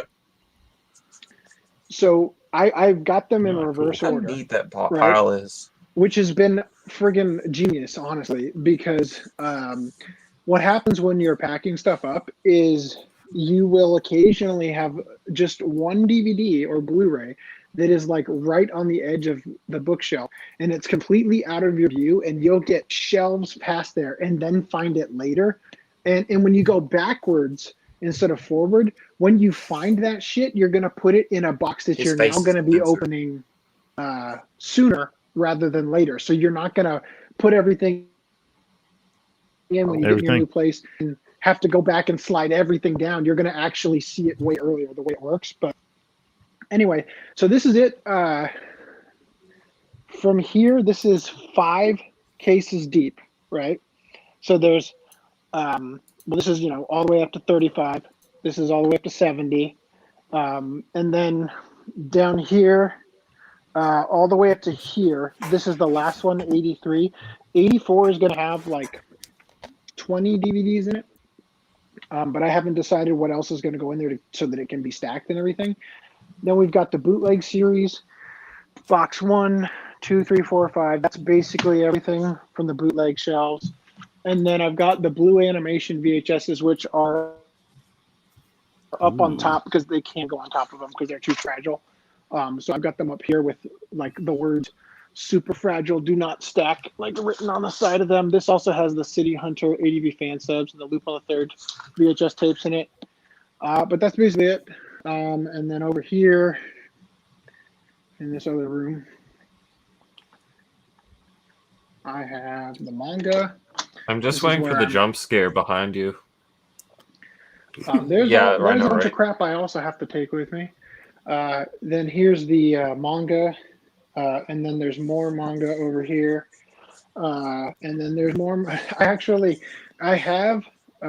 So when I got here and all the manga was in the boxes, anytime I got new manga, I put it in the cataloging app for the collecting books thing, and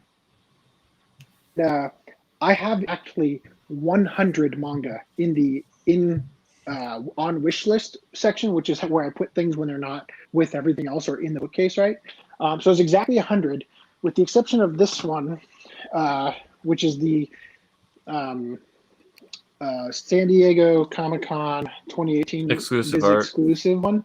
But that one didn't scan in. Like everything else I scanned went in pretty much easy, but that one didn't. I'm gonna have to do it manually. And then something else, but I don't remember. And then I've got all my freaking, like, there's my shitty fireworks, JoJo, Oh, geez, that's Attack awesome. on Titan. Oh, nice. Right, and my wife has this one and this one. Push the camera down. Push it down. Here's the City Hunter one. Most of these are just in here. Here's my Hunger Force one from the specs on in the corner. Kiss, Yep. just cause. By the way, Audie, I wanted to send you something. Yes. So actually, this is the Lupin one that I got specialty framed. I was gonna send this to you without it. Oh man. But that would cost too much to send it. Anyway, so that's basically it. I'm gonna get back to work. We got all the bookcases in here. We got a super chat from Greenline 743. Hibiki's waifu, love to teach for $10 super chat. Love the teacher Chu trying to hide her cosplay career for me, but what made the show was dub. It was fun.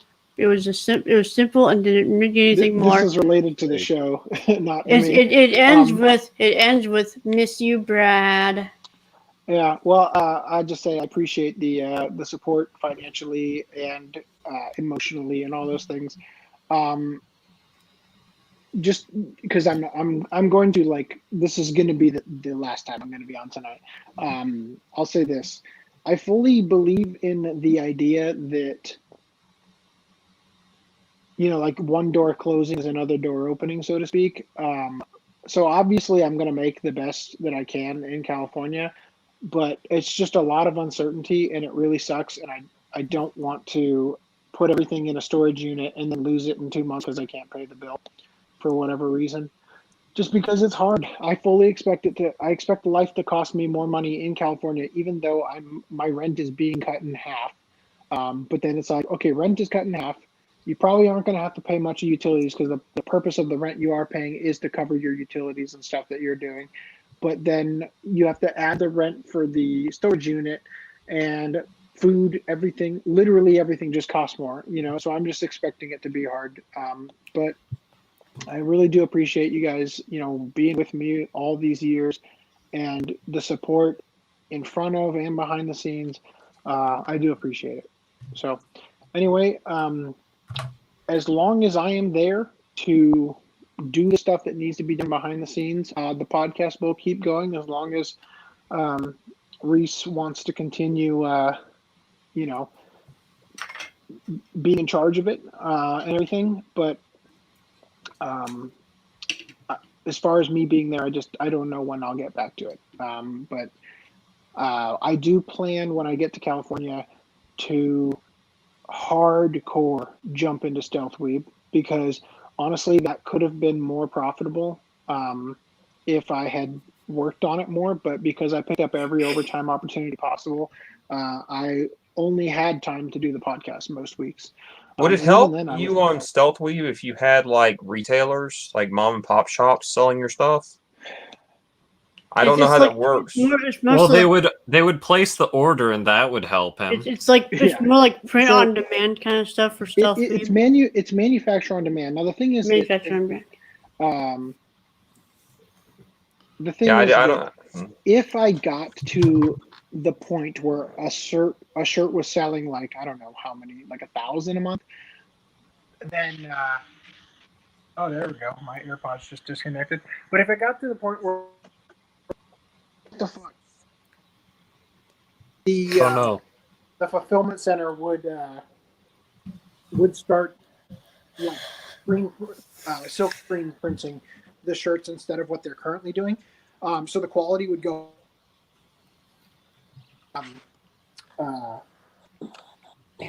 Sorry.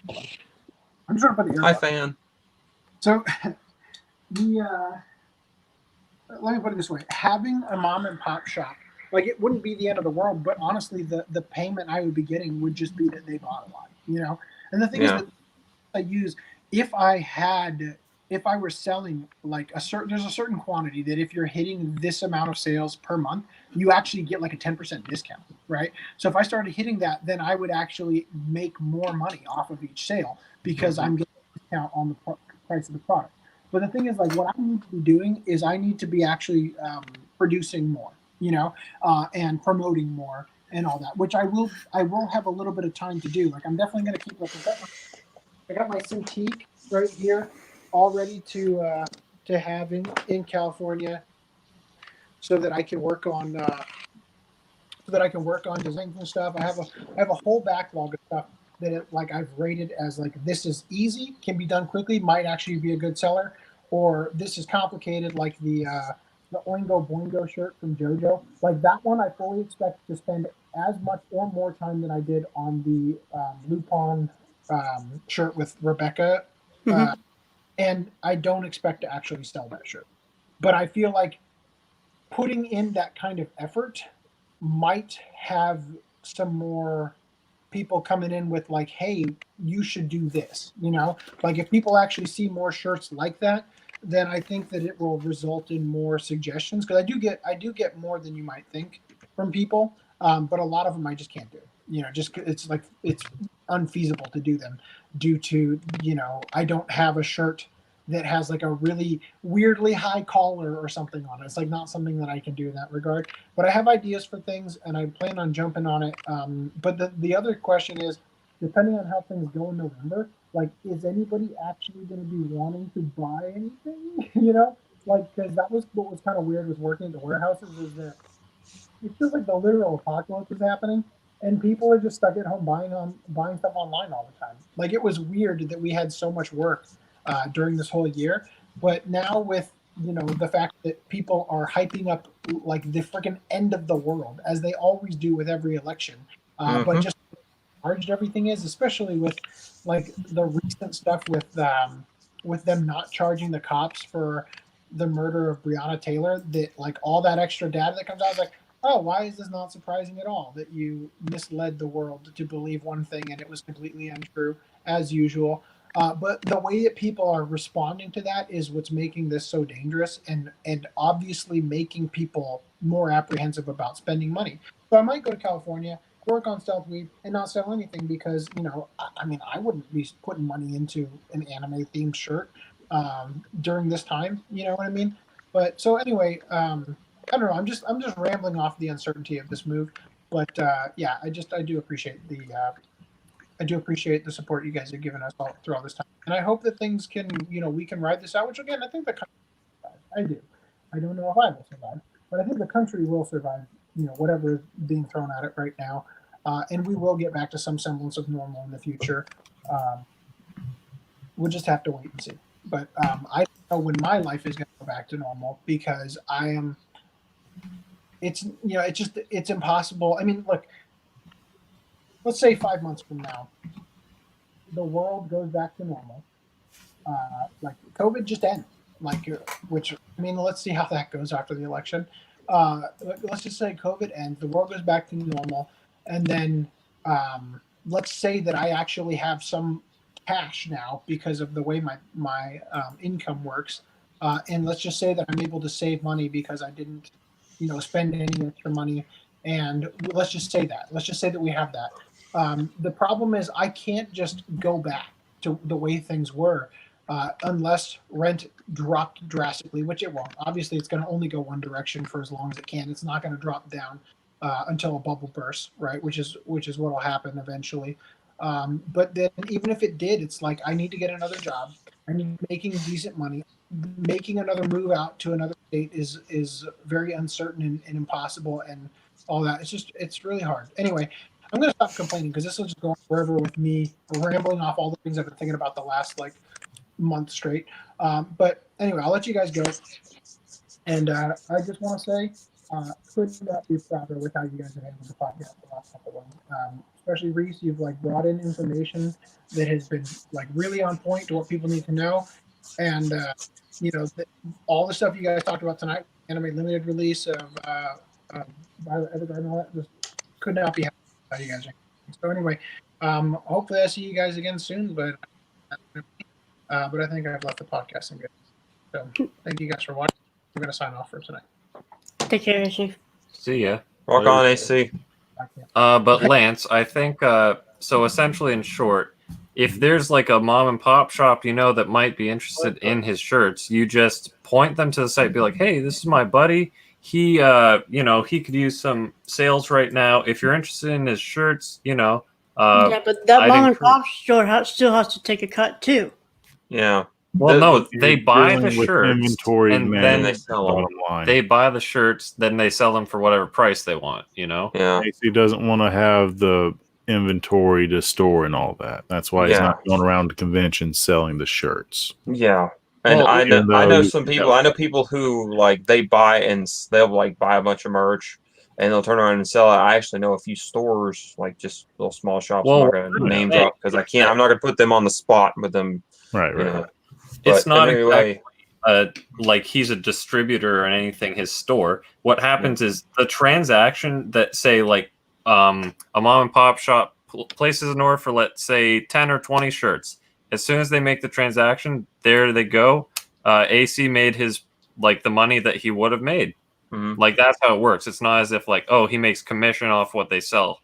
So if you do know any shops that might want to carry it, you can bring it to their attention. Be like, hey, this might be cool for you to check out, and I'd appreciate if you looked.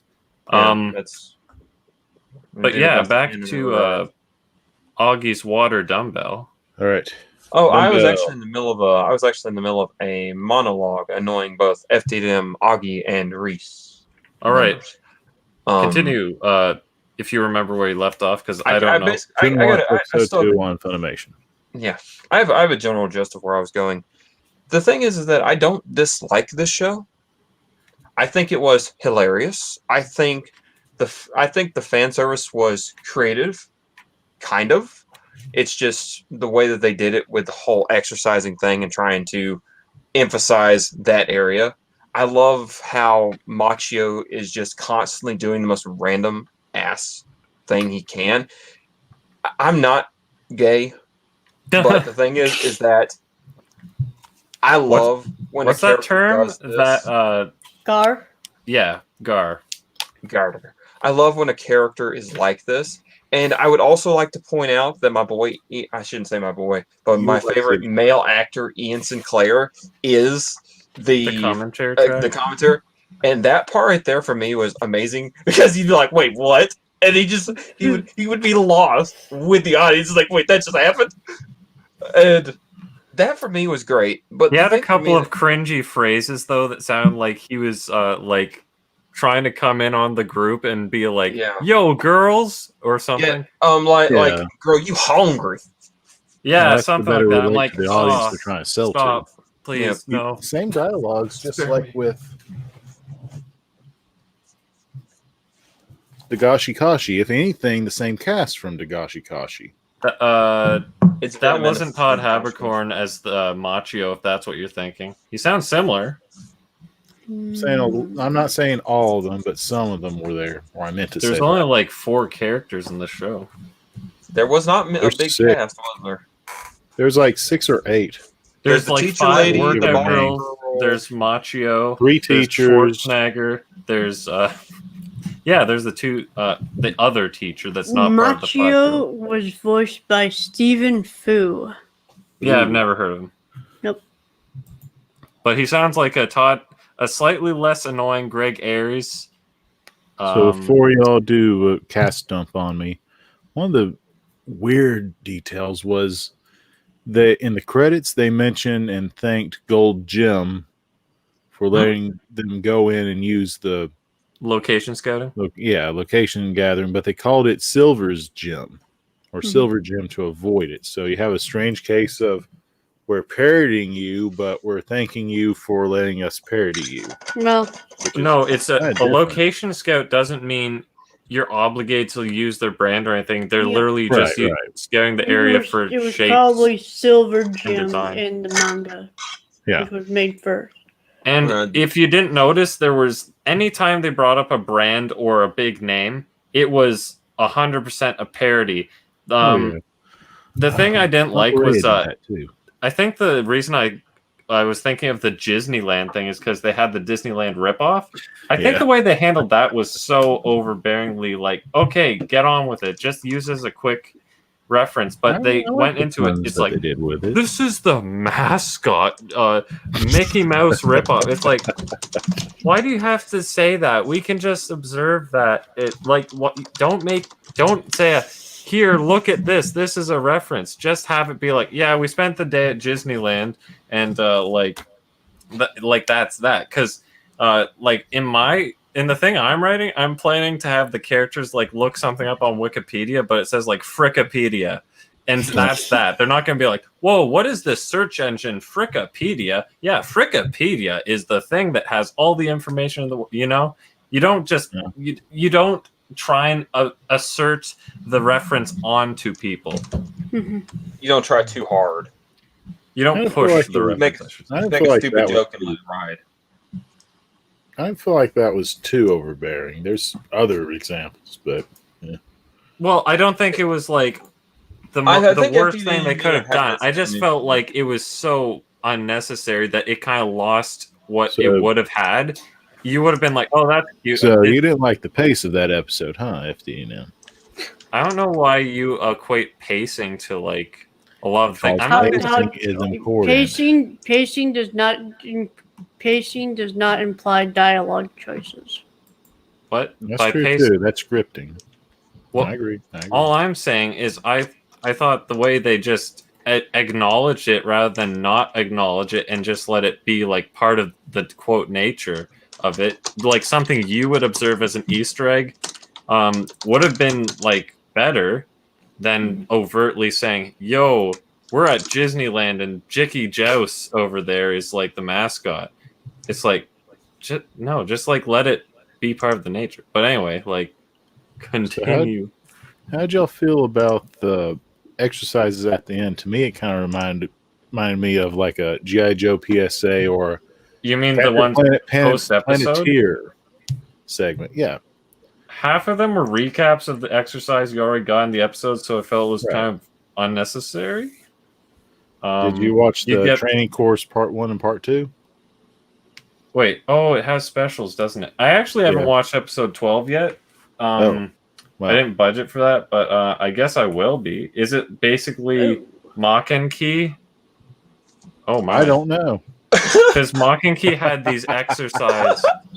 There you go. How's that? There you go. Mockenkey had these specials, which was just like you watch the girls work out, and it's very intended to be fan servicey. You see the angles and everything. Sort of like that, but instead, but the difference is it's a live montage of the whole exercise routine. It's not like they just cut it up and they're like, "This is how you do it." They just show. It's like think of Sleeping with Hinako. I haven't watched that, but I would imagine it's like. You see the creature in its natural habitat working out. Pretty much it's set up to be a workout video with timed breaks where you see like the characters in different poses. Mm-hmm. That's about it. And everyone's excited because you're done to give you that good old feel of, yeah, I did it, while watching the other characters do it at different speeds. That way you feel more motivated and don't feel like... So it's like my mom's exercise videos? Push-ups. FDDNM brought up exactly what I kind of felt sometimes. I was like, these are those old exercise videos I used to watch on VHS because, for some reason they were sitting there. The thing, I guess I really have to say that I do not dislike this show. Like, I want that to be abundantly clear. I just feel like it tried so hard to sell me something. And with my mental process of the harder the sell it is, the less I like it. So you're not going to go to the gym. He's been to the gym. I used to be a bodybuilder. Oh, okay. And I had 22-inch biceps on each side. I was a 34 in the waist, but I had to wear 38 pants. Yeah, my legs were huge. But the thing was that I didn't like watching all this. It was hilarious. I loved the whole way that they would like discuss how they would like bring up the awkward moments in the gym. And, how people would be, like, checking someone out and, like, measure them up. And to me, that was all funny. But it's just, like I said, I missed out on some of it. And I'm a little salty about that. Because, again, pay for a Funimation subscription. Please fix that if you're watching Funimation. Yeah. I loved you guys as a kid. I supported you for a long time. I'll call you out on your crap. Doesn't mean I hate you. But please, I'm paying for this. People are paying for this. Put your stuff on the site. But no, it's just at times the memes were getting old. And it would have been really nice to have the infomercial part, but then like actually have some more like development in some capacity. Because so you want more substance instead of it being exercise of the week, monster of the week. Yeah, the thing is that they never really gave you anything to hold on to throughout the series, which was probably my biggest problem. And like you don't have a reason to enjoy their joy. Yeah, there was no goal. Listen, I think what might have fixed it is, I'm cool with the Monster of the Week show, but this isn't what they were going after. They were going after a fan service, joke around show, and they tried to make it, They tried to make it not serious, but serious at the same time, I guess. Like, hey, guys, we want you to be healthy. And then there's a monster of the week. A healthy monster of the week should probably have some form of, like, overarching reason that there's the monster of the week, right? So their overarching monster is, I want to lose weight and be healthy. But the thing is, when they have the results, they don't give you the sense of progress. It's not like, and can I lost 5 pounds. Well, the whole goal of the show is the main character wants to lose weight, and she gets buddies along the way. Yeah, but here, can I point out one last thing? Not one last thing, but one thing that made me feel like there really was no issue to begin with for this main character. Did anyone other than me look at the numbers that they gave for her height and weight? Oh, I was surprised they actually showed the weight. I'm like, she was not overweight. She was like 5'3". And like 117 pounds. My brother told me, like, just from observation, because he read the manga or whatever, he's like, yeah, she's not even overweight or whatever. And the thing is, yeah, go ahead. No, that was basically what I was done saying. Sorry. It's just that to me, got rid of any of like the urgency. I'll shut up now. Well, if you want me to break it down for you, sorry, Augie. I don't I really didn't like how they had such a big opportunity to like promote people going to the gym. They just promoted, oh, this is good for you theoretically, but they don't show the results. And I think what would have made it good is if, so back to what I was saying about the Monster of the Week, you have this overarching thing for the monsters you see every week. So she wants to lose weight. And why does she want to lose weight? So she looks good for boys, right? So if there's like, say if Machio was actually like someone she was interested in or whatever, and then you have this progression of like, if you show the payoff of actually working out, that like, hey, I lost a couple pounds, or oh, hey, my body tone's really getting whatever. If you have this like gradient of it eventually like progressively getting more in shape, and then it's like, oh, hot boy Kun noticed me or whatever, and it's like, hey, you're getting in shape, hey, I'll head to the gym and work out with you as well, and we can both get healthy. Like, I don't know, do something like that, and I'll be like, okay, I have a reason to invest in you. But if it's just workout of the week, I'm just a mindless zombie being like, yep, that's how you do squats. The problem with the edutainment is that when it goes into infomercial mode, it kind of turns off the regular entertainment value unless you're unaware of to a show. It turns into a look at me with barely instruction that you heard before in the show as a recap. So it just kind of expands the time on purpose. It does kind of feel like filler.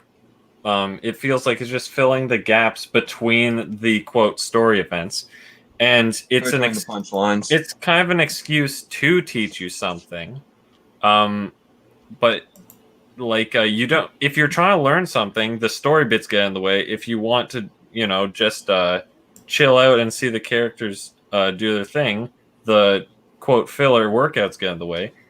And FDDNM's story there kind of actually gave me the best way to explain how I feel about this show. Like, I could have watched any episode of this show out of context and not felt lost. And at the same time, I don't feel like I missed anything by not being able to watch that episode, number 2. I think you missed one key thing, which was the thing I referenced, which was the like, why the hell are they talking this way with their teacher? Like a college professor, maybe, but they're high school students, and they're like, yeah, she has a massive boner for grossly huge muscles, and she just like, she's not even like, oh, girls behave or whatever. She's just like, oh, okay, or whatever. It's like, what? That was just a small point that I thought was weird, but yeah, that is like the elephant in the room. It's like, you don't really have any character development for the characters. Like, oh, girl A and B are movie buffs, but yeah, what else? She likes to eat. I did appreciate how they showed the calorie count and how they're just kind of comedically showing you that, bruh, you're eating like 600 calories or whatever for this meal, yet you're complaining about weight, and it's like, oh, you're trying to lose weight, but you're still eating so much. Portion control is such a big part about like getting in shape, because sure, if you're doing 85%. like if you're doing your let's say you're doing a bench press, squats, and rows, for example, and that's your workout, well, it's not going to do a whole lot if you're still like consuming more than you're burning. So right, but that was supposed to be the comedy part of the high schooler. Yeah. I'm not saying this is a bad point. I'm saying this is great that they put the calorie count and everything. Yeah. It's like a really good satire of, oh, I'm trying to lose weight, and then they show 600 calories. It's like, dude, that's great.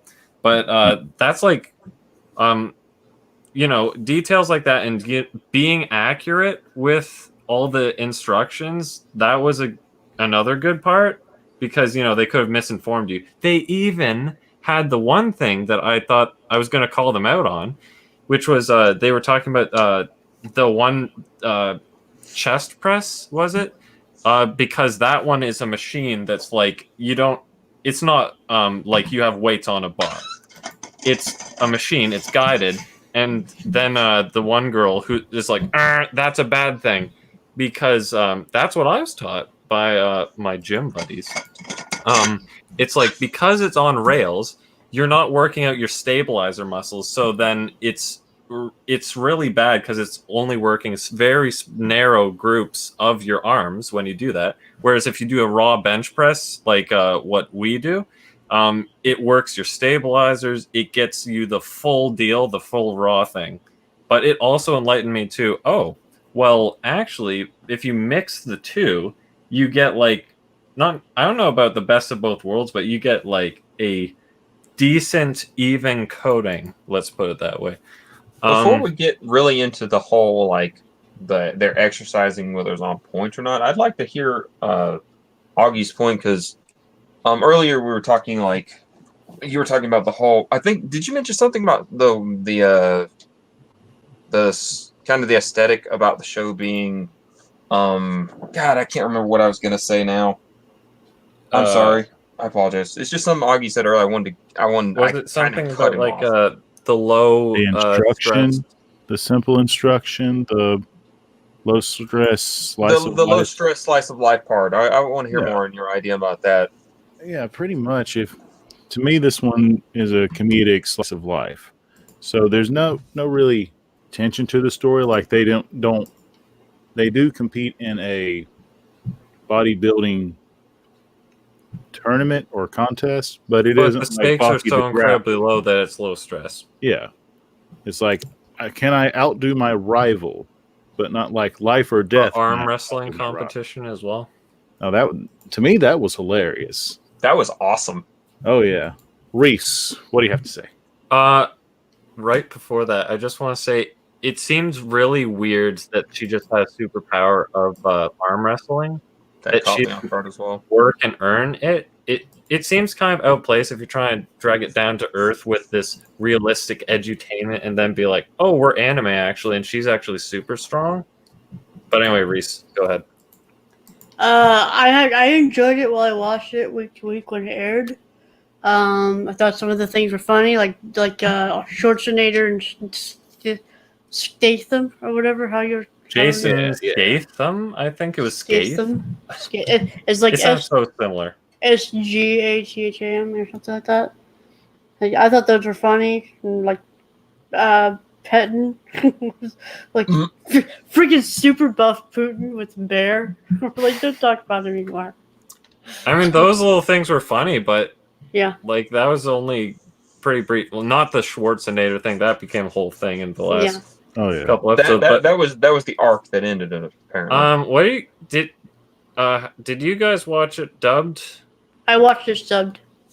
Okay, because the dub of Schwarzenegger, like when you first hear him, I'm like, I don't know how to feel about this. They should have gotten Sean Schemmel to do it because he did the Schwarzenegger Amber Mammoth for Yu-Gi-Oh! GX, which sounded way more stereotypical. They should have done that instead.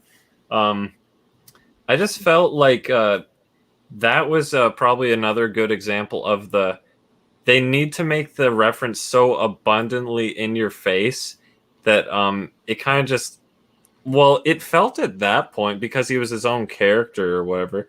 Like it was kind of like the Gintama discussion, how it's like the reference doesn't stand, the show doesn't stand on its own because it's trying to rely on the references. It's like, oh, it's Schwarzenegger. If they made it literally any other guy, it would have like it wouldn't have had the same quote impact, I guess you could say.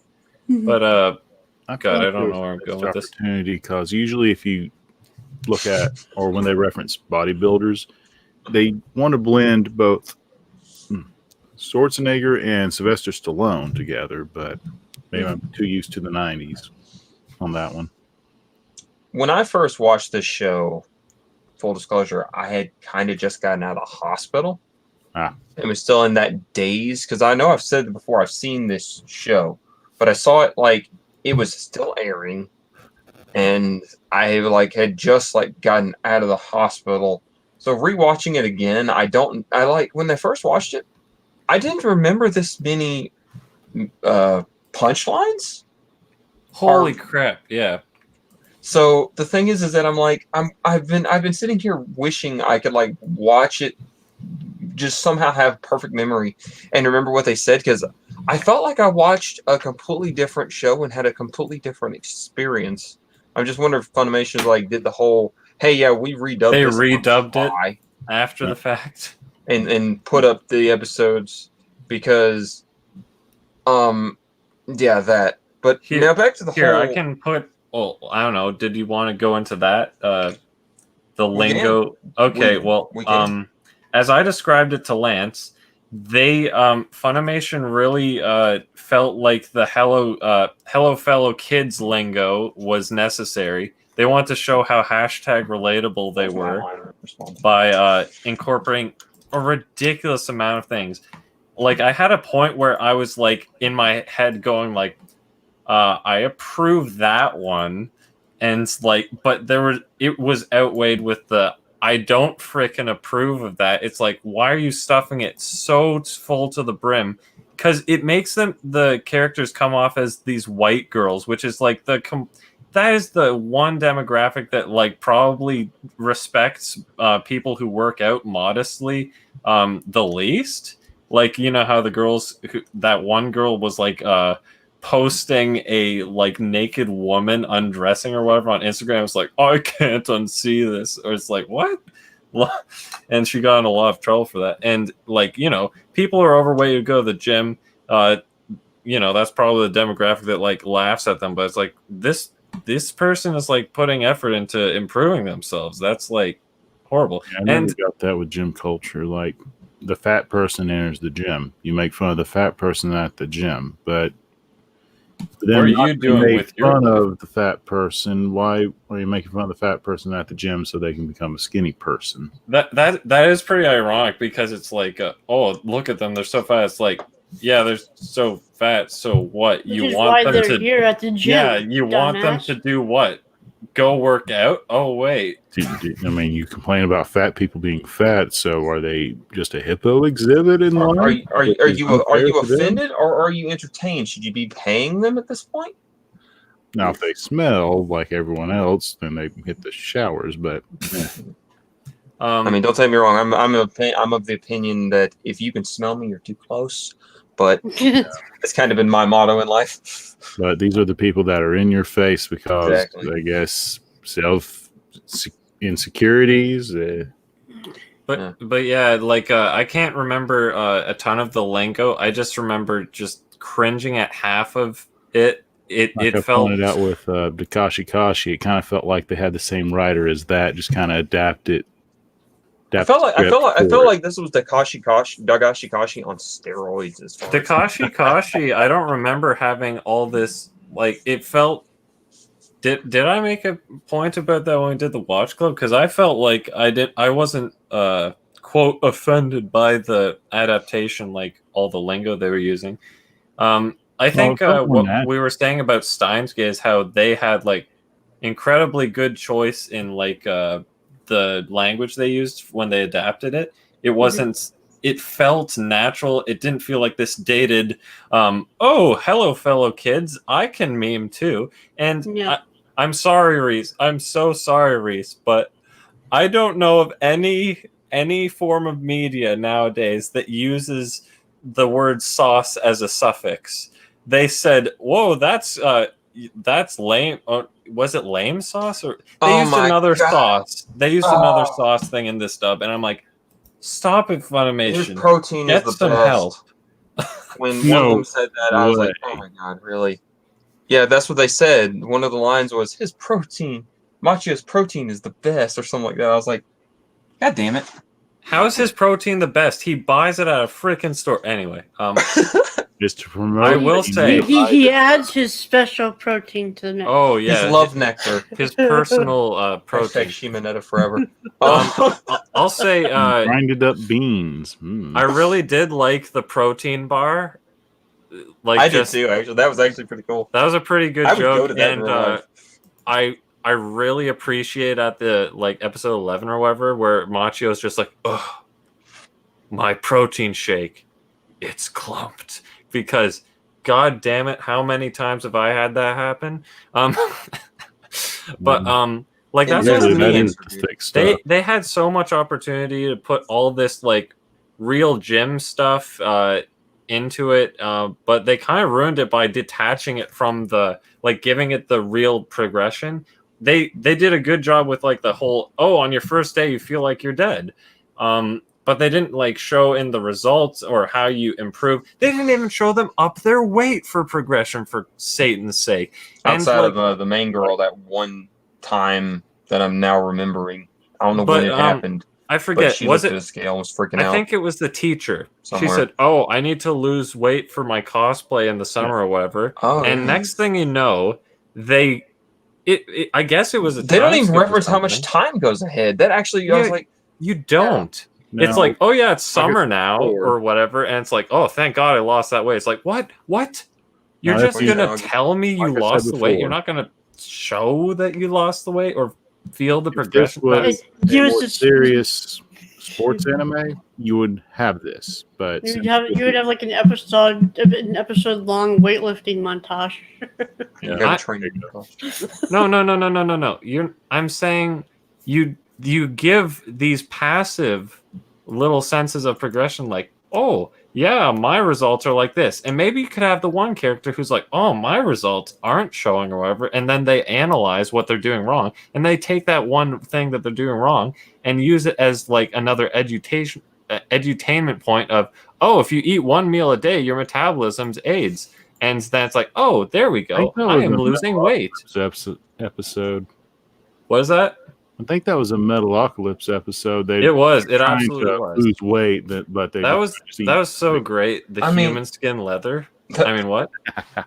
This conversation is kind of a good example. I mean, me and FDDM are literally the conversation. I've been listening to it double at the moment. I'll explain to you guys what I've been doing, but it's been me and FDDM explaining the over excessive amounts, and RHYS and Augie have brought in the points like, hey, these are the finer points of the show. But see, the thing is that me and FDDM, when you look at it, 90% of this show is merely just in your face. This is happening, and then it's non-contextual, it's meme, and it's just a point for the moment, and then it's gone. So what do you recommend this show? Well, would I recommend it? Yeah. If you're genuinely looking into like working out or maybe getting in shape, you do actually have some things that you could benefit from it. Because like I think as an educational tool, edutainment is great because when you're in school, you're bored and want to KMS. But as someone who has the free will of all these anime to choose from, I probably wouldn't honestly recommend it.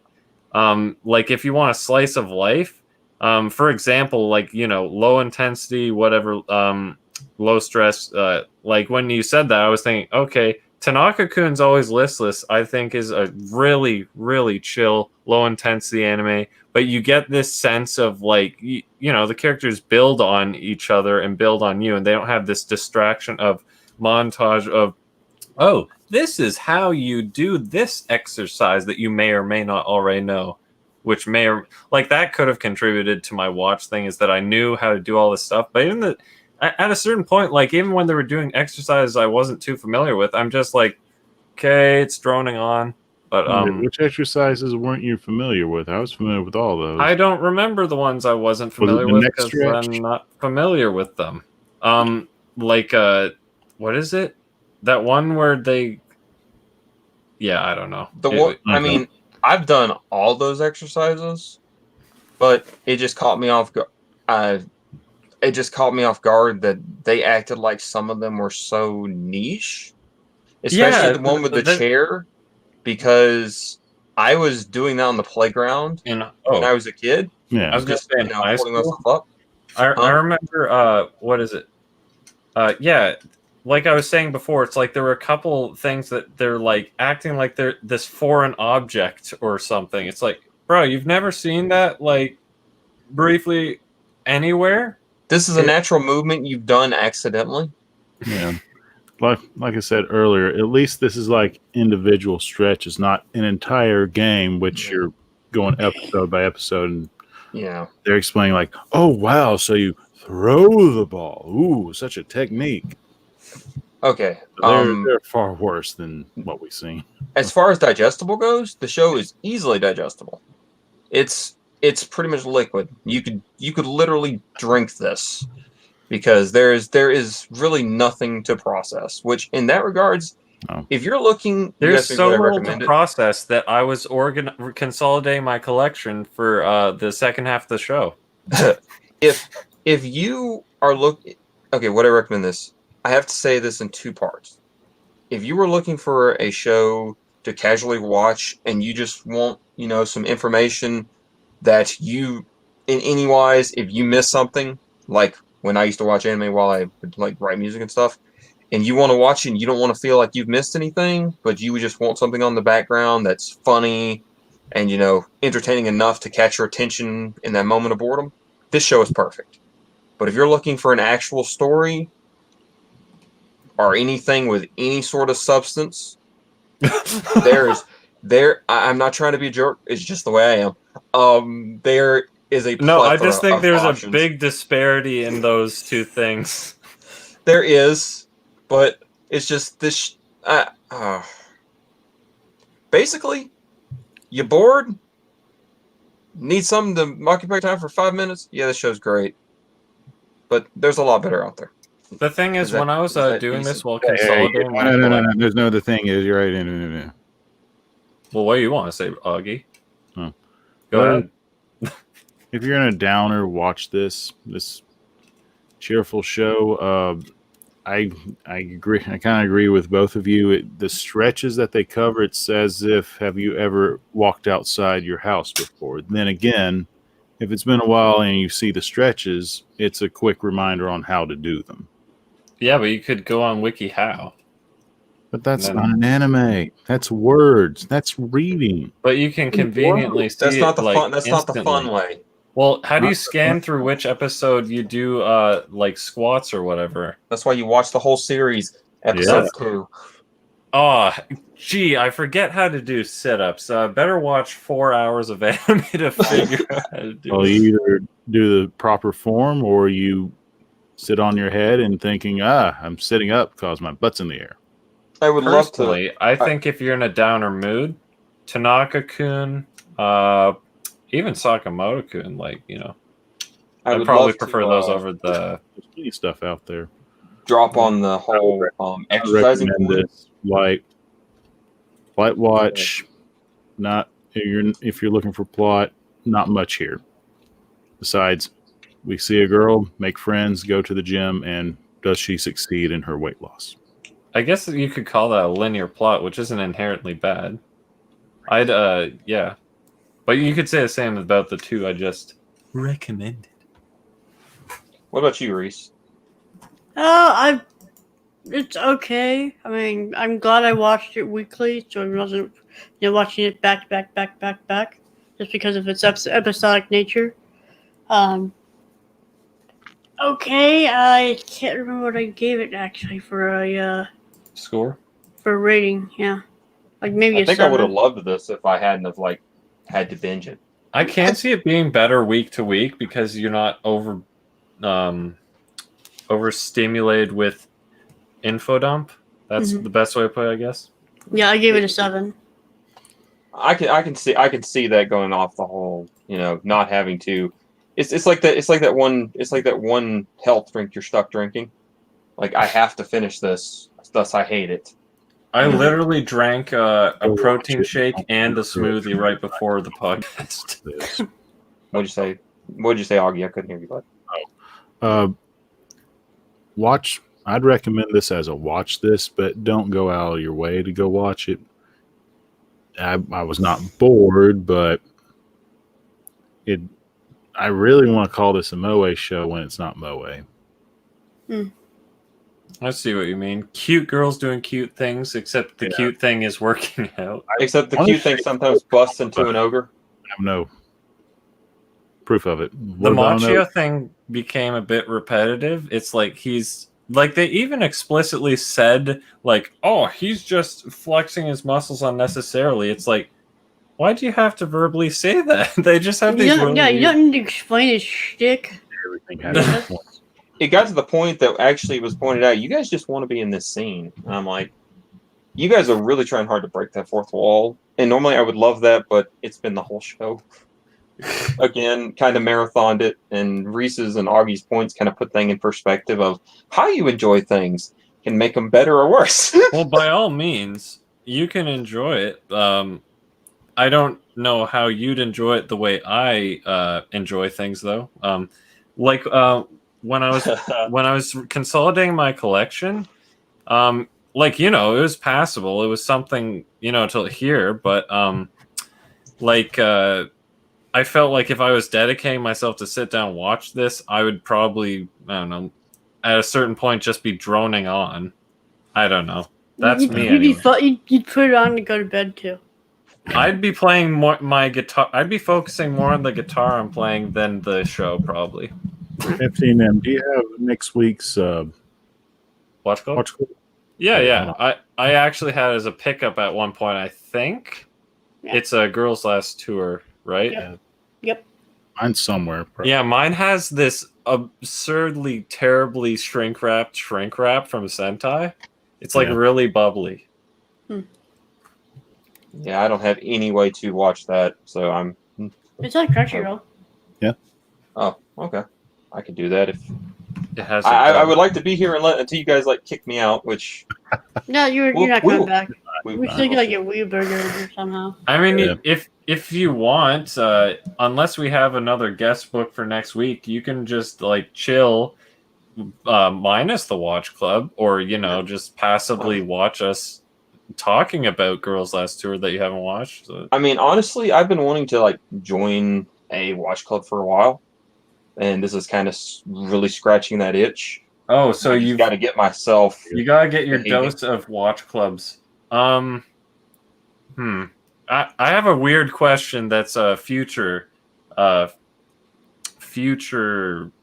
don't know if there's a word for it. Anyway, it's foreshadowing. Question: what do you recommend more, or which did you like more, Real Life or How Much Do Your Dumbbells Weigh? We haven't watched Real Life. I know this is a quick one-off question. He just says which one he does. Which one I prefer? Yeah. Honestly, I prefer dumbbells. Dumbbells? Yes. Damn, son. I can't reveal Real Life my experience because it'll be telling people what happened. But I was when I watched it. It's just the wrong show for the wrong person. Yeah, I didn't enjoy it. There was just stuff that happened, and I was like, "Yeah, this doesn't make any sense." I mean, even in an anime thing, I'm like, "You guys are." I don't know. Did you like Welcome to the NHK? I didn't see that actually. I've seen a few clips, and they're blurry in my mind. So that like, subscribe, ring that bell, join our Facebook. And so we're doing Girls Lost Tour next podcast. What are we doing podcasts after? Real Life or? Okay. I guess I'll just get a Crunchyroll subscription. I mean, there's a free variant. Free variant? Like you can watch it free. Oh, with commercials, I guess? Yeah. Oh, okay. That are totally unblockable. 100% unblockable. Join up. All right. Look at the shirts. Yep. Like, subscribe, ring the bell. We'll see you guys next week. Laters. All right. Nope. I clicked the wrong button. And podcast. We're still on stage. Perfect quality. And sorry.